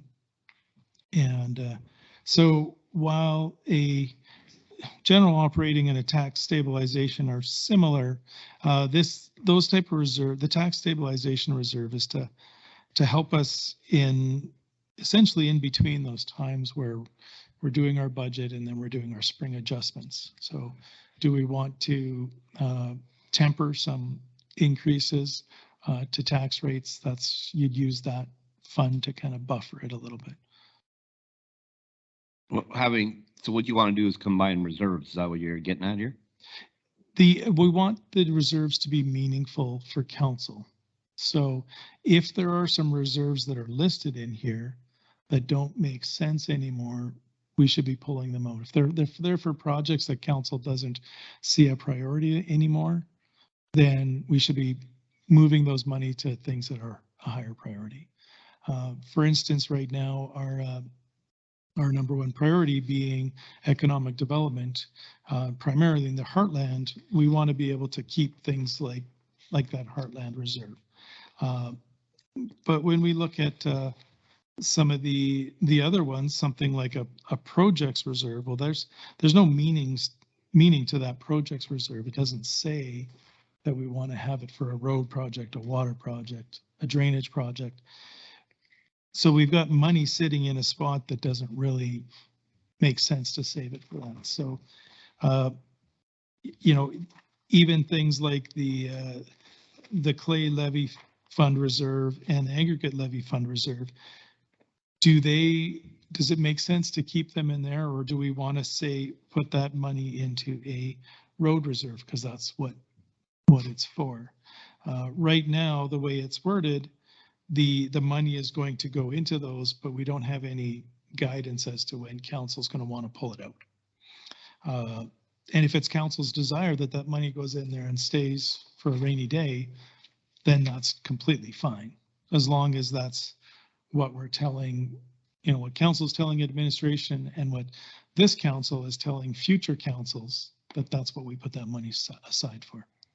So this is really a conversation that you're having with the future councils who are going to use that, whether that's you or whether that's somebody else sitting in your chairs.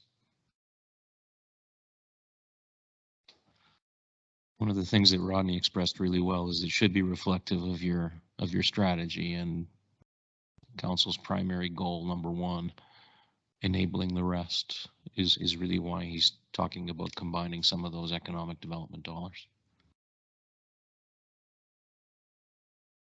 And if council wishes, we can come back with some recommendations on what we see that could tie with the strategy and the goals. Come back with some recommendations. Just at this point, didn't want to be steering council to a place where that council may not want to be. So as was pointed out there, there's a lot of information here and a lot of decisions. Maybe another way of approaching this is there anything that Mr. Boyko has pointed out that you don't like, that you disagree with? Yeah.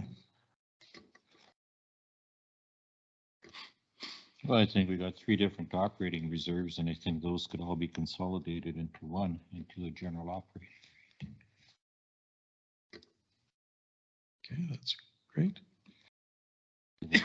The other thing that stands out to me is you got a capital road reserve of 4.7 million. And then you got a road construction reserve of another 1.2 million. So why would we not combine those? Aren't some of them to keep projects apart? Wouldn't We combine everything, we won't know where we're at. But there's no defined purpose for it right now. There's not even a policy for this road construction reserve. Yeah. It doesn't say what the money is supposed to be used for. I'm thinking one of those might be for repairing roads on a smaller budget. And the 5 million might be a stretch of new road where you're doing I don't know how you would work, differentiate the thing there, but one could be for patching. And the other one for maybe even a tendered road project that's at several $1 million. Well, and a lot of that comes down to if that's what council wants. If council wants to be able to set aside some money for those specific type of projects, then absolutely. And we can put that in the purpose and application section. But it's I wouldn't worry too much about what was in the past, because the past didn't give us direction for what we want to do with it now. I would more put this one to say, what is this council's priorities, and take this council's priorities and translate them into the wording as to where we want to put that money forward. So and for something like what you're saying, Councillor Anaka, on a maintenance type of thing, that might be more of an emergency situation, saying, okay, do we want to have a floods reserve? So we have some money set aside in case a road gets flooded out, that kind of thing. So where's drainage in all of this? But there's been some, but that's again, this is coming from the past. We have a drainage study professional reserve. Nothing in it. And nothing in it. So those are the things that. Isn't that where we got the $689,000 from to pay for that? Well, yeah, so they're showing water going uphill. So X number of culverts is maintenance. This number is special project or something. Yeah. So, and that's part of that. That clarity wasn't there in the old reserves. So we want to be able to make sure that we're getting council's desires in this one. You may recall from the December 13th meeting, the motions that Mr. Boyko recommended indicated take this much from that reserve, this much from that reserve, this much from this third reserve, pieced it together, and that's how we funded capital. So it wasn't very eloquent. He was kind of taking bits and pieces from a number of places. If we do this well, if you express your financial plans for the future well, then we won't have to be doing so much jigsaw puzzle piecing together money. But as Mr. Boyko indicated, we don't have a lot of slack funds. So it may be more so a philosophical question at this point than a really practical question. To your point, we don't have $1 million to put into the drainage reserve. Yeah. And, you know, one of the things that we could do is we could eliminate a number of them because we're, you know, we have small amounts in different things. We could consolidate them at this point to a smaller number of reserves and then have our specific things that we know we want to have. You know, like I said, consolidate all the capital road reserves into one. You know, the utility capital reserve, we can look at that and we can start utilizing that when we're setting our utility rates. Whether we want to increase that or decrease that. Vehicle and equipment replacement, we can start combining some of those and just look at, you know, for instance, we have the virtual infrastructure reserve and the vehicle and equipment reserve. You know, is there a need to have everything specific down like that, or do we just move it into a capital equipment reserve and a capital projects reserve? You know, we could keep the aggregate levy funds separate if council wants to be doing things like that, and just get us down to some reserves that show where we're focused on.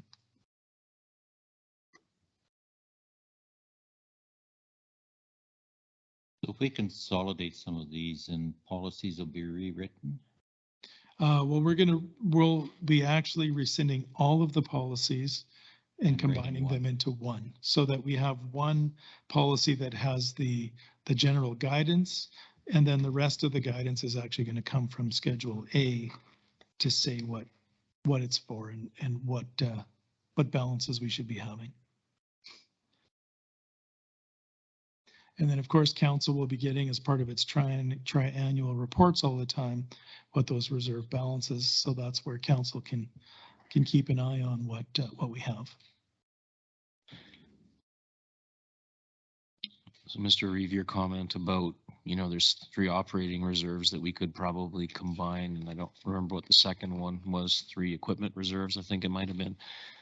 I think what we've done is introduced the topic adequately. Mr. Boyko suggested maybe what he does is he brings forward a series of recommendations that mirrors back some of what you said.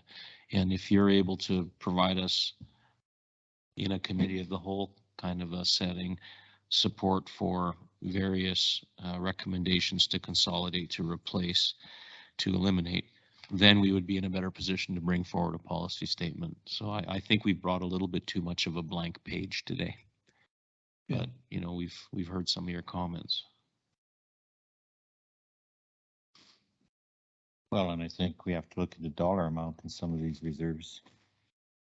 There's no point having a reserve with $1,500 in it. It's not helping anybody. Yeah. No, but is there a point in having a reserve with $5 million in it? Where you could break that out into a drainage reserve or something. Or if it's a water line reserve, then yes. Yeah. Or do you just call it a straight capital reserve and let it go up to $10 million type of a thing? And then when you need money out of there, you draw it out of there, right? I think you definitely need a vehicle and equipment replacement reserve. I think a lot of that stuff relates to public works. Virtual is more your computers and your in-house, so I think you might want to keep that separate instead of intermingling the two, right? I think for the Heartland, do we want to get Heartland specific projects, or do we just want to put Heartland Reserve where any expenses related to the Heartland come out of that particular reserve, right? The only place where we'll want to be specific is if it's related to an offsite levy. Yeah. And that's where we'll need to, because it's a designated amount of money. Yeah, we have, you know, there is one, you know, in here, like there's the township 560 debenture funds reserve. That one needs to stay, you know, that kind of thing, you know, the offsite levy ones need to stay. But for the rest, it's more of the Heartland projects are more of ones we want to say, here's money for the Heartland, and then council gets to decide how much of that we're going to draw down based on how much more we need. So, because the idea then becomes in the future, when we start to draw on these reserves, how much do we want to draw on? So for a capital project, well, and right now what we're doing is we're drawing all of our capital expenses out of reserves. Do we want to change that in the future to say 50% of a capital project needs to be funded by reserve and 50% by operating? Or, you know, on a project, we might want to say we're only doing grant funded projects. And so if 50% of that is covered by the grant, then 50% will be done by a reserve. So this all becomes funding philosophies, and this is a big one. This is one where there's a lot of moving pieces that we are setting direction for the future with this policy.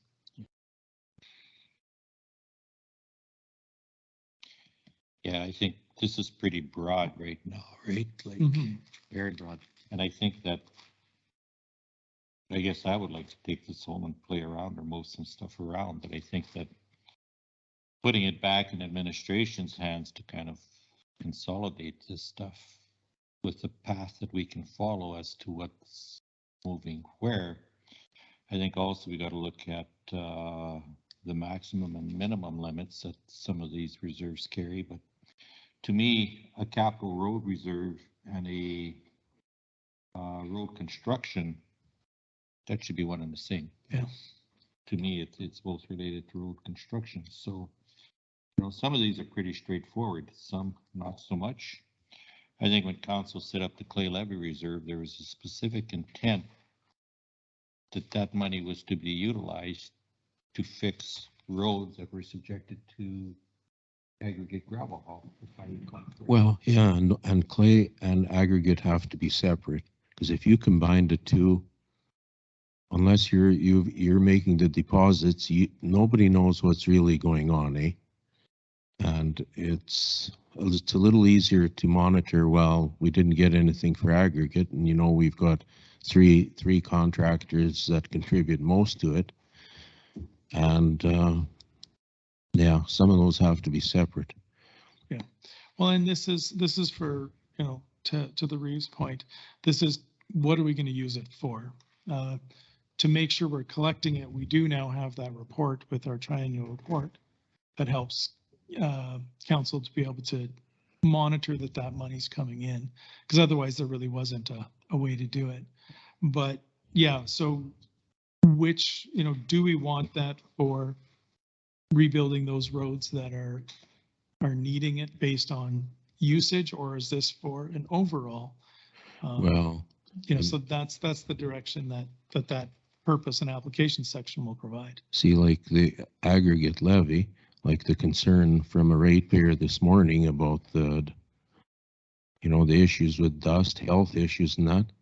I mean, if the county wants to do a study, then take some funds out of that, you know, that company contributes to that fund, use some of that for research or backup problems, consultants, or fixing the problem. I would hate for that money to go someplace for whatever, you know, like park maintenance, eh?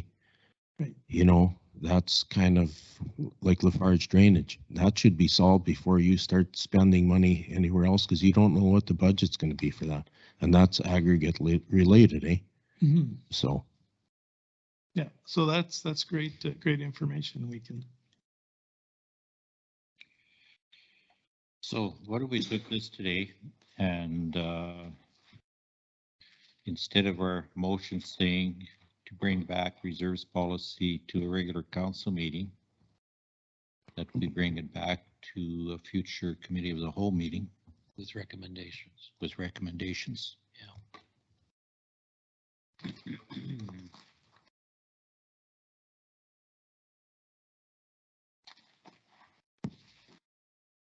Absolutely, we can definitely do that. So just as an aside here, Rodney, so technically this reserve balance could be reduced by $3 million, right? That's correct. Yeah. So In May.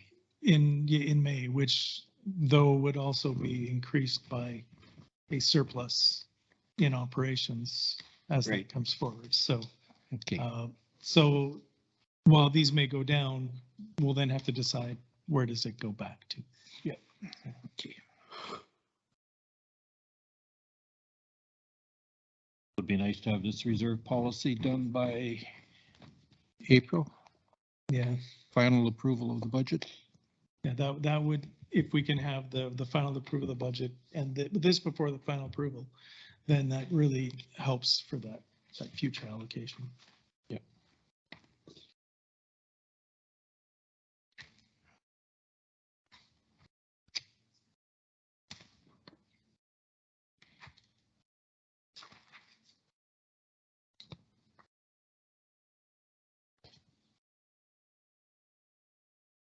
Mr. Reeve, that seems to mimic the words that you indicated.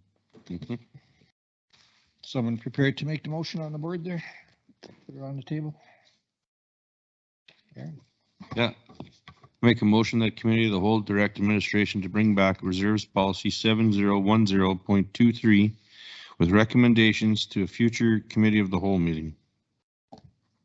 Questions or concerns? Debate?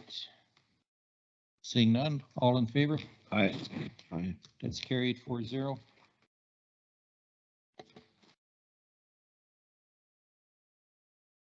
.5 employment policy 4162 amendments. So, Mr. Reeve, this report is virtually the same as the one that council saw 2 weeks ago, with the addition of the previous council direction to reflect the council asked that staff bring this forward for further discussion, questions, etc. at this meeting. The attachments are identical, have not been changed.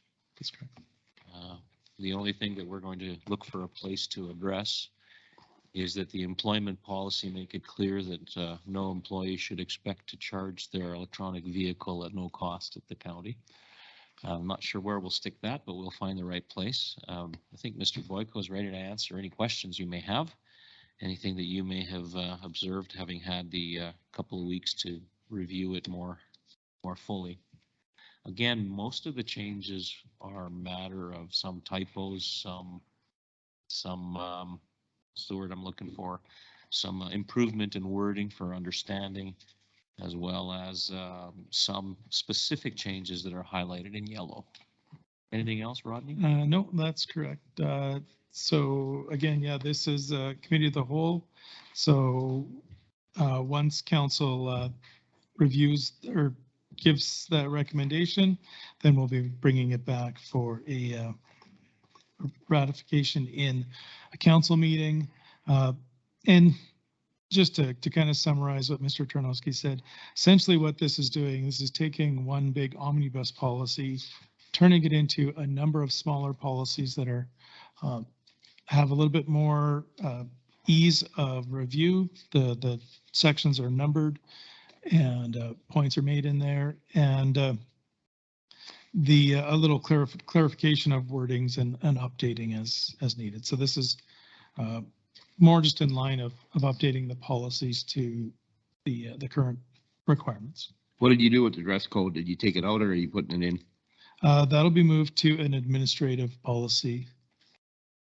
I think we should leave the dress code in the employment policy.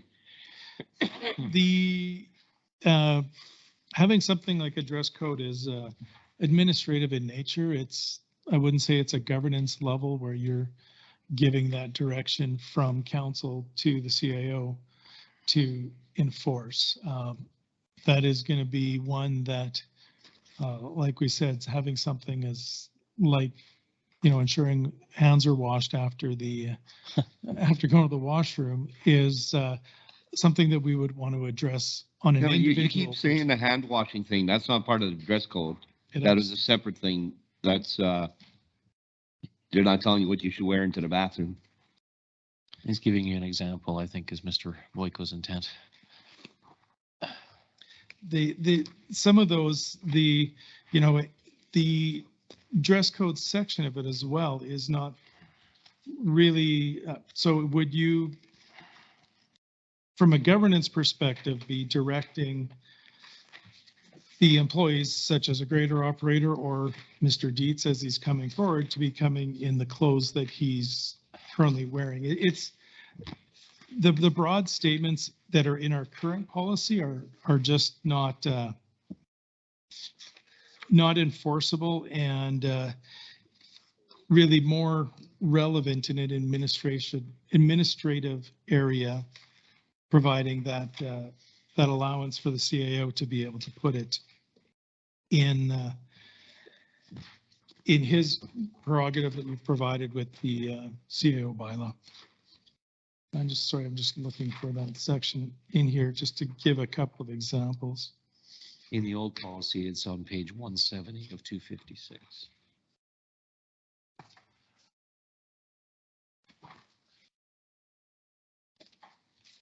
So, you know, this is looking at some of the things in that section on 170. Non-office employees shall wear clothing and footwear that is appropriate and compliant with the health and safety program of Lamont County and relevant safety legislation.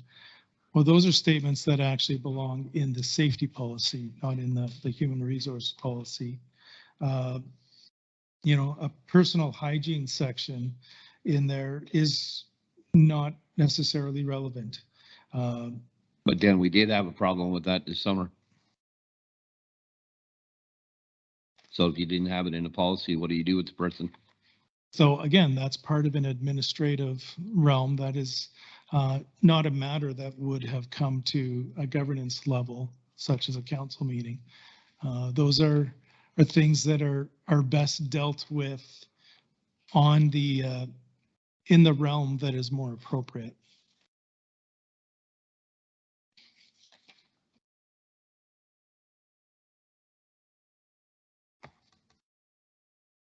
So just for clarity,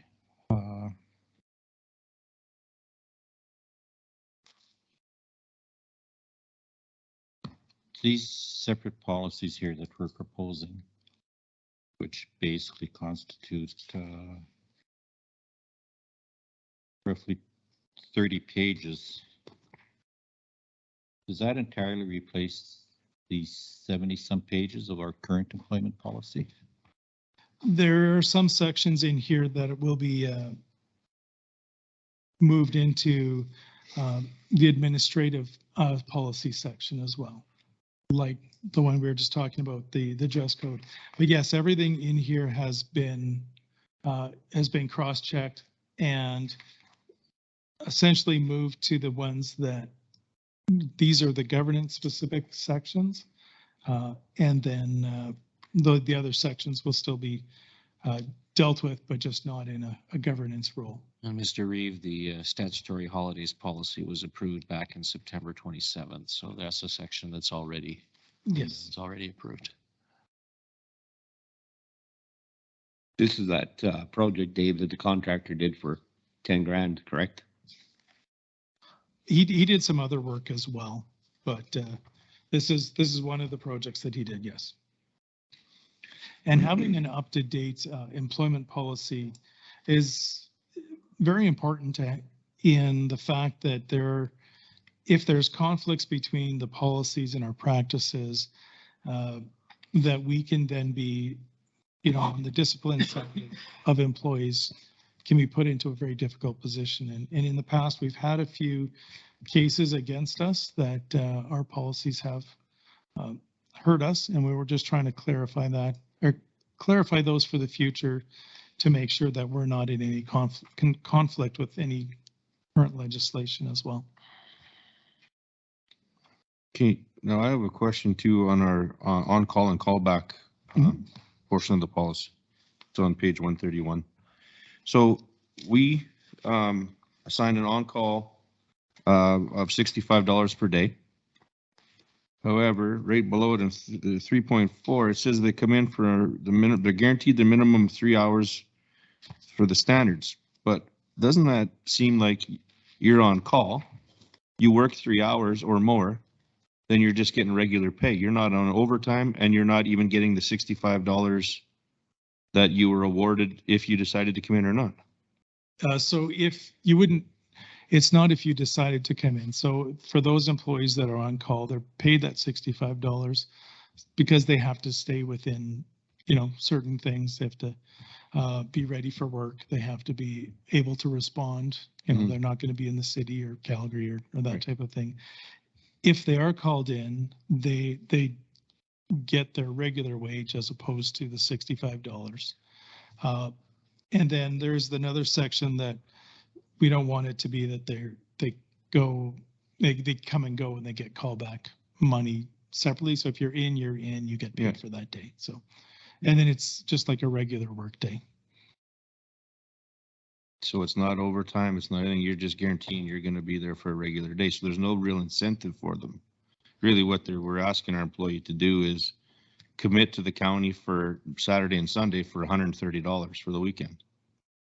That's correct, and it's not good, it's not, can ask Mr. Dietz to clarify, they're not on call every weekend, it's on call in specific situations, so. Rotates, yeah. Yeah, so it may be during fire season when we're needing those staff to be around, then that's covered by the fire budget.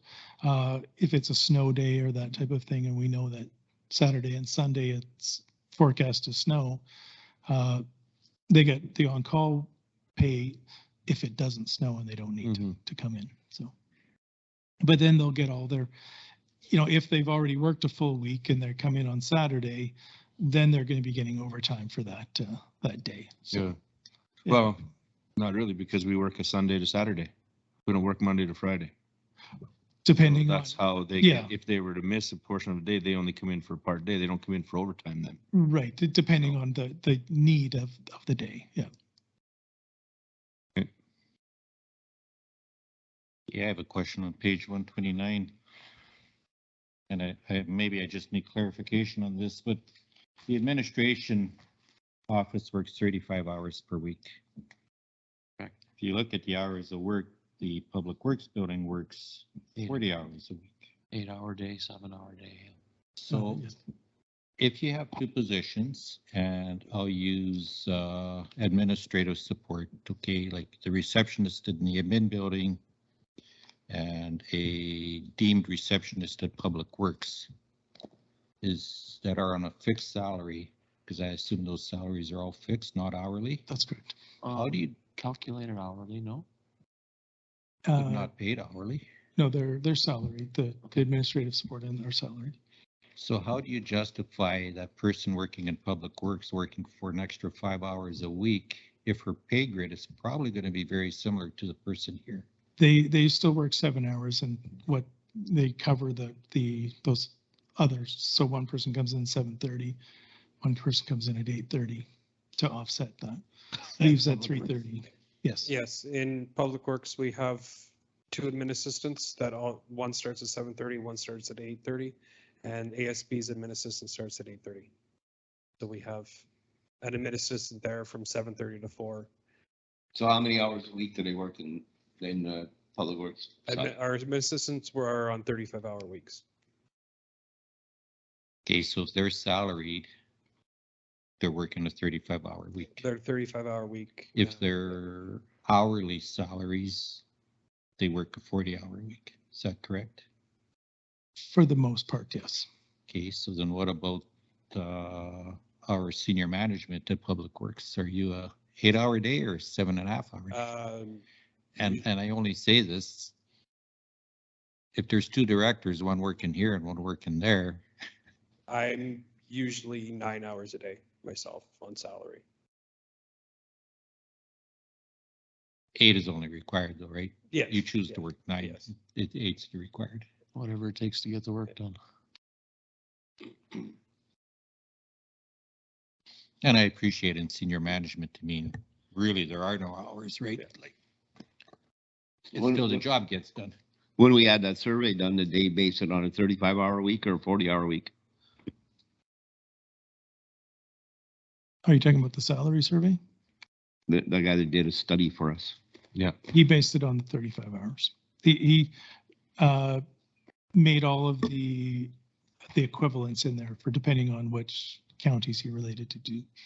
Some counties work 35, some work 37.5, some work 40, depends on what it is. But the the hourly people were compared to hourly, the salary were compared to salary.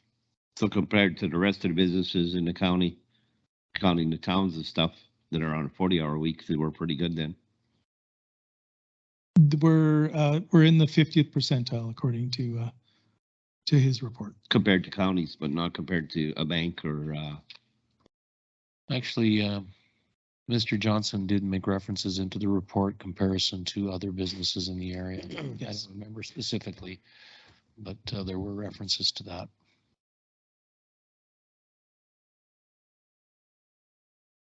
Yeah, a few years ago, well, this is quite a while back,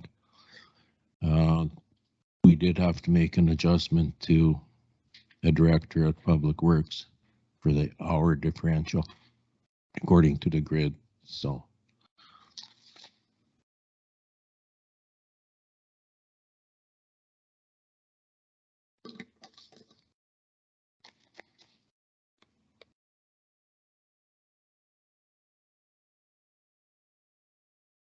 Okay, any other questions?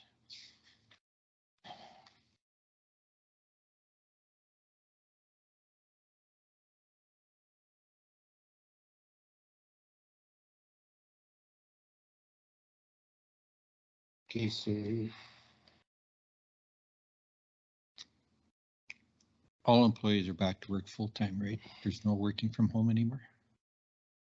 Only in instances where there are suspected COVID illnesses or illnesses that may be COVID. Well, let's just say that we're following the intent of your policy that there is no regular working from home.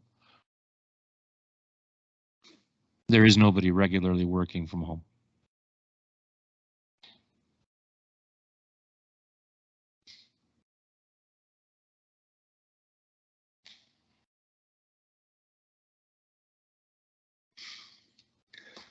Okay, any other questions or comments?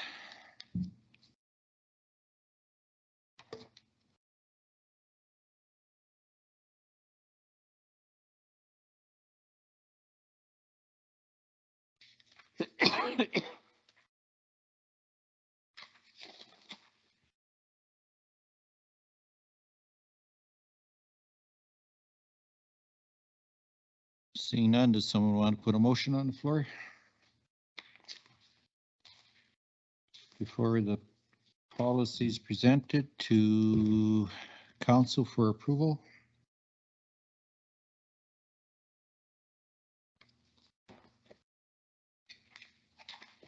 Removing that with any changes that we talked about. Whenever there's significant change. I didn't hear any changes. I didn't hear any changes other than the electric vehicles and charging. Yeah, that's the only. you guys don't want the dress code in there? I don't want to be administering what someone wears as a counselor. I'm not here every day to see what people wear. I don't know how the balance of council feels, but Yeah, I don't. do we have a dress code? We did on page 170 something. And will be dealt with appropriately either through health and safety or through administrative directive. Okay, before you said 170, Neil? What was it on 170 something? Yeah, 170.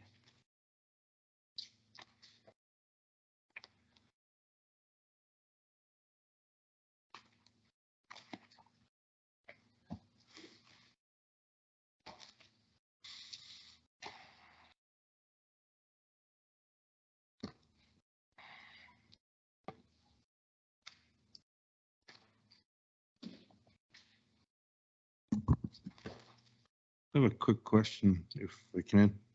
On page 136, 113, personal leave, effective January 1st, 2023, unused accrued personal days at the end of each calendar year shall be carried forward to the next calendar year. So just for verification, so you get 12 for say 2023, you can carry those 12 to 2024 and have 24 days off? No. No. 115 limits that. on page 137. So you may carry forward 12, but you will not earn another 12. If you Okay, use 3 of them in January, then you will earn another 3. Okay, that's what I The- was just, Yeah.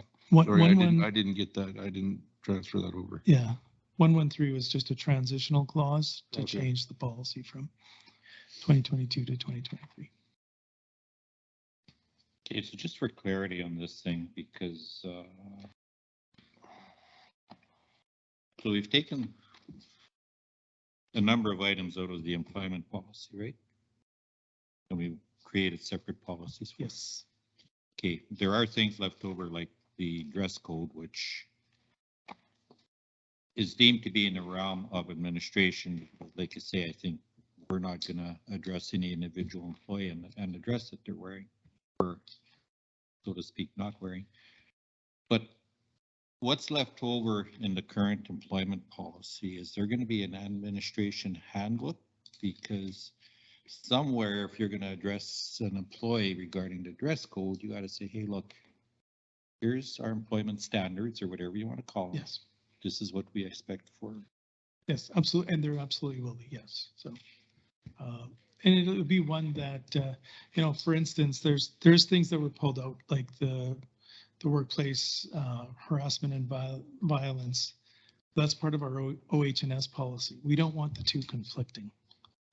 So we want to make sure that one of them has the proper wording in it. The WCB guidelines, that's, you know, the workers' compensation section follows, we need to follow WCB guidelines, not our policy, those kind of things. So yes, so then there will be, you know, administrative sections for those that are like required, terminations, that kind of thing, so. Okay, so where do we get into job performance criteria? I know that's an administration realm, but if somebody gets 4 or 5 speeding tickets, which to my knowledge, the county ends up paying for because it's county vehicles and stuff, like, is that a behavioral issue or is that a? Yeah, it's a performance issue. Yeah, that's an individual performance issue. And we endeavor to ensure that whoever was driving the vehicle pays tickets. We are enforcing that? We endeavor to. It's not always possible, but we endeavor to. What did you? It's a little easier when it's an officer at the window rather than a photo radar, so we know who was driving. We got GPS. Do you know who's in each vehicle every day? They don't just have a free for all there. Correct. So on June 1st, Steve is driving a truck and he gets a speeding ticket. Steve's responsible for it. Absolutely right. You know, the other thing is that there's got to be something written in regards to the termination policy and stuff, unless I've overlooked it in some of these policies here. Well, the termination policy, it's unenforceable the way it's written in here because our policy says the employment contracts supersede the policy. And so because of the way that we've had the employment contracts, that's what we're bound by. So to have a policy in here, it's not enforceable anyways. That being said, that's part of cleaning up some of the practices that we have to make sure that our employment contracts match what is allowed by law right now and doesn't supersede it in cases that it shouldn't. So at the time of the employee's initiation of employment with us, he's going to get handed out these. That's correct. Policies and gone through them. Yeah. Quite consistent with how we do it today. Yes.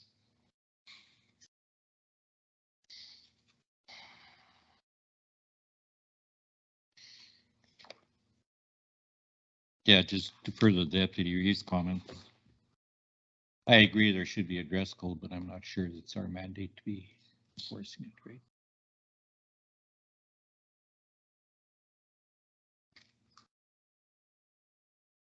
Okay, any other comments?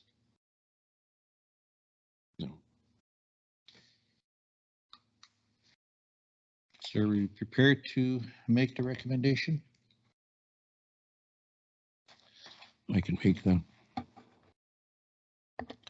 I move that the Committee of the Whole direct administration to bring forward the revised HR policies with suggestions as discussed in Committee of the Whole for approval at the February 14th, 2023 regular council meeting. Further questions or concerns? Debate? Seeing none, those in favor? Yeah. It's carried 4-0. You guys want a break? Out of Committee of the Whole. So I need someone to make the motion that's on the board there. Neil? Lamont County Committee of the Whole revert back to the January 24th, 2023 regular council meeting at 3:34 p.m. Okay, thank you, Neil. All those in favor? Aye. It's carried 4-0. Now we can move on to the director's reports, planning and community services. Colin.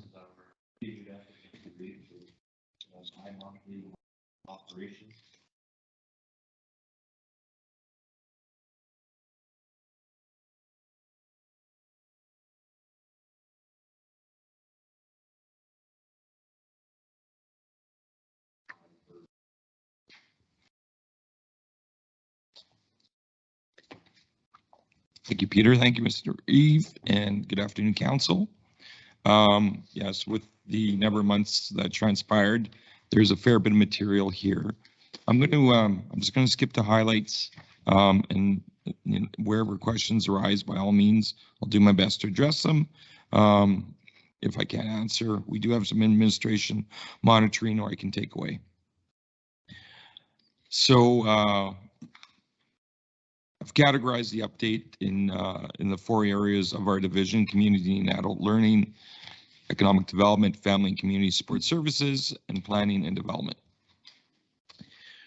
Community and adult learning, they applied and approved a grant expansion of about $92,000, and that was used towards calc programming.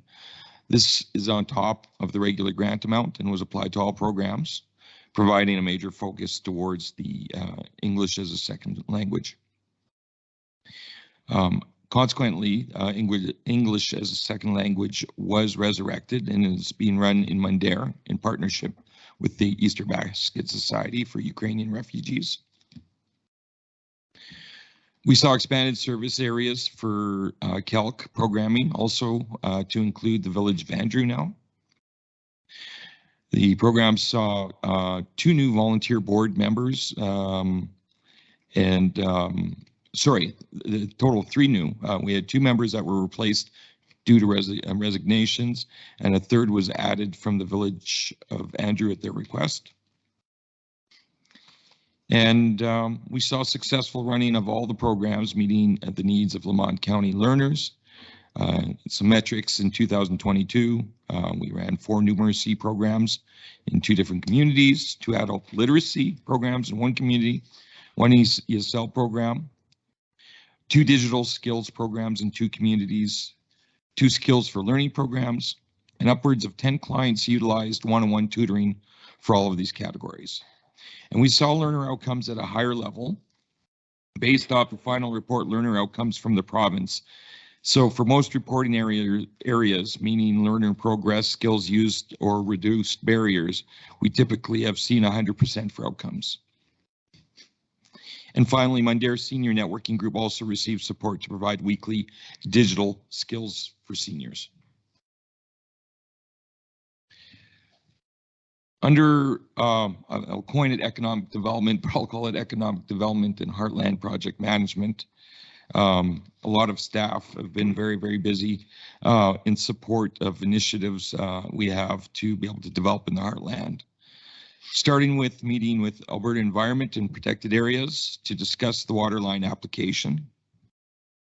All studies now have required for the application have been completed and submitted to the provincial and federal agencies to support preliminary design. We didn't host Alberta Environment Protected Areas hosted a meeting with other agencies, including Public Lands, Indigenous Relations, Transport Canada, and Fisheries and Oceans to consider the conceptual design that was being proposed and to provide us vital information about what revisions or additional information would be needed to proceed with preliminary license. And I think, as I've indicated to council, that was a very productive and a meeting that helped to move us forward, and a strong indication the province is supporting us in this endeavor. We saw timelines confirmed around 2 to 3 months with each of those agencies when they have the preliminary information for evaluation. So now we are working through the Alberta Industrial Heartland with Advision to finalize preparation of our preliminary drawings for the water intake, the pumps, water line, and reservoir. Specifically, at this point, we're looking at some, I'll still call it speculative locations, from which Advision can do some geotechnical analysis to further their studies. And we had some good news delivered that the provincial grant that AIHA had been provided would be used to cover our preliminary design costs of anywhere from $300,000 to $500,000. So that's not detailed design, that's the preliminary design cost by Advision. We are investigating opportunities right now to advance Indigenous consultation and public lands approval, and this would be in advance or shortly concurrently with the water lines application. So we're still, from a time perspective, in good shape there. We're just looking to be able to assign a project management individual that basically will live and breathe both those initiatives. Also had meetings with the Alberta Industrial Heartland regarding the designated industrial zone, of course, the Stantec study, rail options throughout the region, as well as board meetings and EDO meetings. We've been at our GEAT meetings quarterly to discuss activity in the region. We've had significant number of client meetings, 8 in particular with a confidential client to discuss the potential for a $4 billion project. A lot of the discussion is still around price and availability of land, where municipal and provincial tax rates will land, and the price and availability of processed water, as this project especially will require very significant quantities of processed water over the life of its project. We've also had discussions with the proponent regarding the possibility of an MOU or an agreement to verify ability and intentions of the parties to provide and commit to water usage and supply, as well as, ultimately the unit rate for payment. Basically, to give cost certainty and commitment certainty to both parties. In a similar vein, we've had weekly client meetings with Bunge. Of course, we're looking there at a project potential estimated at $800 million, and I'll stress that we are still in a status of non-confirmed project.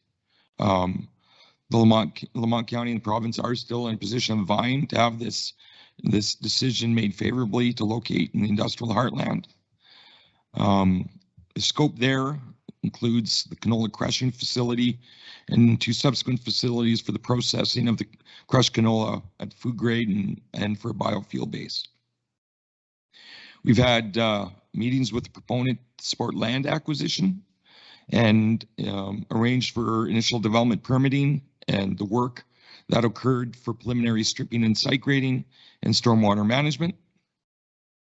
And we have also had similar discussions regarding secured access to processed water and anticipated costs, both locally and provincially for tax rates. Bunge's indicated they plan to make their final investment decision in early Q2 2023. Next, we have another client we're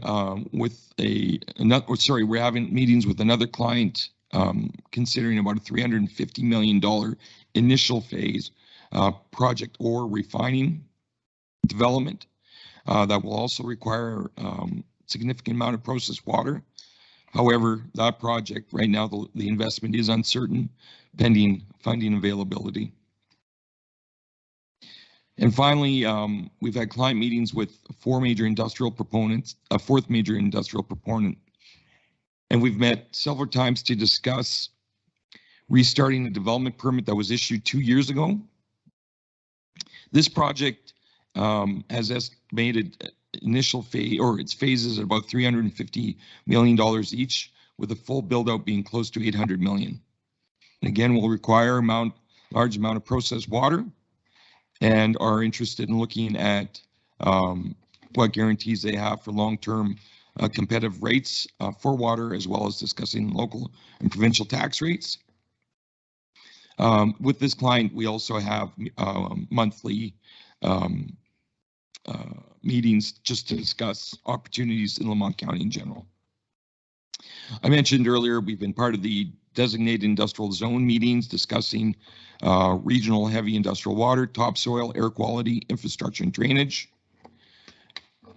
We undertook a client trip to Calgary in November, meeting with multiple industry proponents and engineering consultants regarding heartland development and process water line application.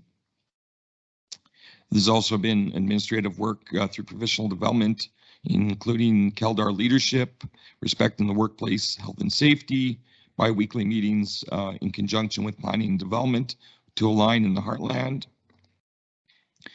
And we also hosted a meeting with Midland Rail and their new majority owners, Alpenglow Rail, and discussed the possibilities for rail logistics to support growth in the heartland going forward.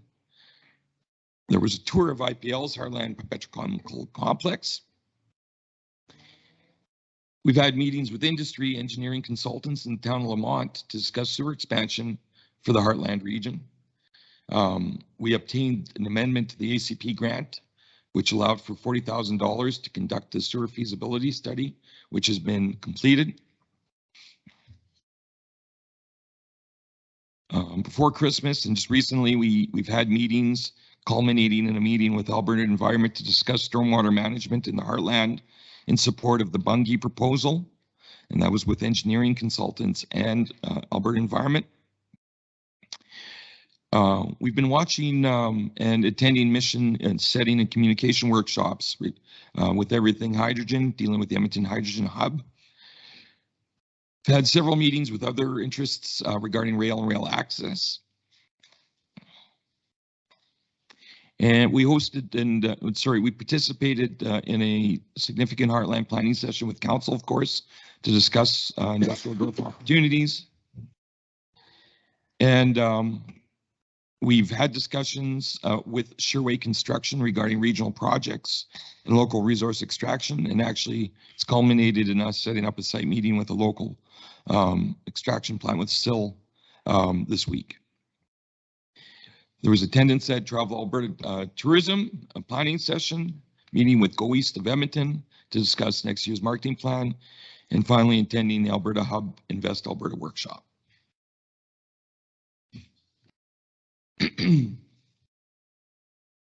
Next, I've got the family and community support services. I'm not going to go into deep detail there, but the value, I think what we've provided is, I just want it understood the scope and the spectrum that the funding that we provide to the community. It's hard to run through and explain it all and do it any justice, so you have it there in text form. But high level, we break the programs into seniors programming, where we run seniors benefit assistance, we run grocery delivery, and we have a seniors networking group, New Horizons for Seniors, elder abuse care, Meals in Motion, and Rural Transportation Coalition. Next area of focus is our community programming, where we run volunteer appreciation events, volunteer income tax programs, Remembrance Day ceremony, the support of the Lamont Light Up in partnership with the Family Resource Network, suicide prevention and awareness presentations. We provide individual and family benefits, food bank, support the Snow Angels program, community counseling, community visitations. I think that's typo with the brain. It should be brain injury, not brain injury support group, family games night. And then another area, we have our early childhood development programming, where we coordinate and support the Roots of Empathy, with with 4 local schools, our parent and taught programs in 4 communities with local parent volunteers, and our family day home program, where we support 2 program educators in Bruderheim and 1 program educator in the town of Lamont. Also under FCSS, we have youth programming. We run the True to You program and the Flex program. One is geared towards tween-aged girls, age 10 to 12, meeting weekly, and the other focusing on tween-aged boys, aged 8 to 10 to 12, that meet weekly, with pursuing various growth opportunities, personal growth, and leadership opportunities. We have the Lamont County Youth Coalition.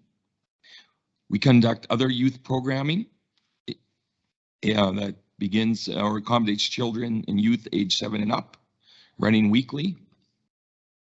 We host activity nights in partnership with the Family Resource Network. For example, some of the activity that we've had in Lamont in October, we ran an event with participants, or a total of 33 participants. Mundare, we didn't see quite as many, in November 3. And in Andrew, we had an event with a total of 11 participants. And just as a note, the youth retreat last year was canceled due to a lack of registrants, as well as a breakout of respiratory illness within the Lamont County region. It's being looked to be run again this year during spring break. And finally, under FCSS, we have Galena Family Resource Network partnership with Lamont County, where we work one-on-one with families experiencing difficulties coping, and is done virtually and over the phone in person or in person. The FRN programmer is currently working one-on-one with 2 families needing additional and extensive supports out of regular programming. And in addition, we run Ages and Stages. We run a program connecting generations, Cooking with Your Littles. We host National Child Day, and a program on infant massage. We haven't encountered this since we got. So finally, I'll move into planning and development, which is a lot of the same in terms of the administration's support of advising, educating, and answering processing taxpayer or developer questions via phone, email, or in person. So we see reoccurring servicing requests, compliance service requests, business license requests and renewals, development permitting, subdivision applications, and requests for information. There was development training of the staff in Keldar Leadership, iCompass, and GIS. We've seen an increased participation in organizational meetings supporting budget, partnerships with economic development biweekly, supporting consultant meetings with our external engineering support, supporting industry at a proposal level in the Heartland, administering the MPC meetings, providing support to council and committee of the whole where necessary, and participating in health and safety committees as well. On average, right now we're seeing development officers out 3 to 4 times to do site inspections per month. So that's 3 to 4 out the door. That's not just 3 to 4 properties. That's where they're going out for the better part of a day. Currently, they've been, over that period of time, they dealt with 3 major active enforcement files requiring significant administrative investigation, communication, and legal review. They're also part of what we initiated in December, a group called the Heartland Task Force, which is an internal administrative team, which is meeting bi-weekly. And our agenda is, or our purpose is to execute and meet the needs of major industrial proponents. And I won't repeat topics of discussion. They've been shared in depth in the economic development update. So just as a quick highlight there, I've provided some development, or the team's provided some numbers on our development activity. We saw 5 discretionary and 7 permitted development permits during that period of time, and 6 subdivisions. I hadn't included in this report, I remembered the question from last time about the location of our housing starts. So with the 9 housing starts that we saw 2 new homes in Division 1, 2 in Division 2, 1 new home in Division 3, 2 new homes in Division 4, and 2 new homes in Division 5. I won't read through the rest of the numbers there. You can see the level of activity we've seen through those. And we've provided just a simple year over year for the last 5 years comparison of our development permits and subdivisions in that report as well. So we'll stop there before I lose my voice completely. Okay, very good. Thank you, Tom. Obviously, Colin, my apologies. Thank Tom you, Tom. online at least? See, he wasn't even here and I acknowledged him. Perfect. You'll appreciate that. My apologies, Colin. Not at all. Excellent work by your teams. Economic development, planning and development, FCSS, Calc. It's amazing. And I think that without Calc and FCSS, our communities would not be what they are. The girls running those departments and working within those departments do an excellent job. The same goes with our economic development and planning and development here. The work that's being done downstairs with proponents and government and advocating and people from the heartland. It's just a huge undertaking that is going on right now. And for what you guys are doing down there, it's totally appreciated. And at the end of the day, some very good progress is being made on some very, very key and important files here. And we were just at the ASB conference last week here in Grand Prairie, and it didn't seem to matter who you talk to, but everybody's targeting economic development as a future for their municipalities. And I think we stayed pretty low key on what was happening in our county here, but definitely I think we're ahead of the ball game in a lot of areas in getting something very, very constructive and positive happening here in the near future. So great job, great report. And I guess all we can do is ask you guys to keep up the excellent work. Anybody else have any comments? No, very good work. Lots of effort put in by your staff there. Thank you very much. And if I may, I'd like to echo the thank you to council. We are getting very strong feedback. Industry sees the support that's been brought forward. You know, they paid attention to discussions during budget, and they appreciate the fact that Lamont County is making a concerted effort to see the Heartland take off. So I'll just characterize it. Everybody is sitting around the table with their sleeves rolled up, working together on this. So there's a lot of accolade to be spread amongst a lot of people. Thank you. Good. With the federal government here, with their bright idea of shutting Alberta down, basically, what you hear on the news, any problems with them so far? I can't say that I've heard anything specifically, Councillor Woitis. I mean, I think what's telling, and it's just a matter of opinion, is when you see the fanfare right now, announcements are going towards social urban programs where you tend to have a stronger federal following right now. I don't know if that means they're taking their eye off this ball. What I'll tell you is that in our discussions with the Alberta through the water licensing process, both the federal agencies were very receptive and poised to support us through this process. Good, thanks, Colin.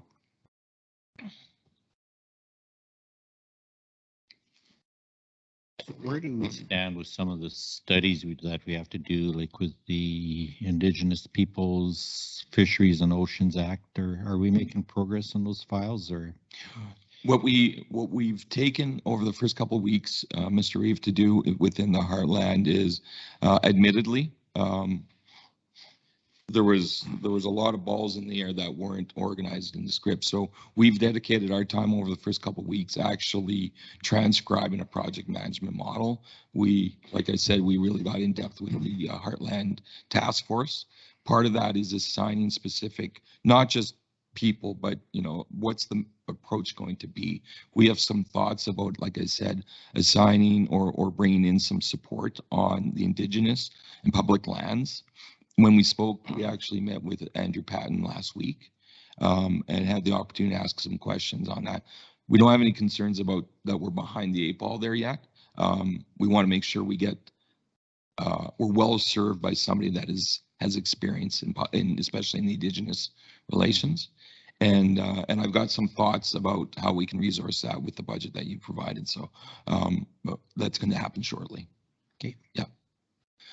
Yeah, and like I said, we're in good position. Vision's well underway in terms of the work on the preliminary. They do need some information and specificity on locations for geotechnical analysis. Okay, perfect. Right on. Anything else? If not, I will entertain a motion to accept the planning and director's report as information.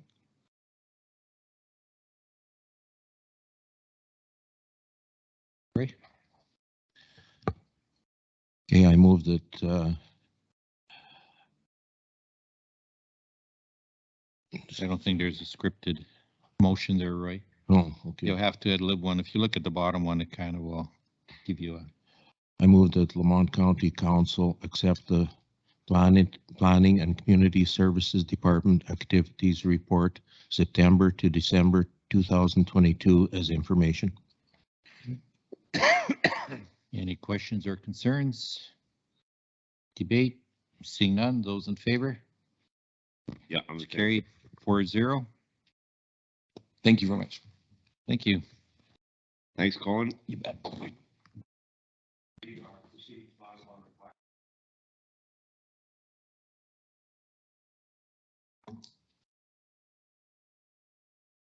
I couldn't do it, Neil. I don't know, man. I'll have a course on Saturdays at the dryer patch. Yeah. How to conduct. How to conduct. Just to make me feel better, would you make a motion to extend the meeting past 4 o'clock? Yeah, I'll do anything to help a friend, eh? Lamont County, I don't know, is there something written? Lamont County extended the February or January 24th council meeting past 4:30. 4. Yeah, past 4. No later than 7. It's 7, he's buying lunch. Questions or concerns? Debate? All in favor? Aye. Carried. Okay, we will now move on to item 8.2. So sending a overview of activities in the Public Works Department over to November and December. We ended up getting the 5 STIP grants that council reviewed and approved into Alberta Transportation back in November. Between November 7th and December 31st, we received 83 service requests compared to 95 the same time last year. So we're seeing a downward trend. Looking into the new year, we're hoping that trend will continue. December, when it wasn't snowing, our primary focus was on cleaning up the public works yards. So we had numerous loads of scrap hauled into the city for recycling.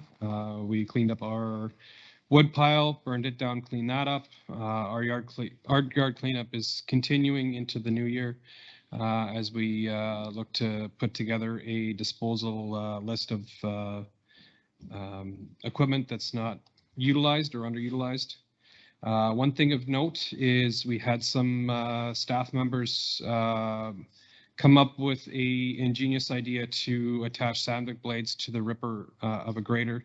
So we worked with a contractor to manufacture an attachment for one of our spare graders. It is in service. We have had various operators using it, and moving forward, we making a few minor adjustments, but hopefully we can utilize something like this or similar to this in the future, where we don't have to spend hours a day roading back to the shop and swapping out blades. If they come across an icy intersection or icy spot, they've got it attached, just drop the ripper and clean it up. What did you put on the ripper? Sorry. So we mounted Sandvik blades to the ripper teeth. Okay. So they've got their straight blades on their mold board, and they've got ripper, the ripper with the Sandvik boards mounted to it. So just trying to do double duty and increase efficiency. We had multiple requests for private yard clearing in December. We had a couple of large snow events, one just before Christmas, one just after Christmas. We did end up having to send our graders out over the Christmas break for one day into the new year, but overall activities proceeded very well. Our drainage department, they ended up completing, depending on how you look at it, so in 2022, they proposed 67 culverts to be installed. They installed 47, resulting in only 70%. However, when you look at a planned locations, they completed 33 of 36, multiple locations. Once they were on site, they were able to either confirm that the existing infrastructure was adequate, or they were able to install either a larger culvert in lieu of two, or they had increased slope through the site, so they were able to go with one instead of two. They completed the planned ditching projects. There's only one of note here, known as the Sharoon drainage. There is a major blockage above an ACO pipeline. We brought in a hydrovac, confirmed the depth of the line, and we're working with ACO on how we can accommodate this work in the future. The shop has been busy, multiple breakdowns, CVIPs are coming due, so we're moving equipment out as fast as it's coming back in.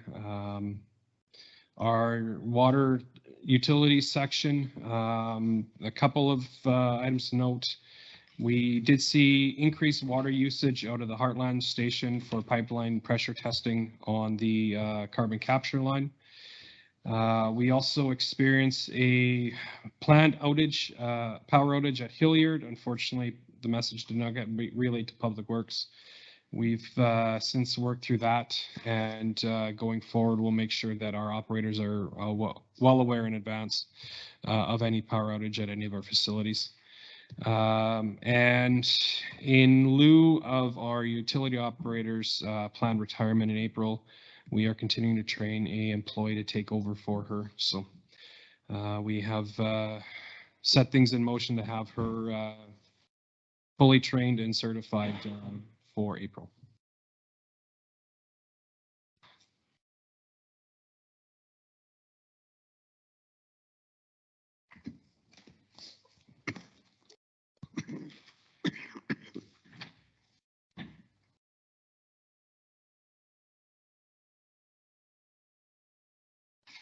Okay. Okay, once again, I think Public Works is doing an awesome job keeping up and providing the service levels expected. I think when it comes to grading, sometimes I think some residents have some unrealistic expectations, which obviously you have to deal with. But when somebody's complaining at 8 o'clock in the morning because the road was blowing in the night before, I'm not too sure what the service level expectation is there. Yeah, after the one event in mid-December, I did have residents or ratepayers that were upset we didn't have the roads cleared within 1 or 2 days. Informed them of the policy and didn't hear from them again. I'm trying to keep them informed. again, if there is if there is an issue they have out there, we do recommend to contact Public Works or reach out to our website. We do have the service requests email address as well.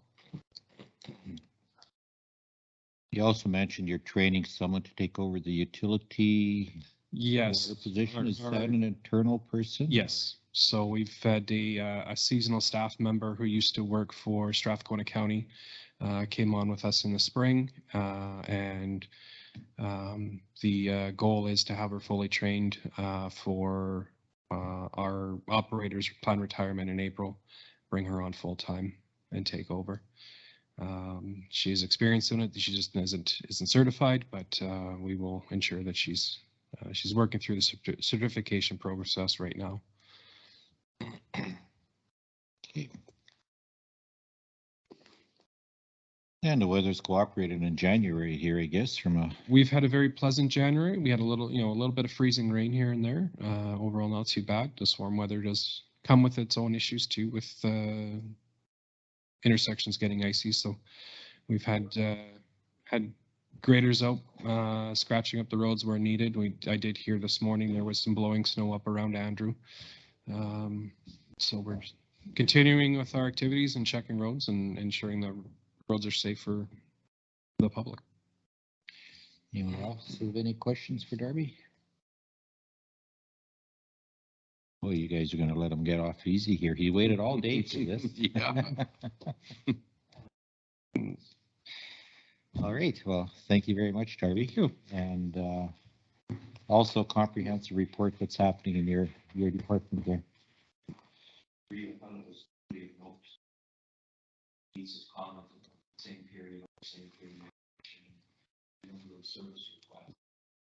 Snow started. Take the fact that we're getting fewer requests means delivering on fewer service.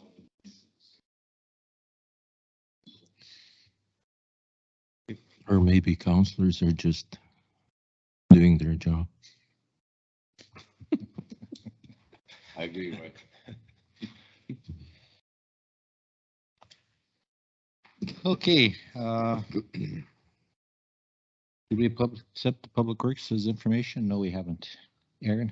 I make a motion that Lamont County Council accept the Public Works Departmental Report as information. Questions or concerns? All in favor? Aye. Carries 4-0. Let's move on to item number 9, committee reports.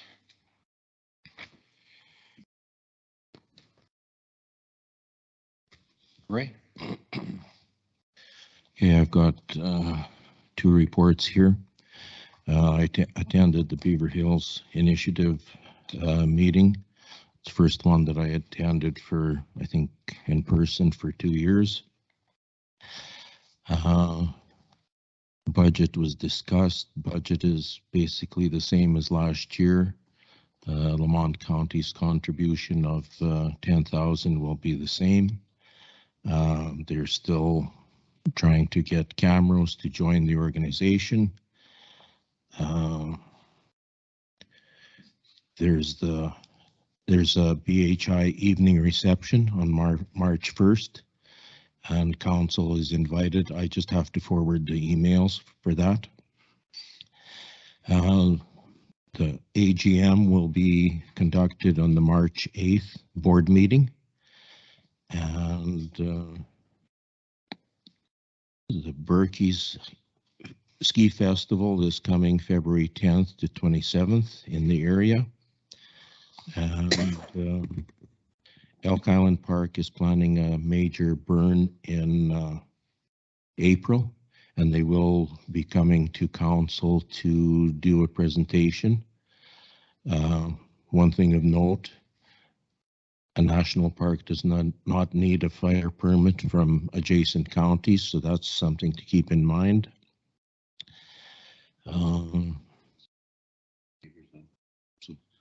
Anyway, that's about it for the Beaver Hills.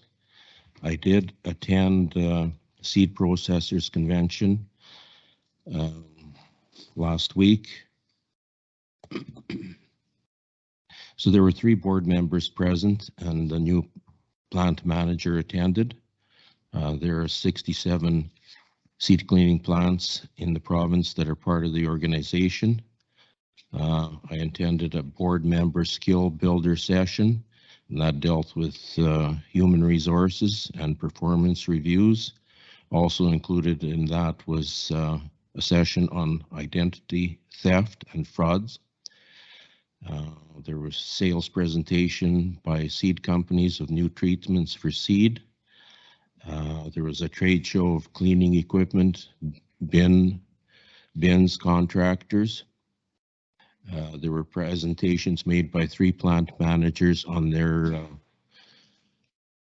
journey to improve their plants, their budgets, and the struggles with to get approval from the boards.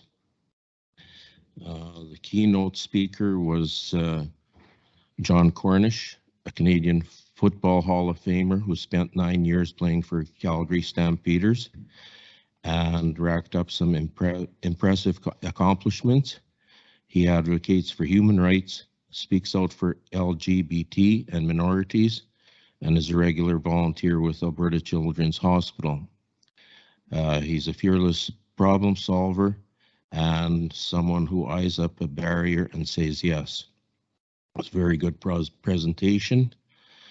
I will have some copies of the bushels cleaned and the rates cleaned by the different seed plants in the province. We did hire a new seed plant manager on January 16th. His name is James Cambridge, and he lives in Division 3. He comes from the Grains Connect facility northeast of Vegreville. The board is reviewing our membership list. We have hundreds of members, some who have passed on, some are no longer farming, and we're just working to clean up the membership list and redeeming shares. So that's it for the seed plant. Roy, how much is a membership at that seed plant? It's I think $1 an acre to a maximum of $1,500. Also, it goes by the size of what you farm. Yeah, I mean, we have years ago shares were $50, and then when they were building the new seed plant in '84, they went around and you kind of gave $1 per seeded acre. So that's your membership. Okay. So there are memberships that are $750. The people have passed away or are no longer farming. So I'm going through the list, phoning them, send a letter, and we'll refund your shares, eh? Housing Foundation, we have a meeting this coming Monday. There's a new lodge manager in Mundare, and we think we all know her. It's Kimberly. So I guess we will meet her on Monday. And that's about it for my reports.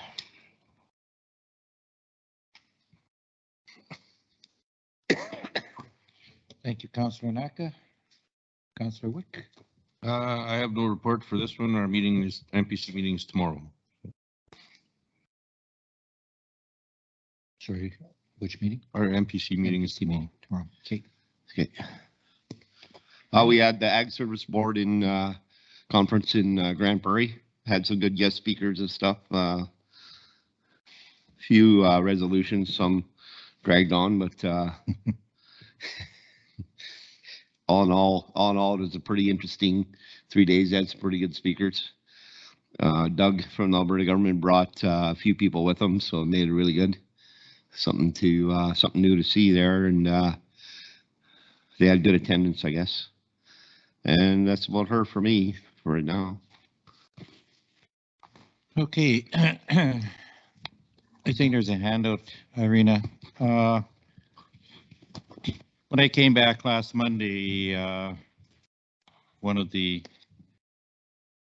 first commitments I had was a Northeast Regional Mayors, Reeves, and Indigenous Leaders Caucus meeting.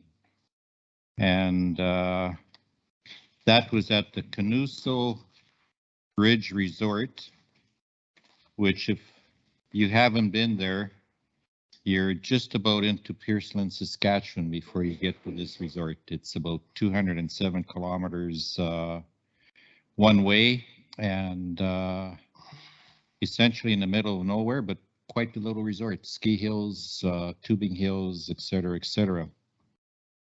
So at the Northeast Mayors and Reeves meeting, there's people that essentially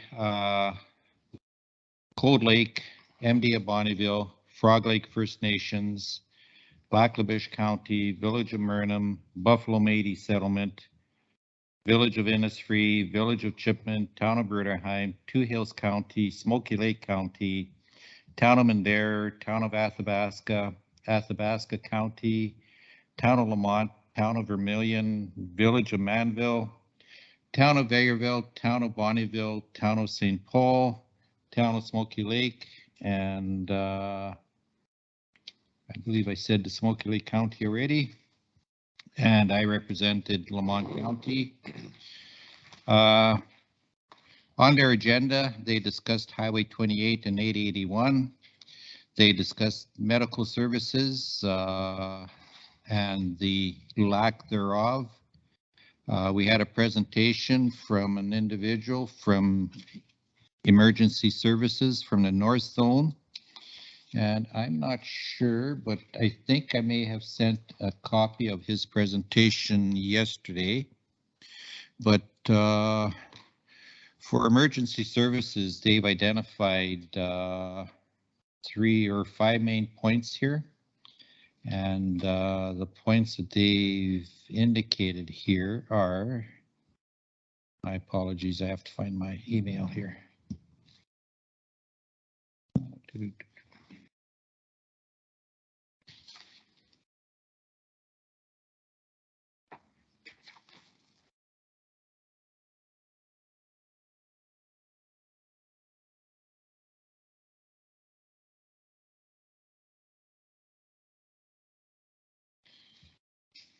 Okay.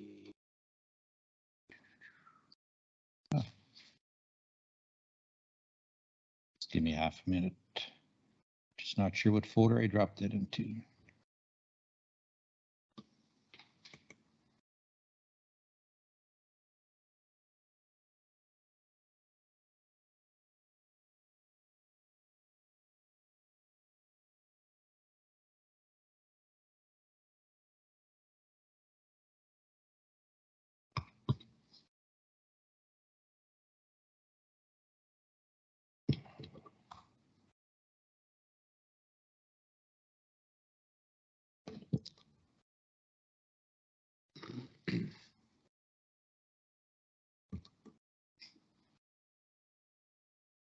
Okay, can't find the printout right now, but essentially what they decided was staffing is an issue. Cost of replacing equipment is an issue. The lack of people registering to sign up for the emergency medical training program in NATE. Normally there was a 2-year wait for getting into a class at NATE. Now there's 42 vacancies, only 21 people have registered for this year. Another thing is supply chain issues. You need either an ambulance or you need some other supplies, and they just aren't available. So that's some of the issues that they're trying to address with emergency services. And the other part is that when an ambulance takes a patient to an emergency ward, they can't leave until that patient has been checked into a bed and acknowledged as being received by the hospital. There was a policing update, local government fiscal framework update, broadband update, and then some general discussion. The main point that came out of the meeting was Highway 28 and its state of disrepair right now. And they've been advocating with government for quite some time on this to get it fixed up with no response. The main reason the group feels that Highway 28 is an important corridor is that there's a significant amount of the government revenue comes from that area, from the oil and gas industry. There's vehicles going up with heavy equipment loads. There's vehicles going down, coming back down to Edmonton. There's vacationers and their trailers, and there's just normal car traffic. And driving that road to get to the ski resort, it is in pretty bad shape. So one of the things that the group did decide to do is the group did decide to hire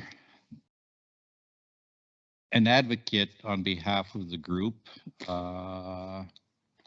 to basically do some lobbying on behalf of the group in regards to approaching government and getting some action done on this road. They did hire a consultant shortly after the meeting, and they've basically given them a mandate to set up some meetings with the government before the election happens in May. So we're on a short time window here. We got from now till the end of March, I guess, when this current sitting, I believe they go back the end of February and it expires at the end of March. But I guess the only odd part of this whole deal is we're not a registered group. So we're not an association or anything. But yet the group, in order to pay for this lobbyist, has decided to collect some money and channel it through the town of Vegreville. So at the meeting, a motion was made by the Reeve of County of Two Hills that we hire the lobbyist and that municipalities involved contribute on a per capita basis. So that motion was passed, and the per capita basis that was discussed was 25 cents per capita. So in Lamont County's case, it would cost us roughly $950 if they proceeded on that vein. However, a couple days after the meeting, I got a email from one of the people on the steering committee, and they've decided that counties and municipalities should be charged $2,000 each. And quite frankly, I think I could probably make a business case to council for the $1,000 or $900. 2,000 seems a little rich. And in essence, the road is an important connector for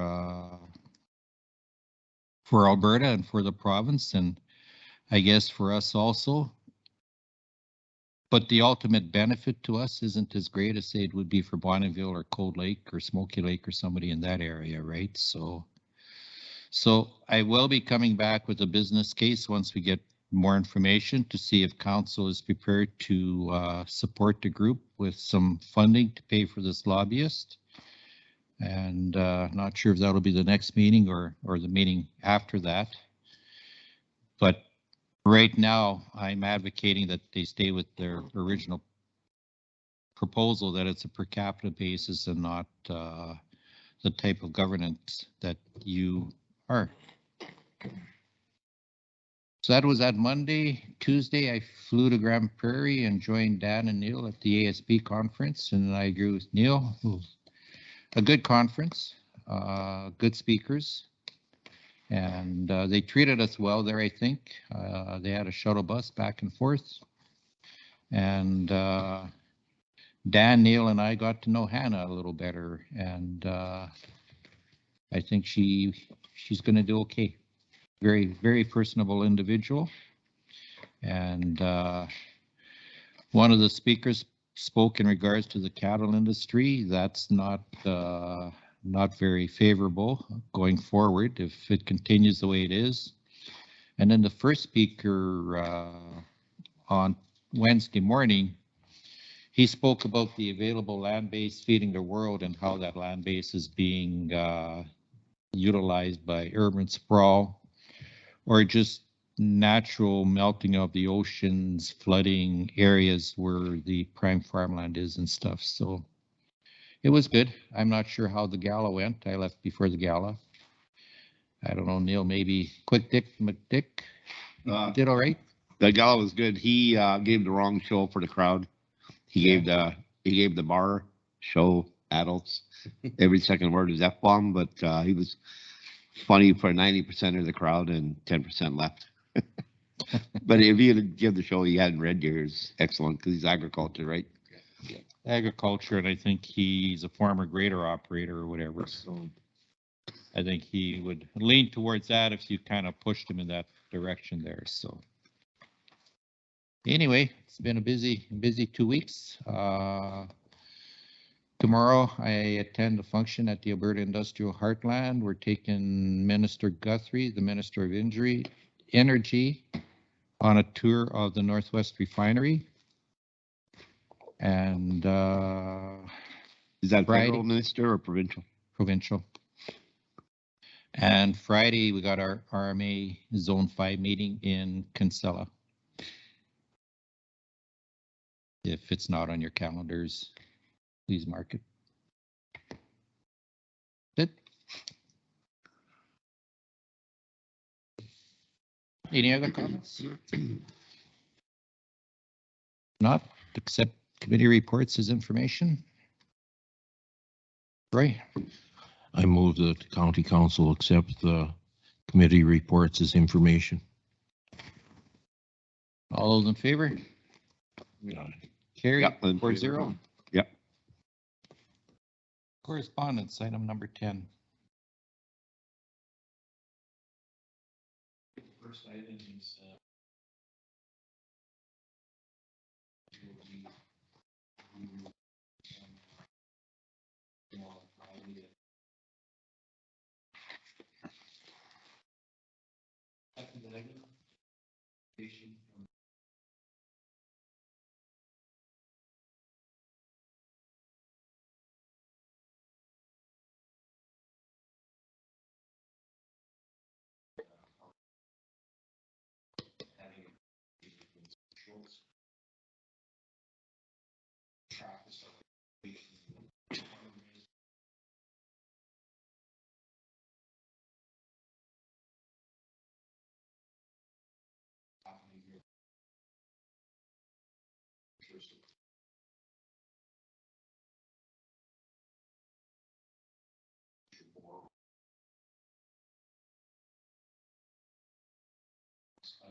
next item.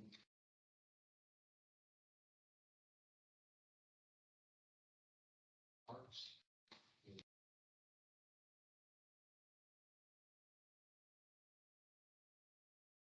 Study. Year to year.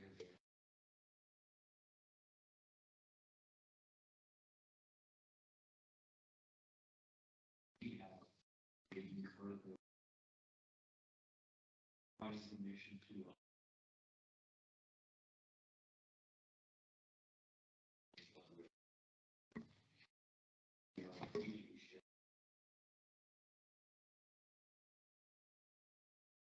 item 10.6.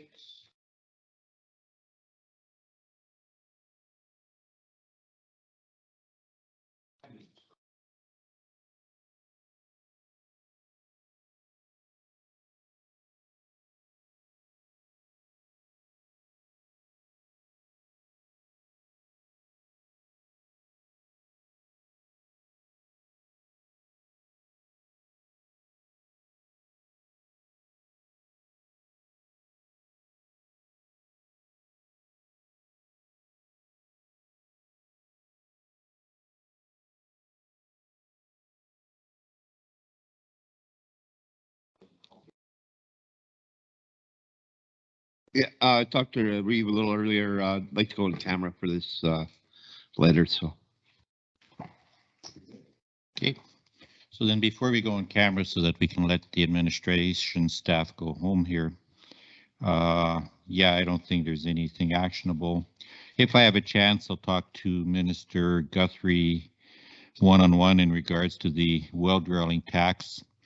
I know it's a question that was asked of the Finance Minister Taves in the Bear Pit at RMA in regards to rescinding the well drilling tax holiday. And typical of Minister Taves' response was a flat no, but I think it's something that we should continue to lobby for. The only concern I have, Neil, with this floodplain study, is that the way that creek flows now? Does it flow on the north side of town or does it make a detour?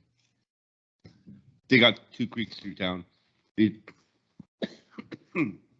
detour is just east of McEwen's where the grain elevators used to be. Yeah. And it goes up to 195 and cuts into the creek. And then they, through town, they put a culvert all the way. And the culvert couldn't handle the water, so that's why they, at the same time, made a detour. Okay. Excuse me, something in the throat.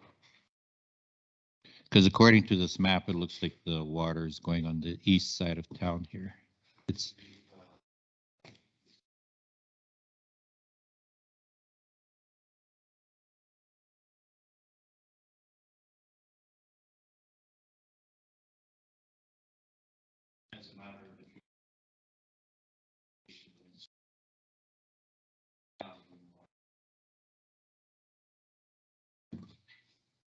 They got 2 creeks. This one here is the one that goes just by the Campbell subdivision. It's that deep creek, and then across the last bridge heading out of town north.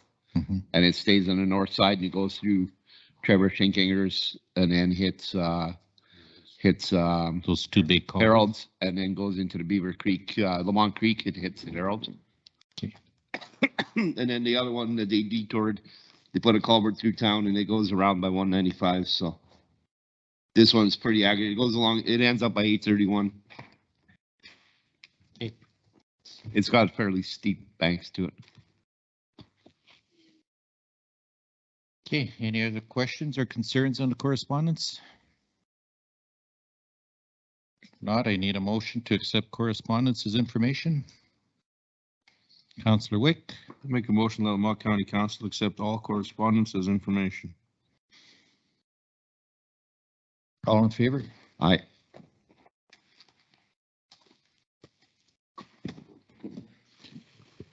Irina, maybe you can just make a note that item 10.7 was moved to a closed session. Okay. Well, we changed the agenda a little bit, so the letter from the ratepayer should be moved to 11.1. You can make that afterwards. Yeah. Okay, I need a motion to go into closed session. How would we classify this one?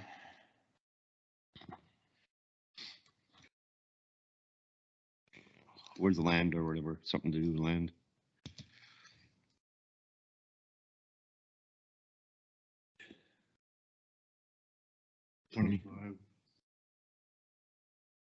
Land planning. Yeah, okay. 25. Lamont County Council moving to closed session at 4:38 p.m. pursuant to Division 2, Section 25, disclosure harmful to economic and other interests of a public body of the Freedom of Information Protection and Privacy Act. I think everybody can go home except Peter and the councilors, I guess. Okay, and nothing actionable, so I will adjourn the meeting at 4:58.